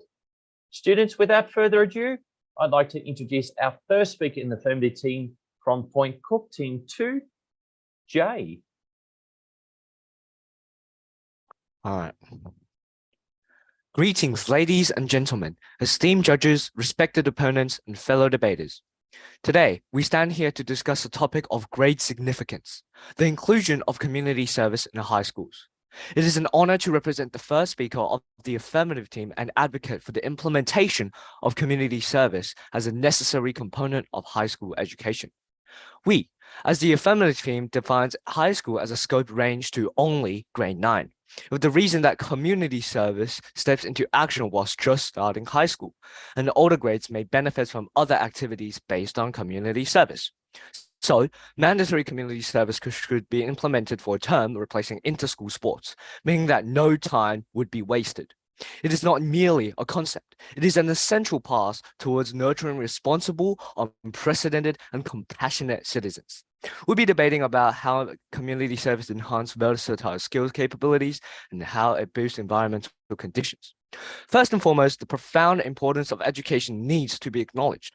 Education equips us with knowledge, skills, and values that shapes our future. However, it is incomplete if it fails to instill in us a sense of social responsibility and a commitment to making a positive impact on our communities. This is where community service steps in, as an integral and joining classroom learning with real-world application. By incorporating community service into high school curricula, we provide our students with an opportunity to step beyond the confines of textbooks and into the diverse environment of our society. Through volunteering and engaging with various community organizations, students can apply their classroom knowledge to real-life situations, gaining practical skills and a deeper understanding of the fragments of society. Moreover, community service also shapes students into better individuals. It helps them develop a sense of empathy and understand the struggles others might be facing. When students team up with diverse groups, they pick up teamwork and leadership skills that would definitely come in handy throughout the grander aspect of learning, life. And this is the undeniable truth of what business experience cannot elicit. Again, would it be a waste of time if it benefits you not as a person, but as a whole? In summation, community service is a grand curricula that doesn't only provoke knowledge, it is also another way of shaping our future. We don't need the ignorance of society. We don't need the blasting process of when teenagers actually step into the path. We don't need these quote unquote supportive experiences that offers absolutely nothing at a frequently young age when teenagers are 30 actually seconds. starting to wonder about the secrets of life. What we need is a balanced, scheduled program supporting the community that shapes teenagers in grade 9 into not only sensible citizens, but also humans. Thank you for listening. Thank you kindly, Jay, for that highly eloquent introduction to your team. I'd now like to introduce the first speaker for the Caulfield team in the negative, Kelly. Kelly, I can't hear you. Can you unmute your... sorry. That's better. That's okay. Take your time. Off you go. Are students really going to benefit the community or destroy it? Good morning, peers, adjudicators, and opposing team. My name is Callie, the first speaker of the negative. Me and my team, Gracie, second speaker, and Apple, third speaker, will be passionately arguing why community service should not be required in the school curriculum and highlighting the many downfalls this may have on not only the students themselves, but the community. Gracie will argue how students wouldn't have enough time to study and also how community service cannot provide any more than other well-being classes. And Apple will rebut statements proposed by the positive. Before addressing my argument, I would like to rebut the first speaker's statement.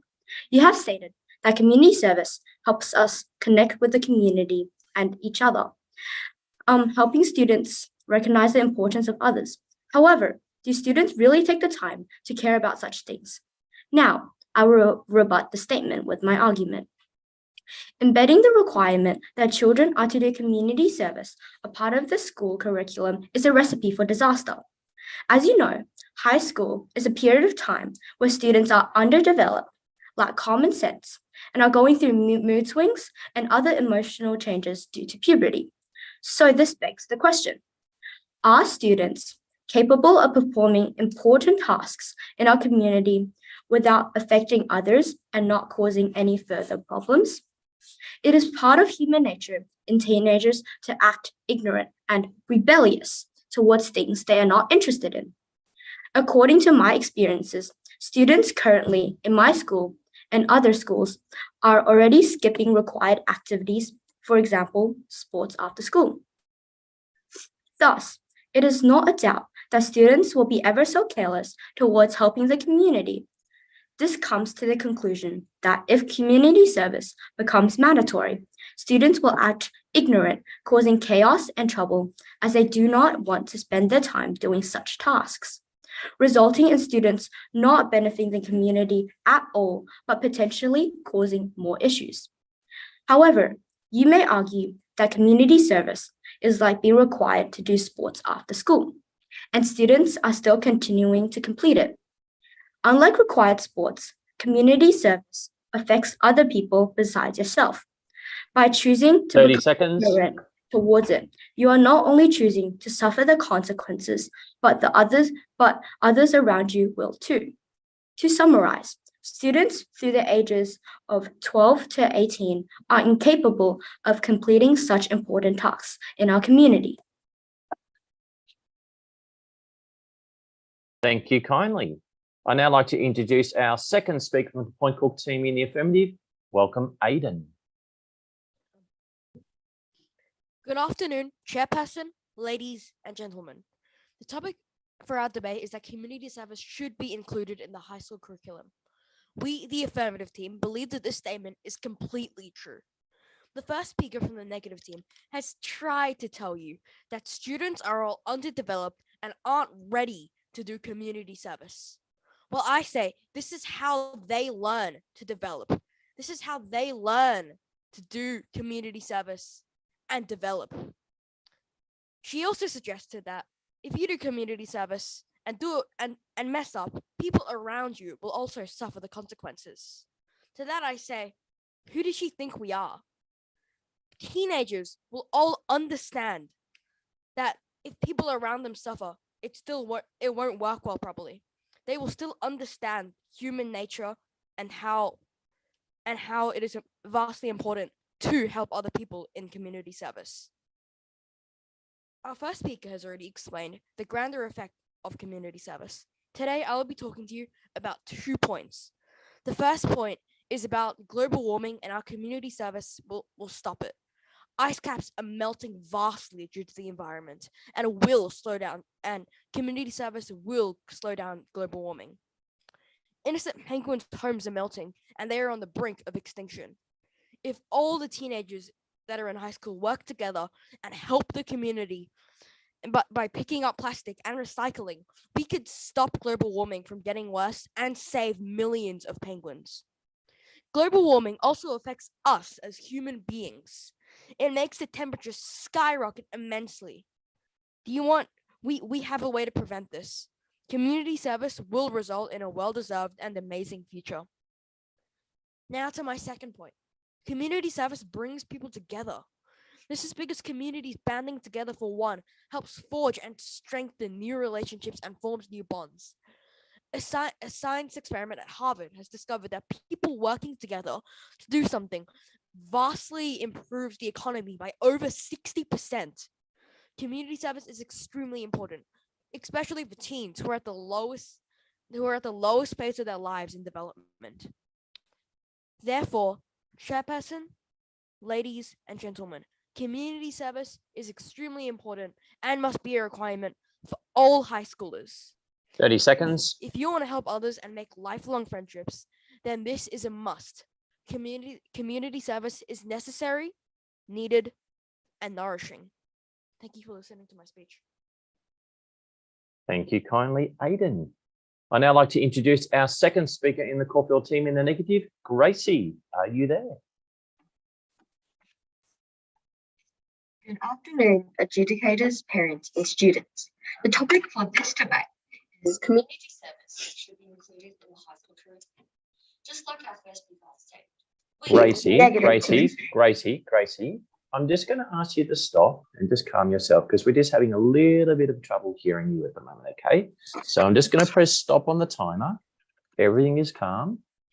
I'm just wondering if you could just say, hello, can you hear me? Hello. Okay, that's a little bit clearer. So just stay a little bit closer to your microphone so that the adjudicators can clearly hear your arguments, okay? When you're ready, you may resume. Good afternoon, adjudicators, parents, and students.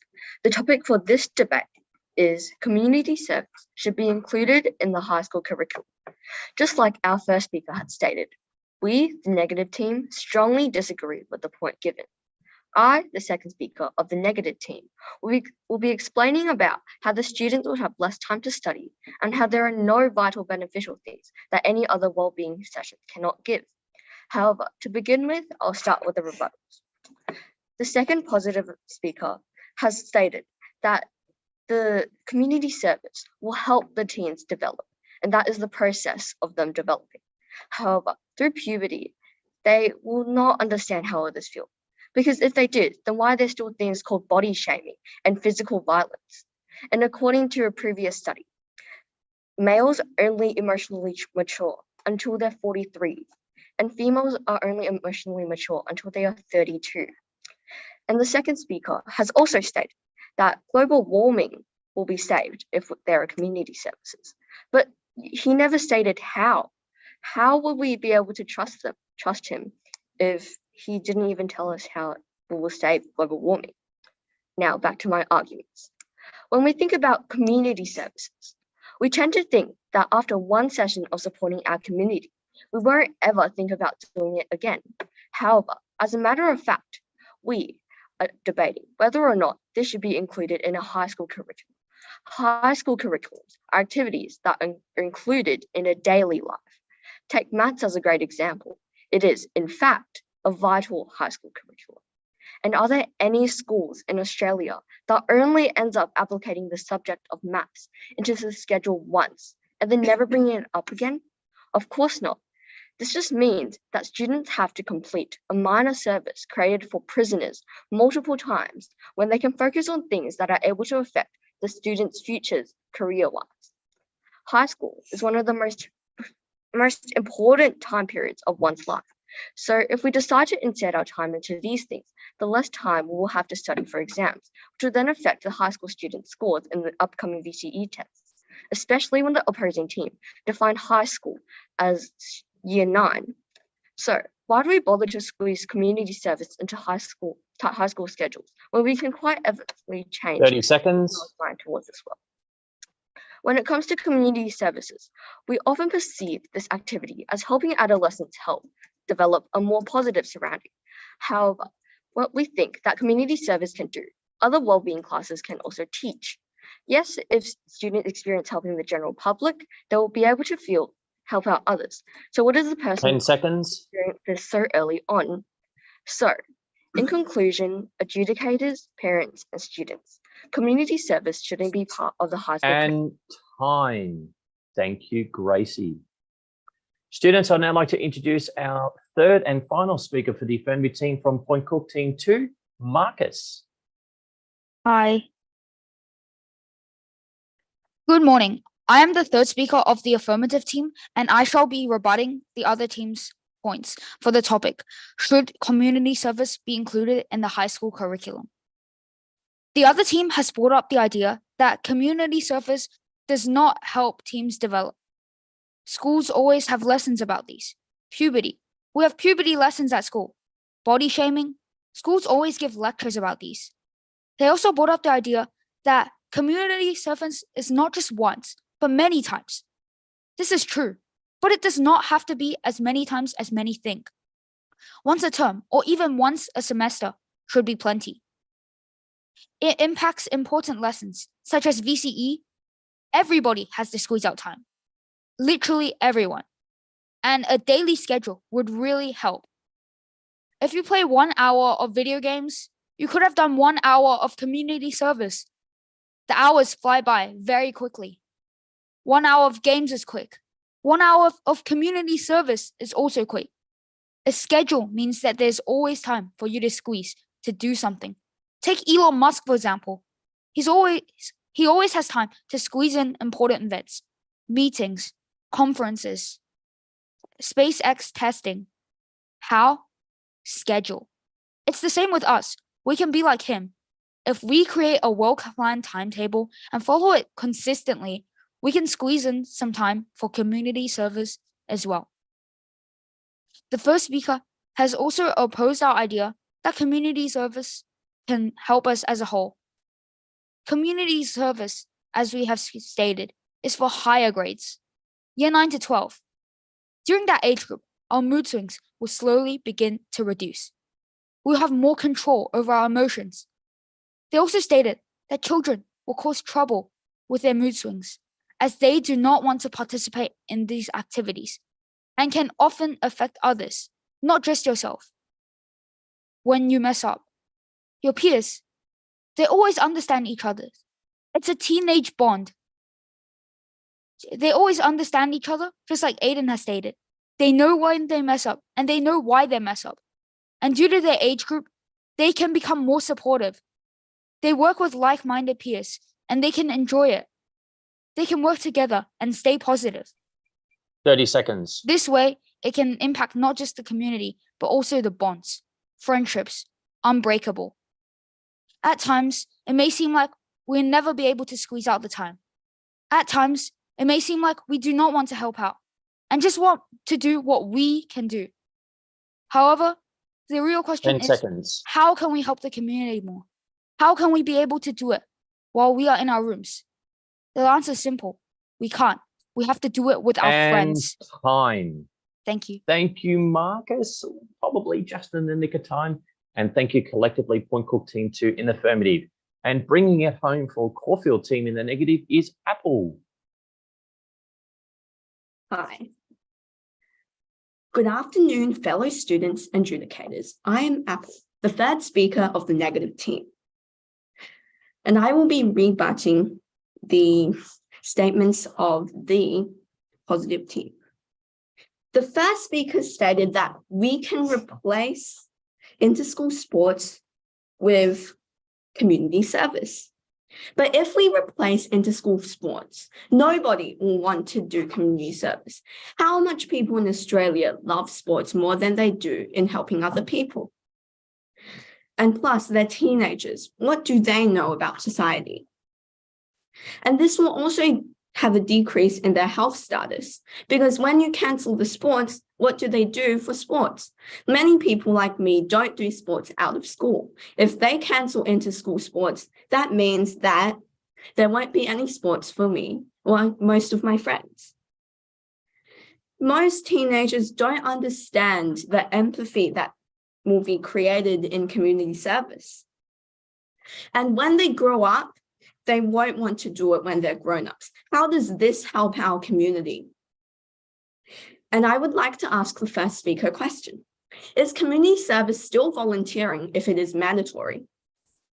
The second speaker says that this is a process of learning for students to do these things in community service, but they won't learn if they find themselves disabled for life because of an accident.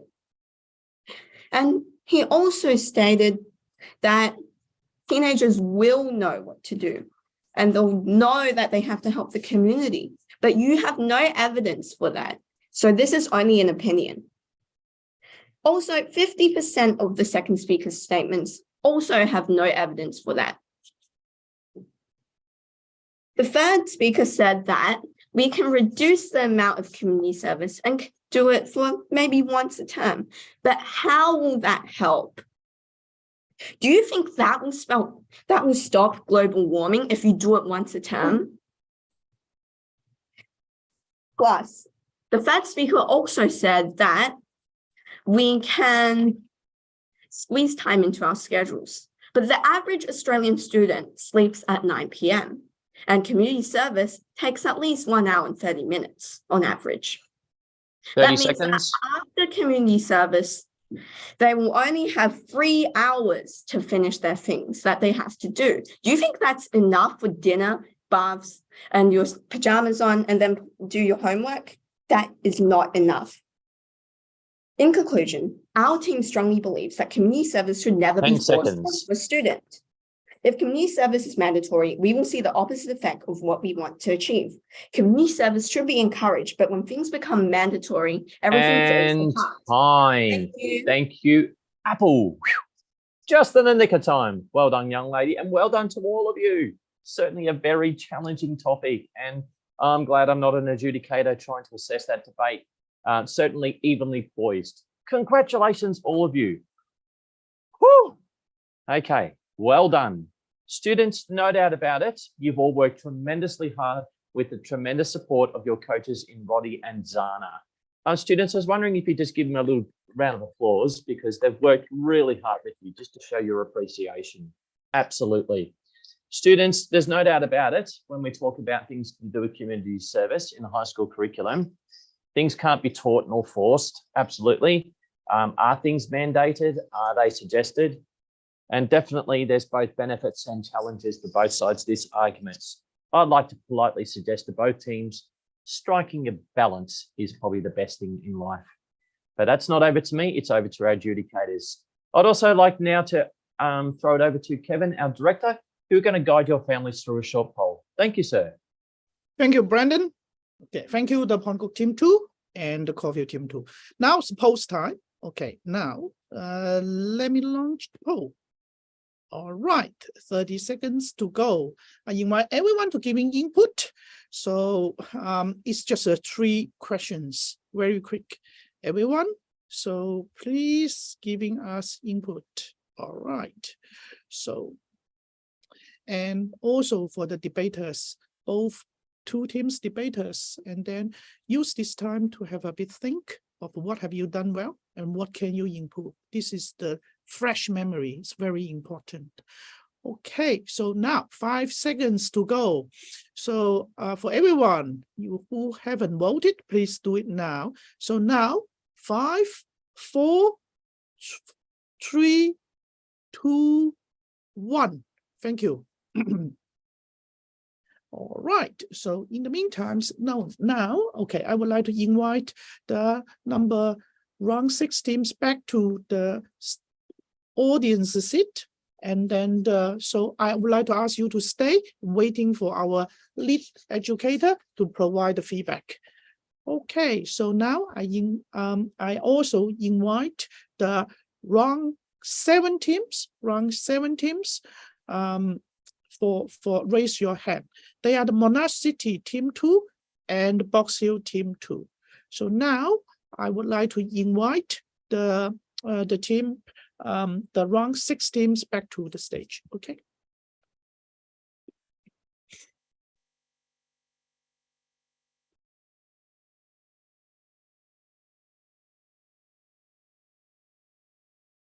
For all the public audience, we have a 1 minute break now.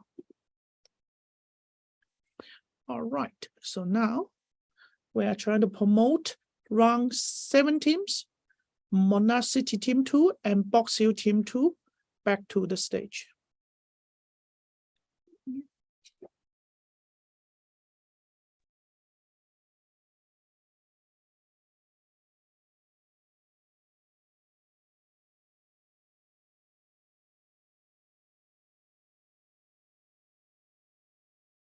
So we are promoting the round 7 team back to the stage.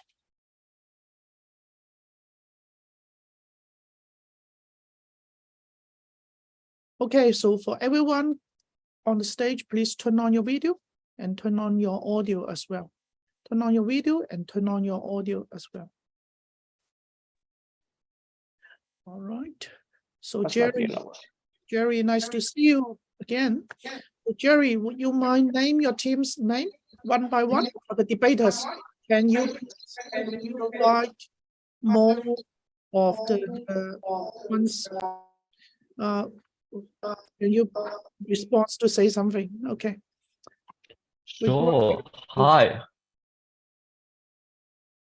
Yeah, Jerry. Thanks, Kevin. Thanks very much. So, welcome debaters. Thank you very much for being here today. We're absolutely graced by all the talent we have here. So, from representing our team, which is the Box Hill team 2, so our negative team, our first speaker, we have Ravi, and second speaker, we have Mia, and in third speaker, we have Scott, and also Aaron, who's our backup speaker for today. Okay, Max, Mia, can you say something? And then again, let me see your audio is work. Hello, my Okay. audio. Scott Hi. and Ravi. And Ravi? Hello. Okay, thank you very much. Dominic, nice to see you the 3rd years now. Yes. Hi, Kev. How are you? I'm good. I'm good. Could you introduce your teams? Call your team's Sure. I don't name. see my first speaker, so I'm going to quickly send him a message to make sure he raises his hand. Yeah. Because he's definitely in the webinar somewhere. Just give me a moment. So go ahead with the second and the third one. So our second speaker, Ben, to go with our team name, MC Hammers. Our second speaker, Notorious BEN. He is the big popper of our crew. If you don't know, now you know. He's the big brain of our group.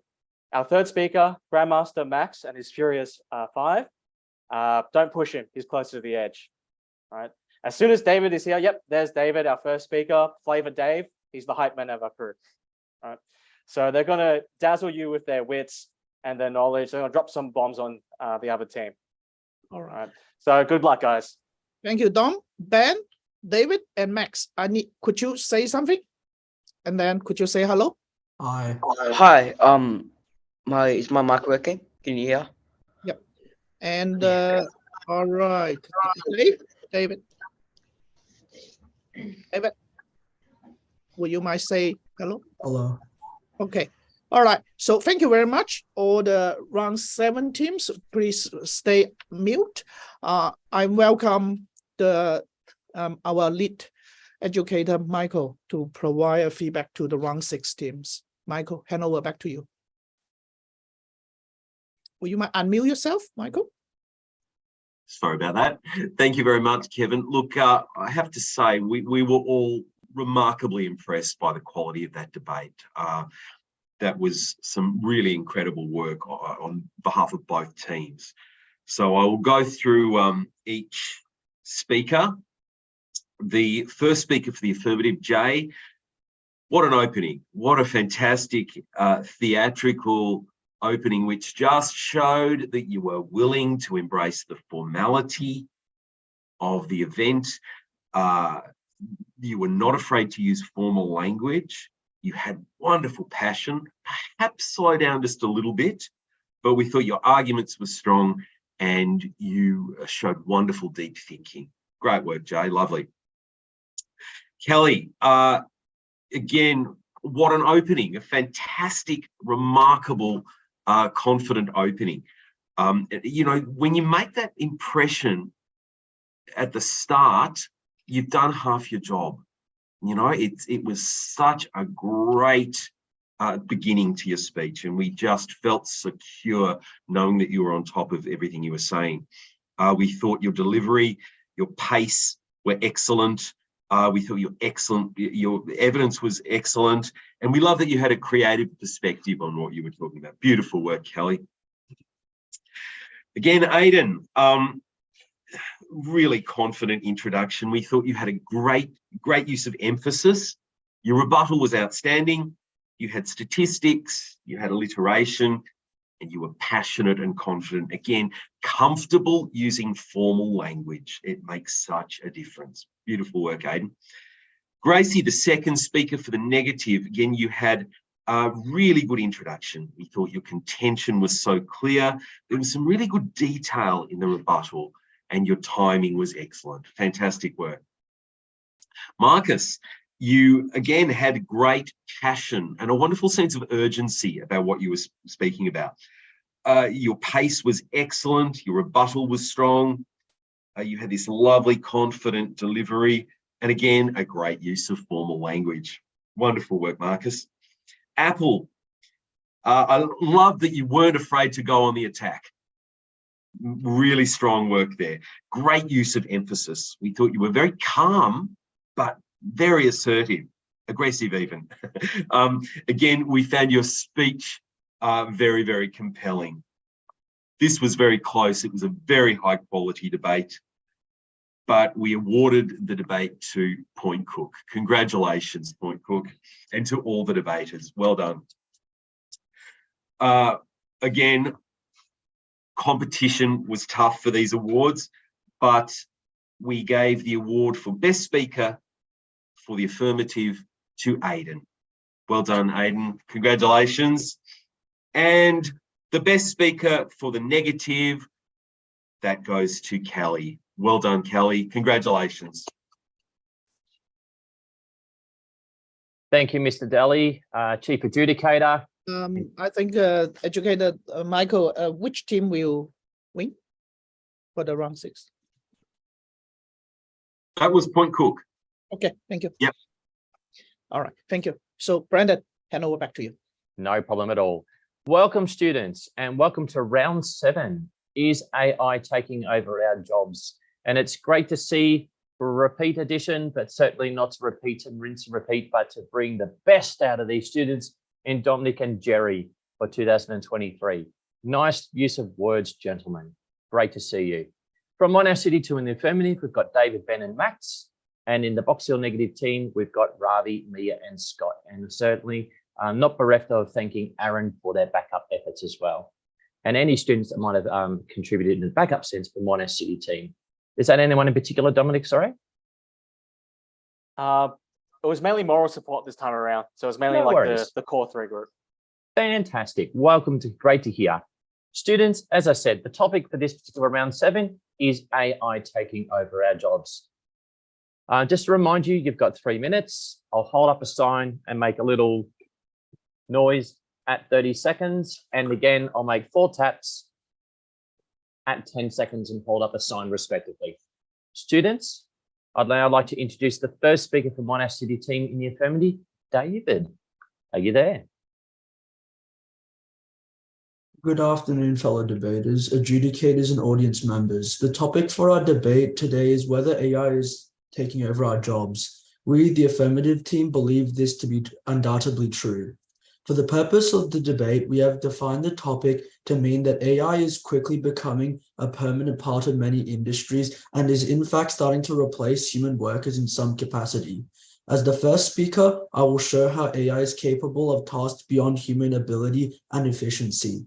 Our second speaker will speak to you about how AI is being used to increase profits. Our third speaker will sum up our team's arguments and rebut the negative teams.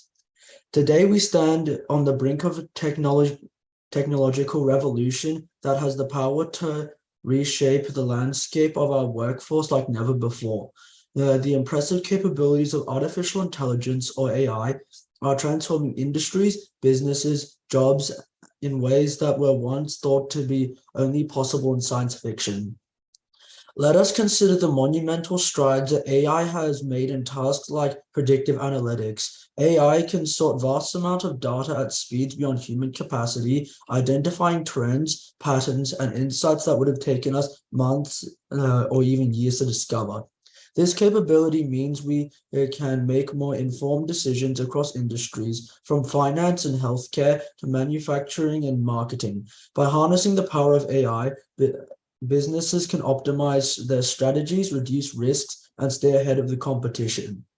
There are risks that are unsafe for human workers. For instance, many police forces have cybercrime teams whose main responsibility is to monitor the dark web for illegal activity.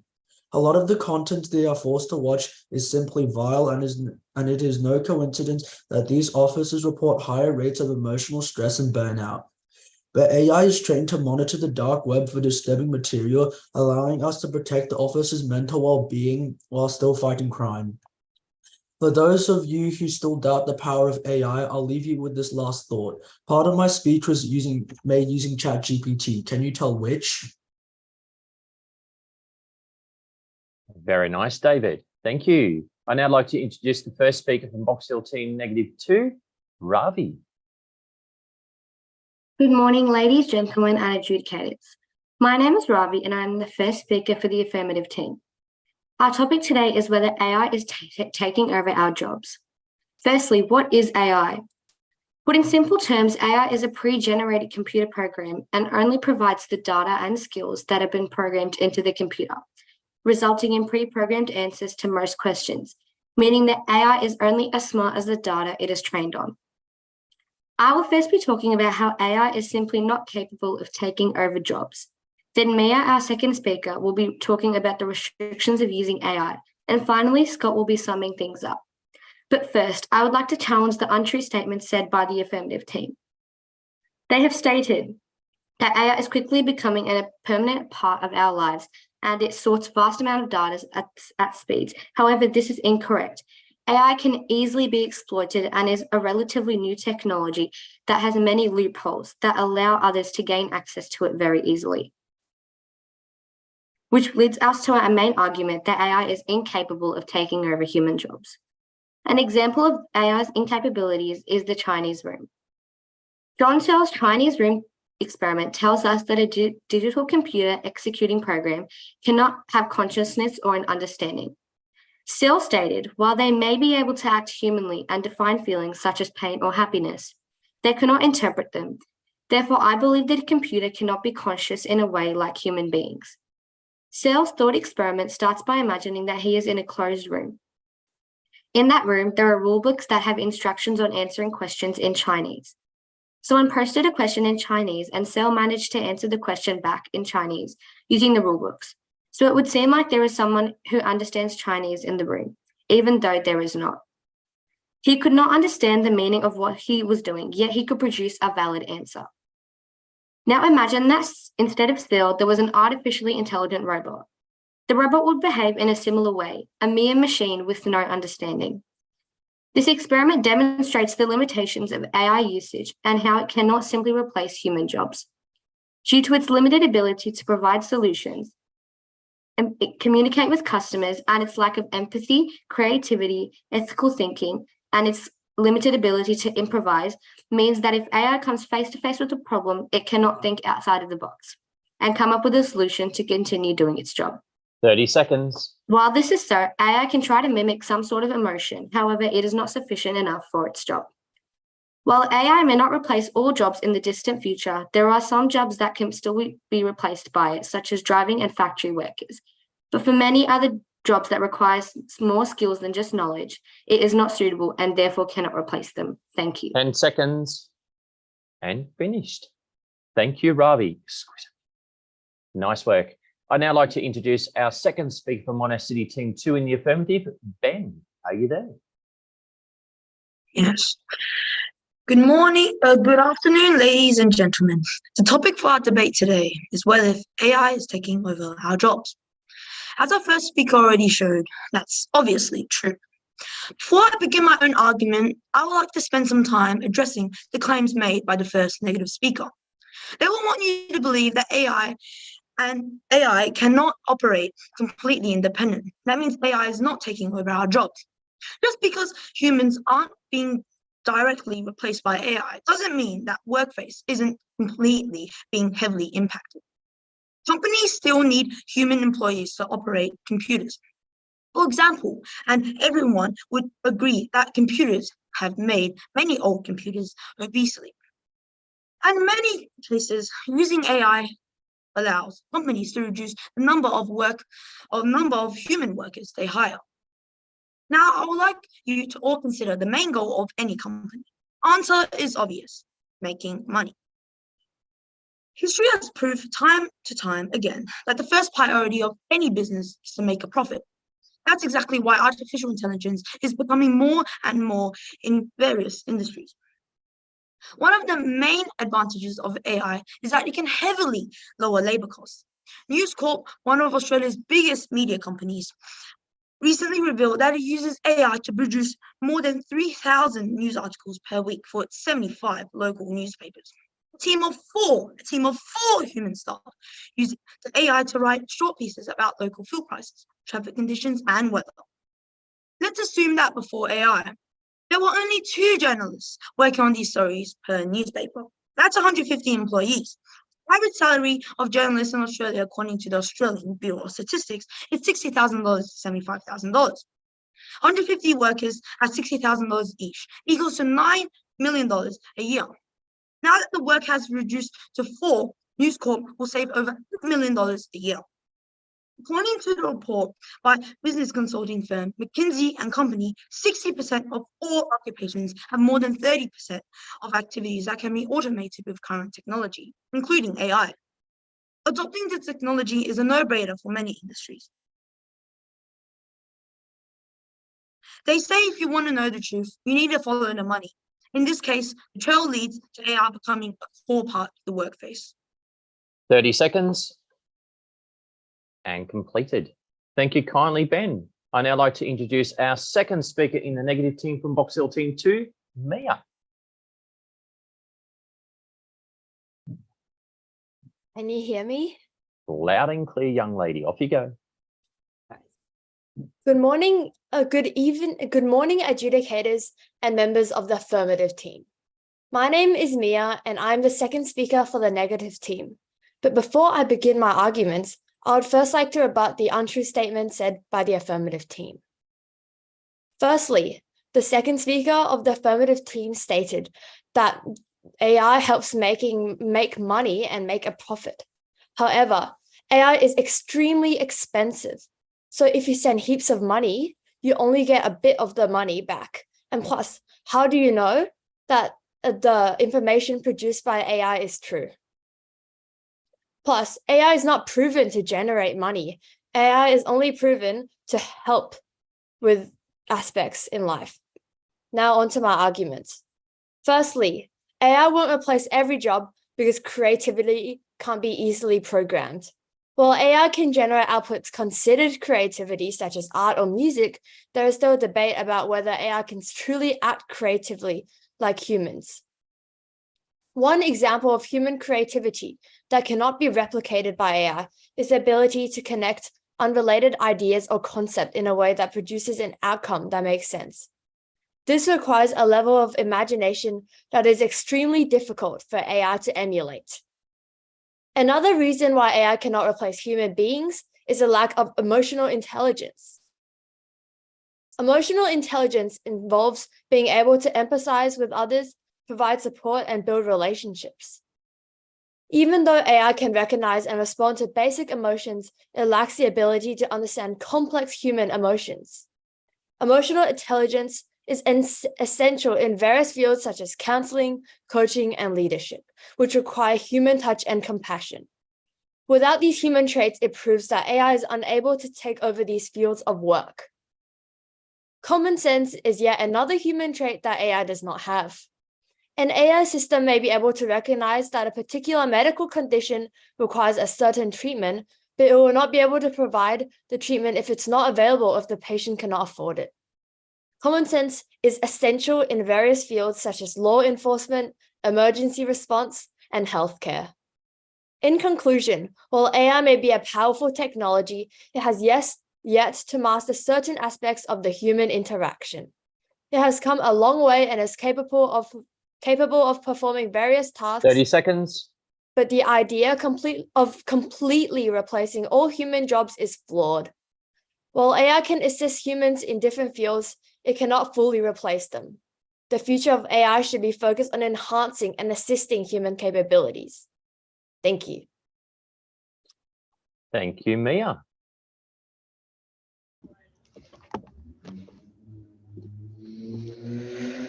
Before I sum up the affirmative team's arguments, I would like to refute the arguments made by the negative team. According to the first speaker of the negative team, AI is only as intelligent as its programming and cannot interpret feelings and can't replace humans. This is irrelevant, however, because there are a wide variety of simple, menial tasks that can be easily replaced, such as the writing of newspapers and entering data in an office. AI is also constantly developing and can already start to adapt on its own. How are we to know it won't develop consciousness soon? According to the second negative speaker's rebuttal, AI is incredibly expensive. This is false, as buying an AI to generate newspapers instead of having a 100-strong team is infinitely cheaper, which is a massive win in the company's eyes. As the affirmative team, we have explicitly shown you that AI is undoubtedly taking over our jobs. AI is very capable of doing a plethora of tasks we once thought were only possible for humans.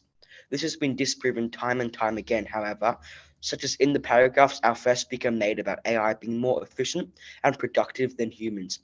Also, AI can do many jobs with high burnout rates, which are traumatizing and emotionally damaging to humans, such as browsing the gaping abyss that is the dark web, scouring for illicit activities, and sensitive or traumatic material.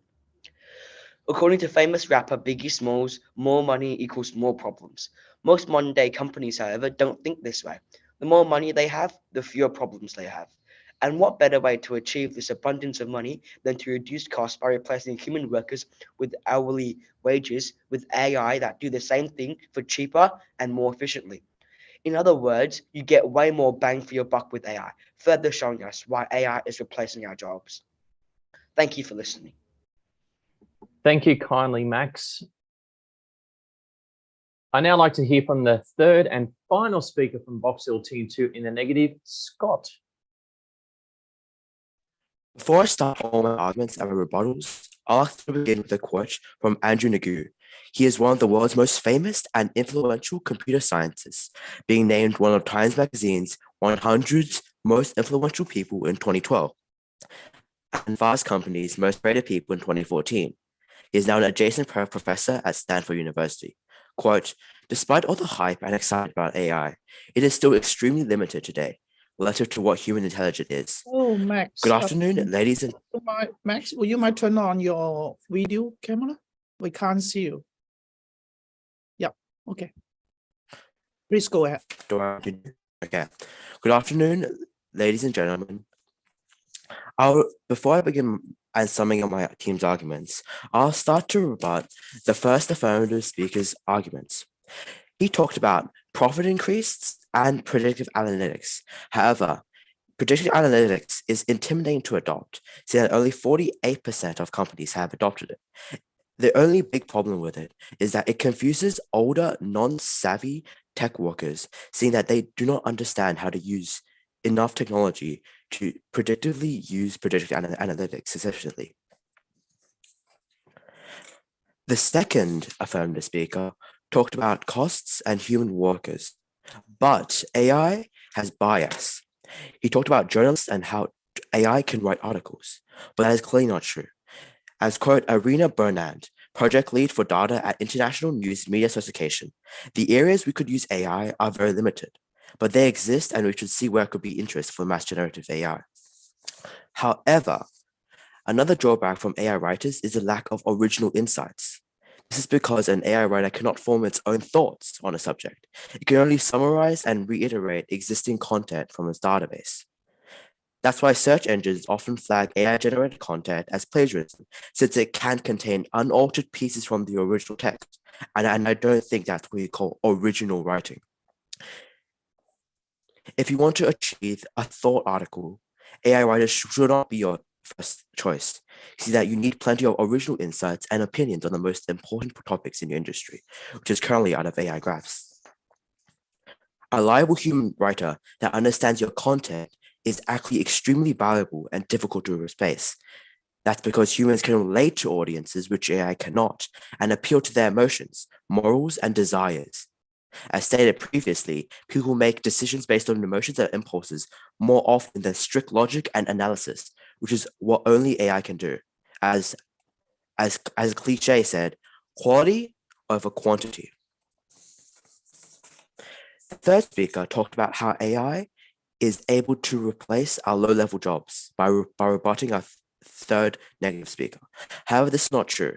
According to data from abs.gov.au, it says only 21% of skill level 4 jobs, which is receptionists, delivery drivers, etc., and 24% of telemarketers, concrete, and delivery drivers. I don't think taking over 21% of an industry is actually taking over our jobs. I'd like to end with a quote from Vivian Ming.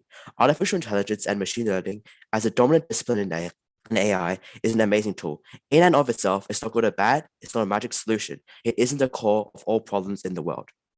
Vivian Ming, who is an American theoretical neuroscientist and artificial intelligence expert, named as one of the BBC's 100 Women in 2017. Thank you. And time.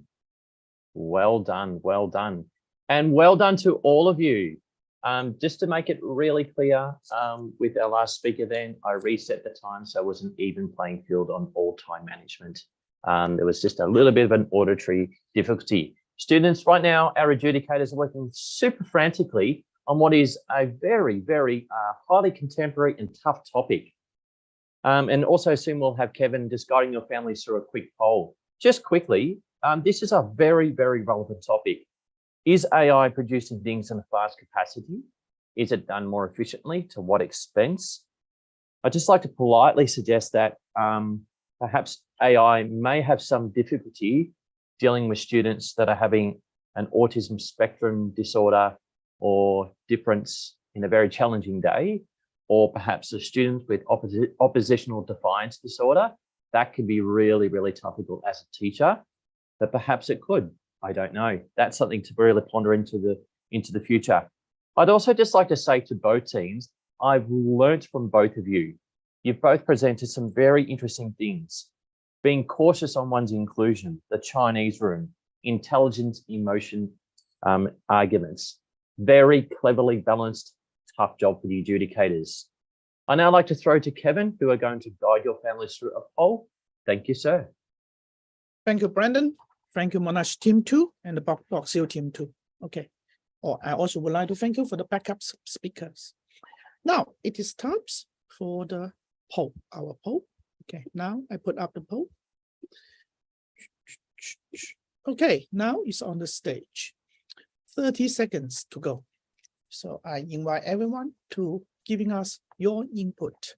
For all the debaters, both teams, currently debaters, just use these 30 seconds to reflect what have you done well and what can you improve in the future. Thank you. So now I can see it is coming. So everyone, please giving us your input. All right, 5 seconds to go. Okay, 5, 4, 3, 2, 1. Thank you. All right, so now I would like to invite all the round 7 debaters back to the audience seat. And then I would like to ask the round 8 teams to raise your hand. They are the Bayside Team 2 and the Preston Team 2. These are the last round for the semi-final competition. Okay, now I would like to invite all the round 7 team back to the audience seat again. Please stay in the audience seat because our lead educator, Michael, are going to giving you the comments very soon. All right. And in the meantime, for the round 8 teams, they are the Bayside Team 2 and the Preston Team 2. Please raise your hand. We are going to promote you to the stage. All right. Thank you. All right. For everyone, so please raise for the Bayside Team 2 and Preston Team 2. Please raise your hand. Okay. We are doing that one now.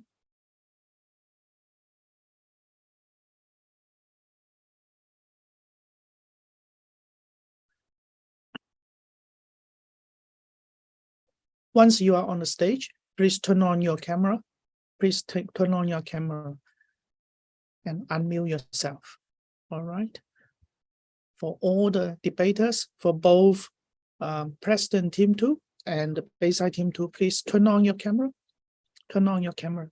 Okay, now I can see Kai is here. So Kai, nice to see you again. Could you call your team's name one by one? Hello, and hello. Debaters, once you hear your name, please say hello and wave your hand. All right. Okay, so first is going to be Ray. Ray. Hi. Okay, Ray. Okay, thank you. Then we have Joshua Hello. Okay, Joshua. and Charles. Hello. I have a problem. I put in my thing incorrectly. I meant to be a backup. Yeah, we got Roy as the backup as well. Okay, thank you. Thank you. Okay, so Dylan is coach for Preston. How are you, Dylan? I'm good, thanks. How are you? Could you call your team's names one by one? Yeah, so for our first speaker, we have Joy. Joy, will you mind turn on your camera? Joy, will you mind turn on your camera? Okay, say something, please. I can't hear you. Hello. Thank you very much. Yeah. And our second speaker is Annie. Hi. Okay, Annie. Yeah, and our third speaker is Murphy. Murphy, could you turn on your camera? I have to sort out my background. I'm not sure what happened. Okay, so please. Okay, I can hear you well anyway. All right, so thank you for both the Preston team 2 and the Bayside team 2. Now I can see Michael is back. So Michael, hand over to you to give comments on the round 7. Thank you so much, Kevin. Again, a really strong debate, really interesting, very intelligent discussion there. We'd like to recognise firstly David, the first speaker for the affirmative. We thought you had very good evidence. Your delivery was very confident, and you had a very clear introduction. That was great. Maybe just work on varying your intonation so that your speech is a little more theatrical, a little more colourful and engaging. That's a lifelong skill. The first speaker for the negative was Ravi. And Ravi, we thought you were very, very articulate. You had a lovely measured tone. Your rhythm was very, very self-assured. We thought your arguments were thorough, very, very complex, and we thought you were very strong and articulate. Great work, Ravi. Ben, again, very confident introduction. You were very comfortable with using formal language. We had lovely varied intonation there, and that showed a real confidence. You had a lovely use of pause and emphasis. You even had really strong gesture. It's very hard to gesture on Zoom, so you really managed to do that. We thought your speech was very clear. Personally, I love the bow tie. Keep it. Second speaker for the negative was Mia. Again, really excellent introduction. You made a strong impression from the start. Your rebuttal was very, very strong. We found you very, very confident. Your emphasis was strong. Your pace was good. And you were very, very articulate in your speech. Lovely work, Mia. Max, we thought you were very, very well expressed. We thought your argument was clear, some good rebuttal, and your logic was very strong. We just thought perhaps maybe you could put a bit more detail in your introduction. But otherwise, that was a really strong performance. Scott, the third speaker for the negative. Scott, we thought your introduction was very, very good. We had such a confident and effective delivery that gave you such a sense of authority. Your voice was clear, and you had excellent use of connectives. Overall, we did think it was pretty close, and the numbers came in very, very close. But we think that the team that won had much stronger high order thinking. So the award goes to Box Hill. Congratulations, Box Hill. Well done. The best speaker for the affirmative was Ben. Congratulations, Ben. And the best speaker for the negative was Mia. Well done. Thank you very much. Thank you, Mr. Daly, and thank you, adjudicators. Students in the background, we have, as you just saw, Mr. Daly there. We've got our principal, Miss Yan Shen, and Mark Davidson, our other fellow adjudicator, working frantically in the background. Hello again to Kai and to Dylan. Coaches, I'm sure you've done an amazing job preparing Ray, Josh, Charles, working with Roy, Joy, Annie, and Mofi. Congratulations on working out your camera. Happens to the best of us at the best of times. So there we go. Students, could I get you just to take a big breath in, please, and sitting upright, please, so that you're looking ready, set to go. Families, it gives me great pleasure to announce our final round 8 debate today. Should we lower the voting age in Australia? A somewhat relevant contemporary topic. Students, you know that you've got 3 minutes each. With 30 seconds to go, you'll see and hear 30 seconds, and with 10 seconds to go, 10-second sign, and 1, 2, 3, 4. I am fairly ruthless on time to make it an even playing field, but without further ado, I genuinely wish you all the very, very best. I now like to introduce our first speaker for the Bayside in the affirmative, Ray.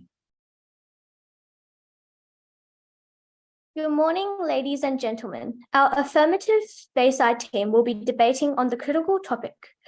Should we lower the voting age in Australia? Lowering the voting age is highly important and should most definitely happen. I'm the first speaker of the affirmative team, Ray, who will be talking about how young people are expected to follow the law but have no say in what it is. Josh, the second speaker, will be talking about how we get a wider spread of what the population wants, and we get to know what the young people are thinking. Charles, the third speaker, will be giving a conclusion and rebutting. Our definition of should we lower the voting age in Australia means lowering the voting age to 16 years old. One of many reasons we should lower the voting age is that young people always must follow the law, but they have no say in what it is. People at the age of 16 are expected to follow adult laws and experience adult consequences if they don't do so. They also have the privilege to do so many other things, like getting jobs. But why isn't voting one of them? In every state, it is highly possible for a case to be transferred out of juvenile court into adult criminal court.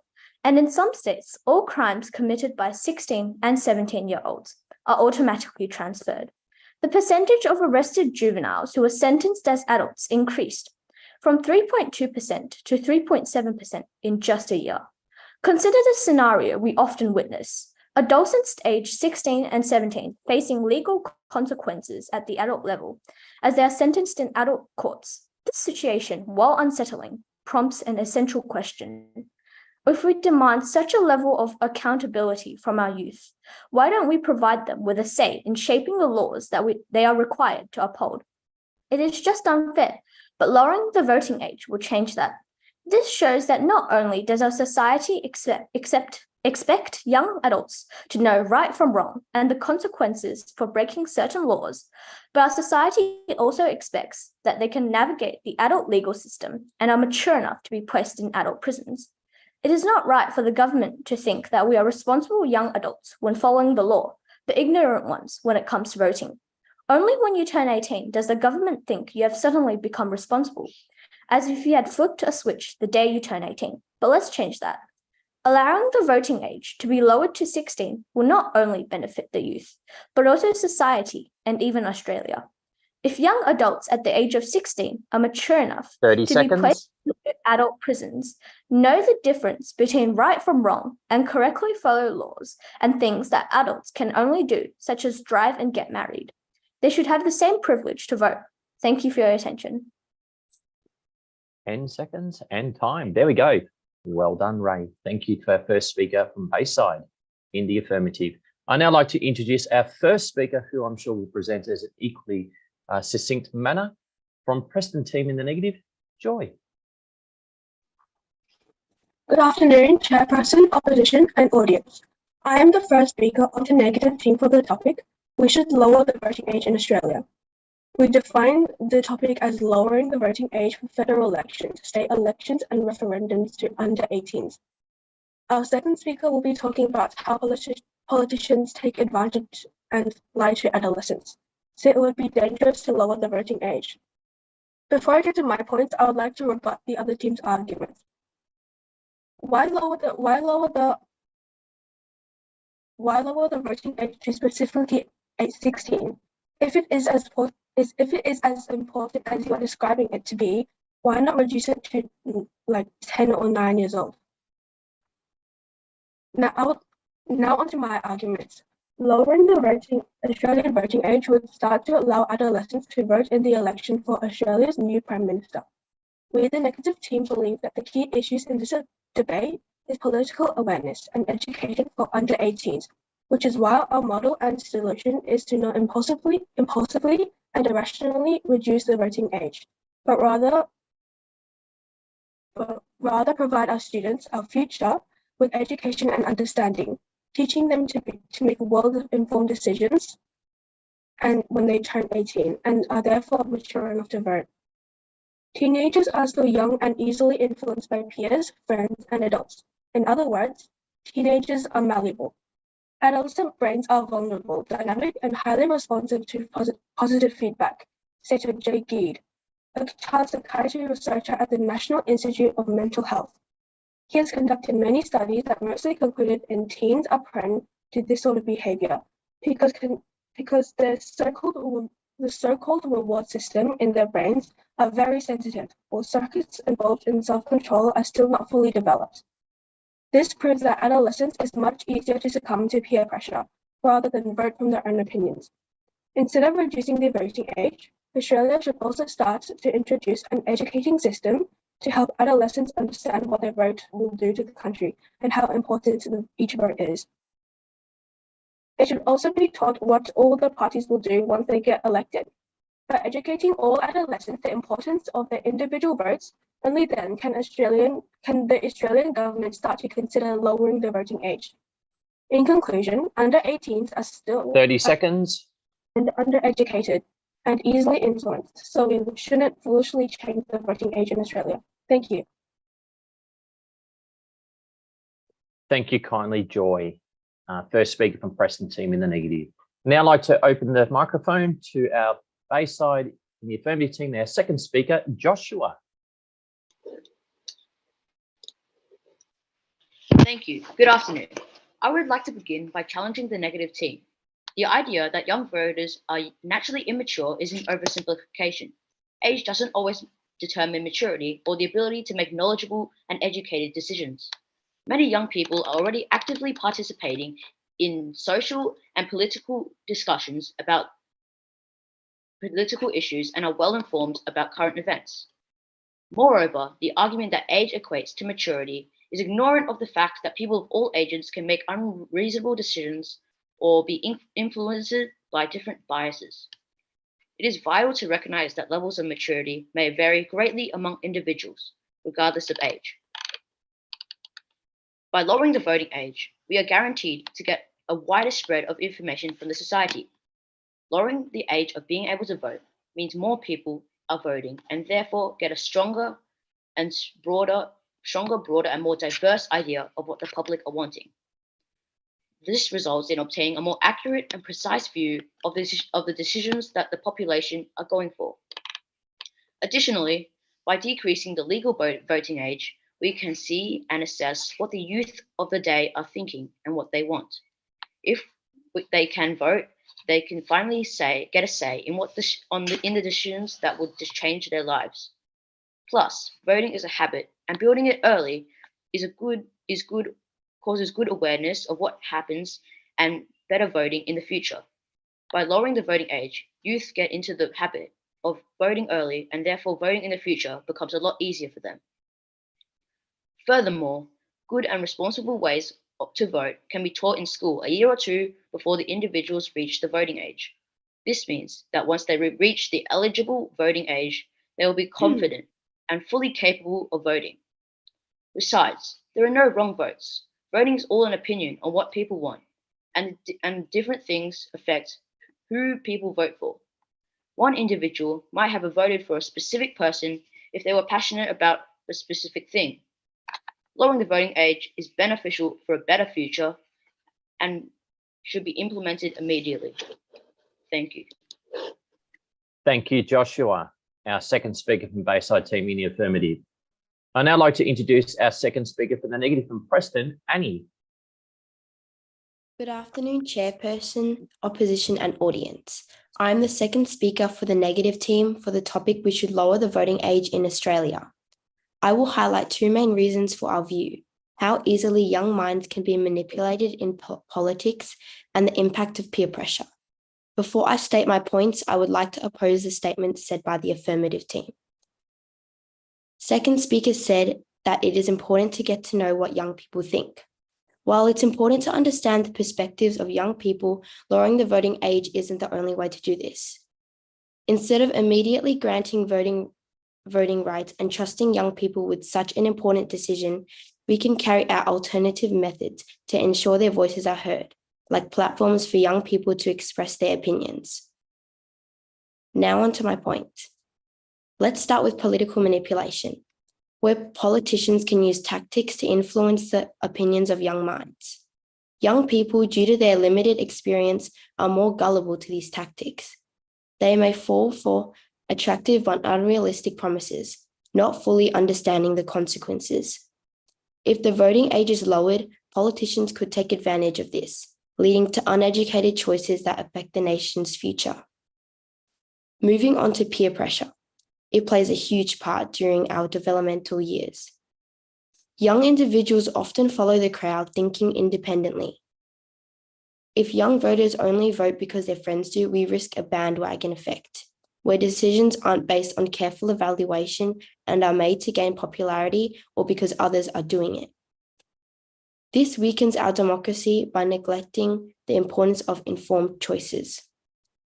Our model is not to spontaneously reduce the voting age, but rather implement educational programs for our adolescents on how to vote, how the voting and political system functions, so that by the time they are 18, they are mature and know how to vote correctly. In conclusion, we must be cautious about lowering the voting age. The fact that young people can be easily influenced and pressured highlights the dangers involved in lowering the voting age. To keep our country's valued democracy functioning and well, let's keep the current voting age. Thank you. Thank you kindly, Annie. I now like to introduce our third and final speaker in the affirmative team from Bayside, Charles. Hello, judges and adjudicators and ladies and gentlemen. I would first like to rebut the opposition team by first saying that you can have a educational program on the voting, but still lower the voting age. For example, at 14 years old, there could be a school program where every school must do, where they have to implement the lesson on how to vote and not to be affected by peers. And now to my speech. In conclusion, I'd like to retaliate the compelling points put forth by my fellow speakers. Ray emphasised the paradoxical situation where young individuals are expected to abide by laws without having a hand in the creation. Josh's insightful address highlighted the great benefits of extending voting rights to younger citizens, the enrichment of perspective, the cultivation of civic engagement. Consider this: if you're old enough to work and contribute to taxes and even adhere to adult laws, isn't it logical to grant them a voice in shaping the laws? Such a change could foster the sense of investment amongst the youth in the communities. It could apply in them the habit of actively participating in decisions of the consequence.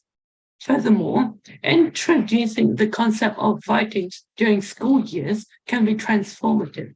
Just as acquiring any skills needs practice and guidance, responsible voters demands the same. Early education and early voting could be a stepping stone to this essential life skill, ensuring that young citizens are well prepared for the young voting moment arrives. In summary, lowering the voting age to 16 gives them rights that they deserve. It signifies granting young people an opportunity to be heard, to comprehend their role in society, and to shape the trajectory of their desired future. This progressive move has the potential to fortify foundations of democracy. Thank you. And just about 10 seconds to go. Thank you, Charles, for bringing it home for the Bayside Affirmative team. I'd now like to hand it over to Mofi, who's going to bring it home for the Preston team too in the negative. Are you ready, Mofi? Yes, I am. Off you Good go. afternoon, Chairperson, Opposition, and audience. I am the third and final speaker of the negative team for the topic, we should lower the voting age in Australia. Before I start to rebut the opposition's statements and arguments, I would like to recap what our first and second speakers have said. Teenagers are still young and malleable. They're easily manipulated and can get caught up in false promises given from politicians. Now on to my rebuttals. Firstly, I would like to ask the first speaker a question. You stated that youth are obligated to follow the law, so they should have a say in it. You also defined the topic as lowering the voting age to 16. The law states that from the age of 14 onwards, you are held responsible for your actions. So why did you say lowering the voting age to 16-year-olds? What about the 14 and 15-year-olds who have to respond to the law but have no say? Why only give that responsibility to the 16 and 17-year-olds, who are the older of the bunch, by the way, even though your second speaker clearly stated that the age does not define maturity? Your second speaker stated that many young people are already actively participating in political events. But we cannot change the law to only accustom a small number of people. This is the law, and it applies to everyone. Just because a small amount of people are participating in such things and display knowledge of politics, there are still many who don't. In conclusion, we shouldn't need to lower the voting age impulsively and spontaneously, but rather give youth today the education they need to make the vote that counts. As our previous speakers have already stated, as children, we are easily manipulated and we are still depending on elders for advice. We can easily believe in what politicians say regardless of the credibility, and it is vital to realize how important keeping the voting age as 18 years old and over is. Thank you.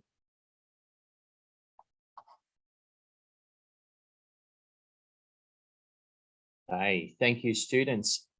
Apologies, just having a little conversation in the background, many things going on at once. Congratulations to all of you. Certainly a very, very, very tough topic to actually debate around lowering the age in Australia, within our Australian context. There's a couple of things I would like to mention. Learning about things to do with governance and voting, you may recall, being just that little bit older, actually takes place in grade 5. I'm sure you can remember that, learning about the different styles of government. One thing that really stood out in that debate to me was the way probably your coaches work with each team around the cohesive nature of your arguments. Simply very, very clever. And I have to point out that it's going to be extremely tough for our adjudicators to actually work out who's won this debate. Fortunately, that's not my job. But I'd just like, for the sake of good sportsmanship, wondering if you could all just give each other a big round of applause, because that really was a formidable debate to bring it home. Without further ado right now, I'd actually just like to quickly hand it over to our director, Mr. Kevin Gale, who's going to guide your families through a poll. And directly after that, you'll hear from our adjudicators, and I'll bring it home. Thank you kindly, sir. Thank you very much. Actually, I put the poll up already. So the I would like to say thank you, the Caulfield Team 3 and the Box Hill Team 3. Okay, so now for all the so I welcome all the audience to provide us the input. Please fill in the poll. It's just 3 questions. To save some time, in the meantime, actually we just use these times to invite currently the round 8 team back to the stage. We just use these times to invite the round 8 team back to the stage. In the meantime, actually everyone can vote for the poll. Okay, so we have about 20 seconds to go. Okay, I invite more people to vote now, please. Okay, and then to actually invite everyone to vote. All right, so thank you very much. So the last 10 seconds to go. So actually it's okay. 5, 4, 3, 2, 1. Okay, the vote is finished. Thank you. All right, so we're all back here now. So in the meantime, actually for everyone, please try to stay, because our lead educator Michael will back to give the comments for the team, the round 8 team. Actually, it's for both the round 8 team. Okay, so please stay, and then we are waiting for our lead educator Michael Daly to come back to giving us some comments. All right, so they're very busy. Thing about that is that there's actually in total there's 16 teams. Well done, everyone. Well done, everyone. There's a 6 team, and then we have been working in here, actually debating, express ourselves in past 4 hours. Brandon, what do you think? Absolutely, sir. I've just heard some amazing news, and I'd like to announce this to all families. According to our adjudicators and our esteemed principal, Ms. Yan Shen, the caliber of the debates today have been of such high quality. At the beginning of this particular broadcast today, we stated that there were going to be 8 teams that are going to make it into the grand final. But because I said of the high nature and caliber of the debating today, we've actually broadened that ever so slightly. Families, we're happy to announce that there are going to be 10 teams that are going to go through to the next round in the debating competition in a couple of weeks' time on that Saturday. Kevin, no doubt about it. I've just been immeasurably impressed today with the way that the students have actually dealt with a different style of arguments. I'll talk more about that later. I also just wanted to point out to you, families, that these adjudicators are working very hard in the background, geographically somewhat displaced today. One's in China, one's in South Africa, and it's currently around about 5 a.m. in the morning. And here we are in Box Hill. I'd actually like to just give them a big round of applause, because seriously, Yes. that is an incredible effort in its own right. That's Equally also so, showing the technology. Actually, we are global. We're a global team now.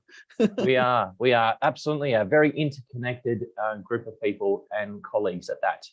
Not to mention the sacrifices that you've all made. Some of you probably given up things to do with Saturday language classes or music lessons or sport lessons. I know that some of us have also given up things in our own lives as well.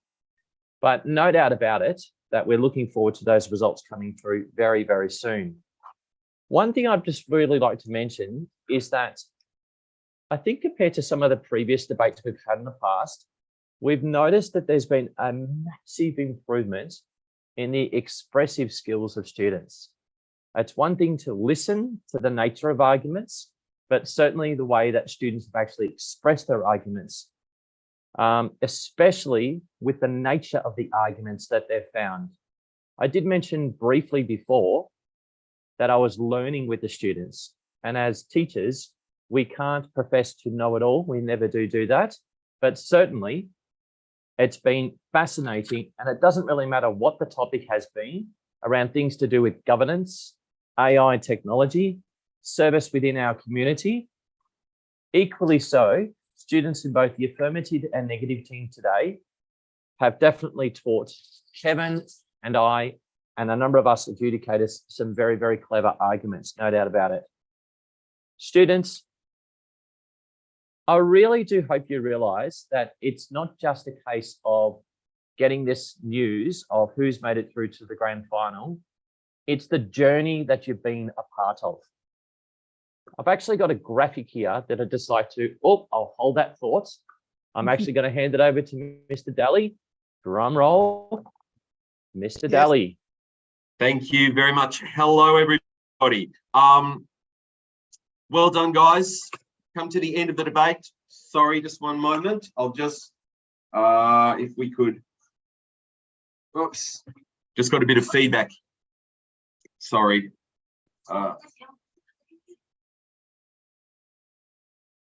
Sorry. Okay. We've got someone speaking on the other device, so I'm just trying to deal with that. Firstly, thank you. Well done, guys. What a long morning. Brilliant morning with some wonderful work on display. You've all done really tremendous work today. So we would like to firstly acknowledge the first speaker for the affirmative. Ray, we thought your evidence was very good. You had a really excellent, compelling argument. You had a lovely structure, and your conclusion was lovely. You really wrapped it up nice. It was a very elegant presentation. Well done, Ray. That was lovely. Joyce, first speaker for the negative.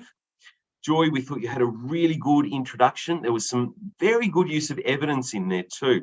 We thought that the rebuttal was a little unclear. Could maybe have had a bit more development, a bit more clarity. And we just suggest you work on your rhythm, maybe try slowing down a touch. Okay, the second speaker for the affirmative was Joshua. And Joshua, we thought you were very, very confident in your introduction. You had a very strong rebuttal. You had a lovely calm presence, which was lovely, and your arguments were coherent.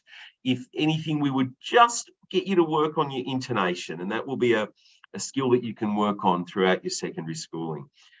Well done, Joshua. The next speaker, the second speaker for the negative was Annie. We thought you had a lovely calm and measured rebuttal. You had a very clear voice that was well expressed. Your vocabulary was very, very sophisticated and really appropriate for what you were doing. We thought maybe just work on those nerves a little, take a deep breath, and just be aware of getting the right rhythm that you're comfortable with. Well done, Annie. The final speaker for the affirmative was Charles. Charles, we thought you were great. We thought you had really lovely use of formal language. Your vocabulary was very sophisticated. You had a really nice measured quality, and your structure and your arguments were very strong. We thought you were very confident and articulate. Well done, Charles. And the final speaker for the debate and the third speaker for the negative was Mofi. We thought you were very, very confident. We thought you really had excellent rebuttal. We thought you weren't afraid to go in hard fighting against your opposition, that you really attacked the arguments quite well. We thought your intonation was very, very good. Overall, a really strong debate. But we have given the award to Preston. Well done, guys. Good work. Congratulations to Preston. The best speaker for the affirmative goes to Ray. Congratulations, Ray. Well done. And the best speaker for the negative goes to Mofi. Beautiful work, guys. Congratulations. Okay, thank you, Michael. Thank you, Michael. You have been working very hard with others, educators. So now we are actually close to our final announcement. Actually, Mr. O'Riordan is working on the receiving the final list. Are you ready, Brandon? Okay, yes, thank you, sir. Thank you. Students, there's no doubt about it, the adjudicators are working frantically in the background. They'll be sending me information soon, and placings will be announced. Students, I'd just like to briefly talk about why that's adjudicating in the background. I'd just like to simply talk about this experience of your journey today. Up on the screen, at the heart of this has been an authentic learning experience that no matter what the outcome, you've certainly been a part of interdisciplinary standards, that skills that have been addressed across different parts of the curriculum. There's been a community of QS students learning together. At the same time, you've been very supported and asking for help and learning along the way. Having guided students through a debating contest before, there's many things that pop up that are challenges along the way, and the troubleshooting nature of this can easily be addressed in such an authentic experience. I know that many of you have actually seen this as a hands-on activity that you've all had to work with one another to make this an authentic learning experience. No matter what happens here today, it's not the outcome that is the final thing, it's the experience along the way. This class, no matter what the outcome, has not finished. It will be ongoing and formative for you in the weeks to come whilst you're in your current year level and the ensuing years throughout your secondary school curriculum. There's no doubt about it that these particular learning design activities are definitely open-ended, and you throw your every self into them in terms of the best as you can. There's no doubt about, sorry, I'd just like to conclude by saying, students, that Sometimes you ask yourself, why do I need to know this? But it's around the coherence of your arguments. And through that, we have hopefully provided you an experience that's allowed you to illuminate your inner power. And through that, a state of greater thinking and critical thinking has emerged. Kevin. Thank you, Brandon. Actually, the result has come. And then we would like to save some times. I asked Freda to doing the slide show, and then you please announce the result. All right, for you. No problem. Okay, congratulations on the following teams that made it into the debate team. We have Box Hill Team 1, Caulfield Team 1, Box Hill Team 2, Yarra Valley Team 1, Monash Team 1, and Knox City Team 1, Point Cook Team 2, and Preston Team 2. Congratulations, teams. I'm sure that your coaches who worked unbelievably hard are tremendously happy if they've seen your team name there. No doubt about it, we send immense gratitude to all the teams, especially to those teams who didn't quite make it through to the grand final for 2 weeks' time, for the wonderful performance that you've actually provided here today. And I'm sure that your families, no matter where you came today, are immensely proud of your efforts.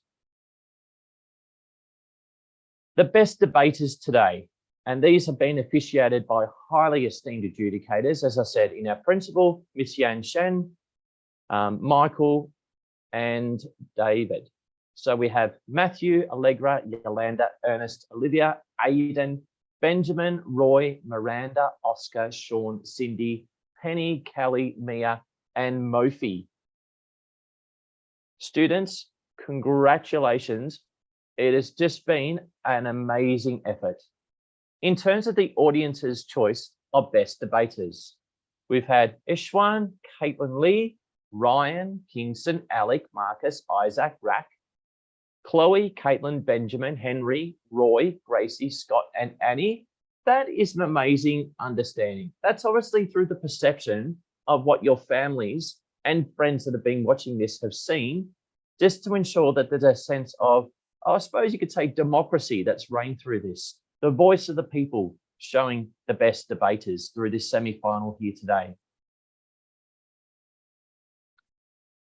Students, that is the end of that particular presentation. I would like to just very, very quickly, thank you, Frida, just mention that there is some incredible prizes up for grabs that the winning teams will get through into the grand final in a couple of weeks' time.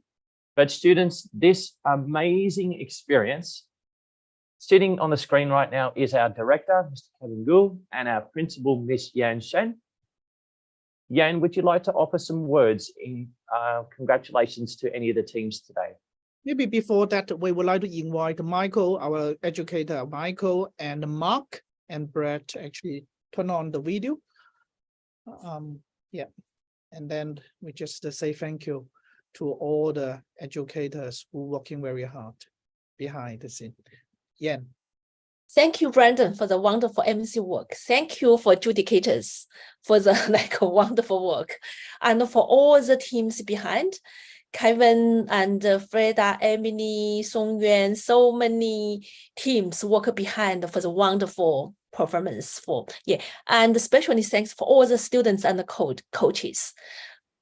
Excellent work, amazing. Thank you so much. Thank you. Yeah, we're looking forward to see you all in the grand final. Thank you. 9th of September. 9th of September. Yeah. Okay, so we see everyone there in 9th of September. Thank you, Brandon. Thank you, everyone. All right. Thank you. Yes. Bye-bye. Good afternoon, students, and see you all in a fortnight's time if you made it through. And remember, our final words. If you didn't quite make it through to the grand final today, it's not the destination, it's the journey. Good afternoon, everyone. Thank you.